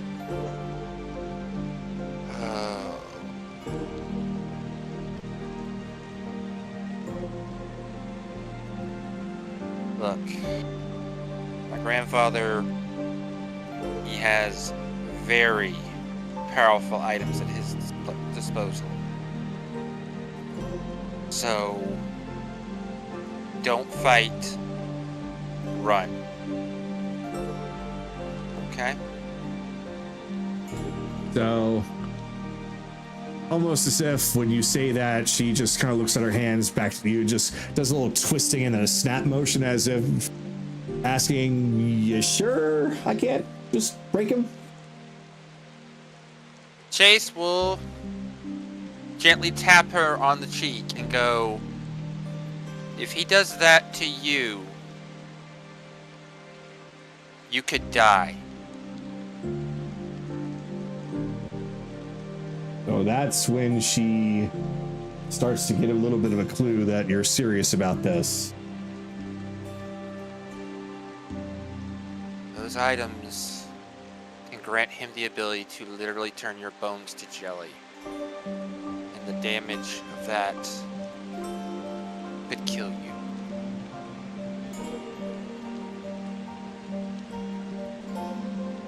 So, with that, she will relent. At least, like, she looks like she's relenting. Just takes a deep breath, slowly nods her head, seemingly in understanding.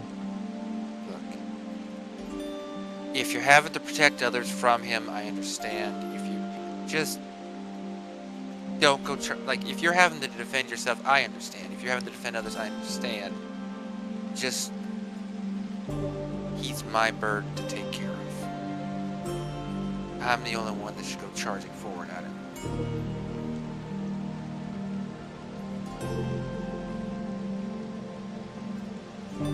So she once more starts to play a little tune and shows it's focusing on two figures now, so it's not quite as detailed as just the one, but they resemble two tabaxis, and they go from fighting each other a little bit, really crudely, but it's still obvious what they're doing, to what looks like embracing, and then turning to look at you with a head tilted, as if to ask you if there's a possible chance of reconciliation.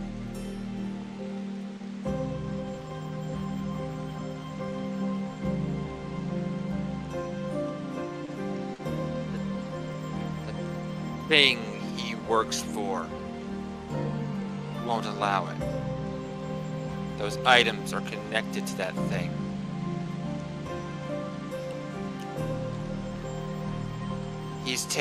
In other words, he's under a binding contract similar to naming magic.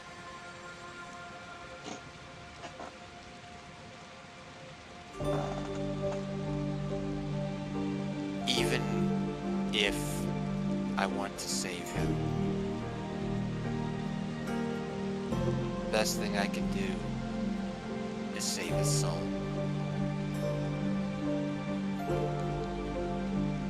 That is a tall order.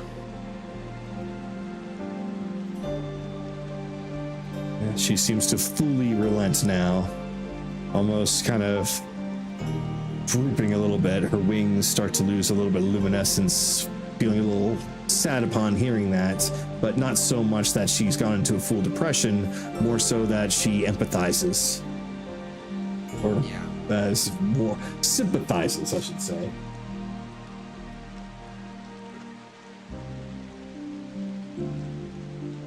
We'll see. Maybe the world will prove me wrong. But well, looks like Tiberius didn't decide to come back. Well, he might actually be in there, who knows? But I'm not gonna wish him luck.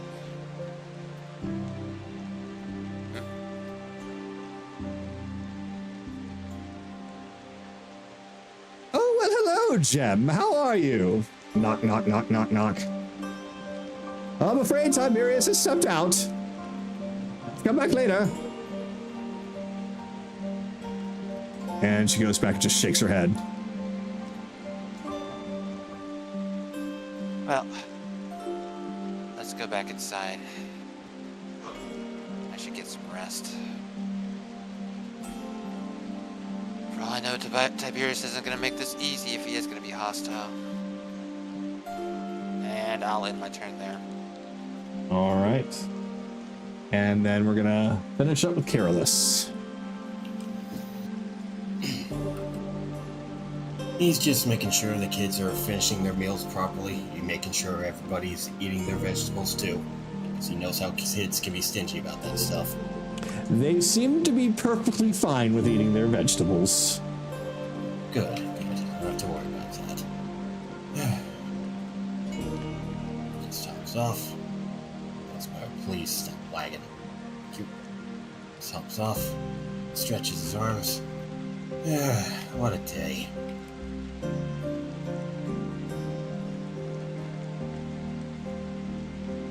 Shiny knowledge. He's gonna approach Silk. Okay. Oh, sorry. I was Yeah, I know, it is a pretty cool suit of armor. I was trying to take it apart, but I don't know how, so... Yeah, not a good idea. That would piss Chase off, and I'm not really in the mood to hear him get upset if somebody's touching Sue's armor like that. Oh, is that why she was kicking me? Sue, please tell me you were not kicking this nice lady.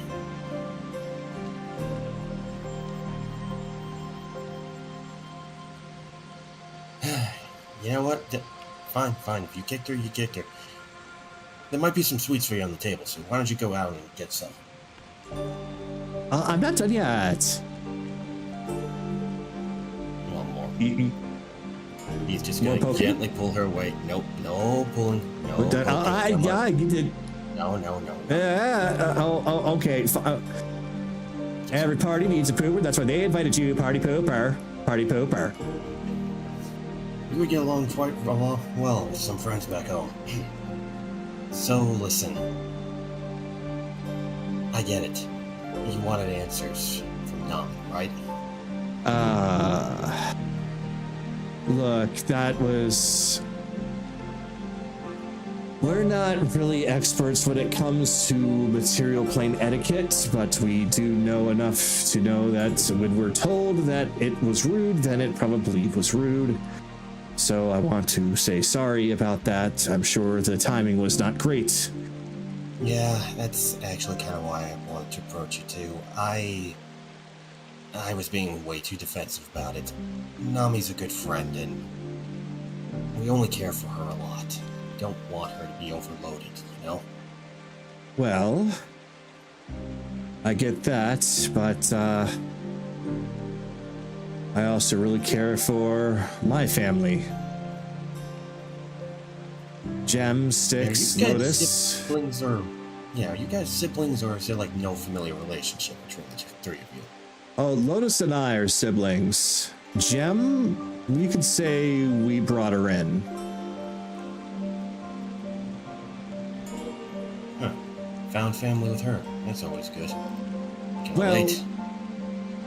it's a long story I won't get too deep into, but she is like a sister to me. And I don't mind long stories. she was never always like this. And I hate to see her like this. Does she choose to be mute, or is something keeping her from talking? She chooses to be because she thinks her voice is cursed. Oh, my. I was not expecting such a heavy answer like that all of a sudden. Well, you asked.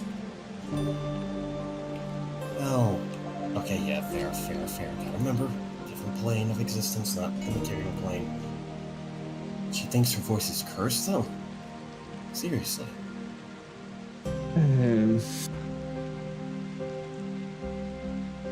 You know what? If it's a long story, you don't have to tell me it tonight. It's just... we just recently met. It's not super long, but I don't think it's my right to say it. No, that's understandable. And don't worry, I'm not gonna push her to talk about it. Uncomfortable storylines like that. Trauma's never a fun thing, even with trusted family and friends. I can tell just by looking at you and by a few others here that you all have your own fair share. That's one way of putting it, yeah. See, we Sugar Plums are all about trying to bring out the best spirits in people when we go and put on our performances. We try to bring everyone together, just make hearts feel more full and more vibrant. So it's a little easy for us to tell when somebody isn't feeling that way. So with you, and I can definitely tell with you, with your friend over there, practically a volcano's worth. There's You him. can just tell that easily. Wow, it's impressive. This is a little bit more of our expertise. We can't do much about it except perform with our music, but we at least know who to target at the very least. But each and every one of you didn't notice at first when you came to help, but after you all started to get settled down in here, I can tell. And that's why I think that Jem went way out of her way to find a place to make you all feel comfortable to the point of practically fainting. Yeah, make sure she doesn't do that in the future. I appreciate her going out of her way like that, but her health is important as well, just like everybody else is. You know that. She's very what's a phrase material planes users very gung-ho about it. She puts her mind to something she can't seem to stop. Ah, gung-ho and eager combined. Oh, sounds like somebody back home. But, you know, I just thought of something. You said you provide light for people with your performances here, right? That's what we aim to do. In fact, we are actually aspiring to go beyond high fae and become archfaes ourselves. Get our own domain of music and make sure that there's always a safe place for people to come. A flame in the middle of the darkness. Well, seems like you found a way to do that. Bring fire and warmth to people. I can appreciate and respect that a lot. That's what I'm trying to do. Now, being a part of this circus is certainly helping. It's allowing us a lot of travel and a lot of eyes and a lot of ears. So we were promised that it would be a big help, though we haven't really gone past where we are now, but that's okay, because one step at a time. Right. We don't have to be exactly what we wanted to be, just as long as what we are is enough. What we are is enough. He takes that to heart a little bit as he thinks back to how he was trying to act before when he met everybody. You know, you just kind of gave me some advice there. Thanks for that. Oh, I did? Oh. All right, Yeah, I'll consider this a freebie, but for next time, I'm going to expect something in return. Fair enough. I'm still getting used to the whole changing from how we show our appreciation from the material plane to here. I'll get the hang of it. Look, the best way to really think about it is that when it comes to the people of the Fae, equivalent exchange is a good way to think about anything. You have your own bartering system, but take that and make that a part of not just goods, foods, drink, whatever, but almost everything. Offering advice, offering to help lift something, offering to help cross the street. Everything is typically rewarded with something equivalent. We refuse to take anything more or less. If you keep that in mind, you won't drown out there. Such a simple system, but you somehow make it work for hundreds and thousands of years. It's impressive. Well, it's not people like us or the Seelie that you need to be worried about. It's those that are on the unseelie and more neutral side of things who will try to take advantage of such things. So you need to get, what do you call it, street smart very quickly. Street cred is the words you're looking for, but yeah. No, Careless. She got it right. Street cred is a reputation. Street smart is becoming aware of what's around you. Actually, you're right. I was thinking, I was like, wait a minute, aren't they the same thing? Anyway, nope, back different. to the point. Yeah, back to the point. You know, once you make a big name for yourself and you have your own domain, I'd love to see a full show you guys have. Without any attacks happening, of course. Well, once we do have our own domain, we're going to be around for a much longer time. So you'll just have to come by and take a look, and hopefully you're not old and gray by then. Even if I was, I would come and see it. But you wouldn't want to rock your ears off, old man. Have you know that not every old man's ears go when they hit a bad age, okay? It's a myth. What's that, Sonny? I can't quite hear you. Oh, you're very funny. But no, seriously. I do want to, again, emphasize that I didn't mean to sound so rude. Family. We love and protect them, you know? It's fine. All of you are... I have no idea the details of what's brought you here, but clearly something major is happening. So... A lot of major things are happening. Then at the very least... Sorry, go ahead. Then at the very least, much like with our music, we want those that need help to feel the comfort that they are really deserving. There is something about the Fae that we still believe that the material planners are having some trouble with, and that is hospitality. So, consider this place, until you're ready, be the place of as much rest as you want. I think that's what Jem was thinking when she made that room, because that room used to be no larger than a closet. She made a giant bedroom from a closet. She expended a lot of magic for that, so make good use of it. Yeah, no, we're gonna return that favor one way or another somehow. We're not asking for you to return any extra favors from this, but how about this? There are some troubles that are plaguing the Feywild right now that it would be nice to see some people like you give a helpful hand towards. One of those I'm sure you've probably heard about by now, the Drowned King. Yeah, we saw what happened when we got here. If you can learn anything about him, even if you can't beat him, even if you can't do anything about him, if you just learn anything, that would help a lot. Because we could just take that directly to the Queen, go from there, hopefully.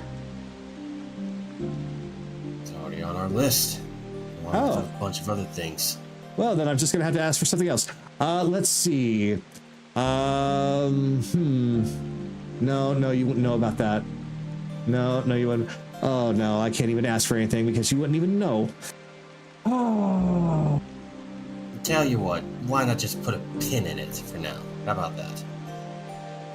A pin in it. It's a metaphor. It's basically just saying, think on it another time, or if something comes to mind, then you bring it up. Oh, I understand. To stop thinking about it now, but think about it later. Exactly. Okay, I can do that. Deal. Actually, no, that's it. He got us. He nods his head. Seriously though, we're gonna do what we can. Besides, we have personal reasons to be here. One for my friend, the other for me. I don't know. It looks like for where I'm standing, almost all of you have a personal reason to be here. That's the point. We all do. Well, then lead off with that instead of just the two. Oh, most just came to my head right away. Anyway. Ah, I see. Retconning your own words. What's a retcon? Oh, it's a phrase that we Feywild use. It means to go back on your word and change it into something else and make sure that that's the truth. Now, see, in the material plane, that's usually seen as lying or twisting words around. Tomato, tomato. Or usually potato, potato. You should have our tomatoes. They're quite good. They scream when you bite into them, though. I would rather not want to bite into a screaming vegetable, please. Meanwhile, Shut up, Anaran. Meanwhile, Anaran just picks up a tomato like, a tomato, crunch. Oh, it's a tomato, and it's screaming. Oh, it's just Sausage Party 2.0. Anyway, Oh, God. yeah, I can't believe I made that reference. Oof. So, that being said, I'm gonna take care of whatever's going on here. You have my word on that. Anyway, I'm gonna go finish off the rest of the food and make sure these kids get to bed. Okay, the kids appear to be all done, and they are all rather exhausted. But Silk essentially goes up and says that right now there's not a whole lot of bed space, but the best place for them is probably going to be right over here. Because these cushions, I don't know if you've even walked over there yet, Careless, but these cushions I are did like, walk over there before. they're like clouds.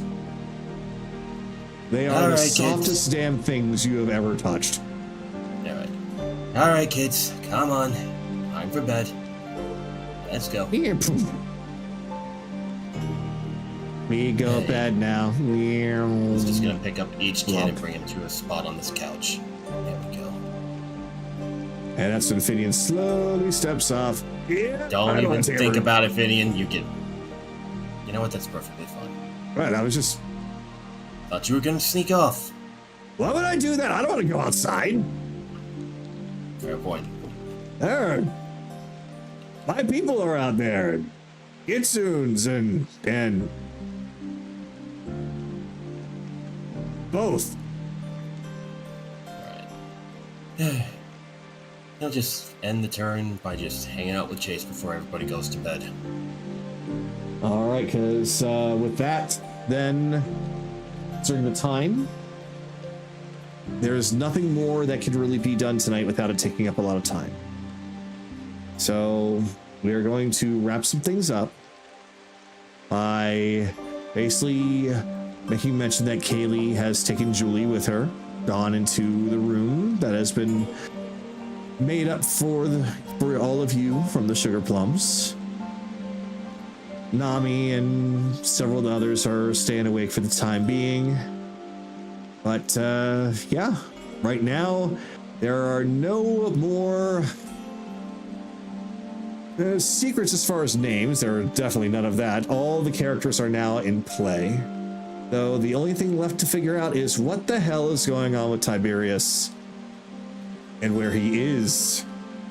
Because that is going to be the key to solving what's happening with the kids, what happened with Bob, and what is happening with him himself. So, with that, I'm going to say to everybody that is watching tonight, thank you all very much for coming here. And apologies that we lost Bell, but poor guy is really having some pain. So Toothaches hopefully, are not fun. Wisdom tooth pain is not fun either. Yeah. hopefully he will. Excuse me. Hopefully he will be back next week. And when we come back next week, it is very likely going to be the beginning of the end of this particular chapter as we move on to the rest of the Feywild. So on that, thank you all very much for being here, and we will see you all next week. Bye. Good night, everyone.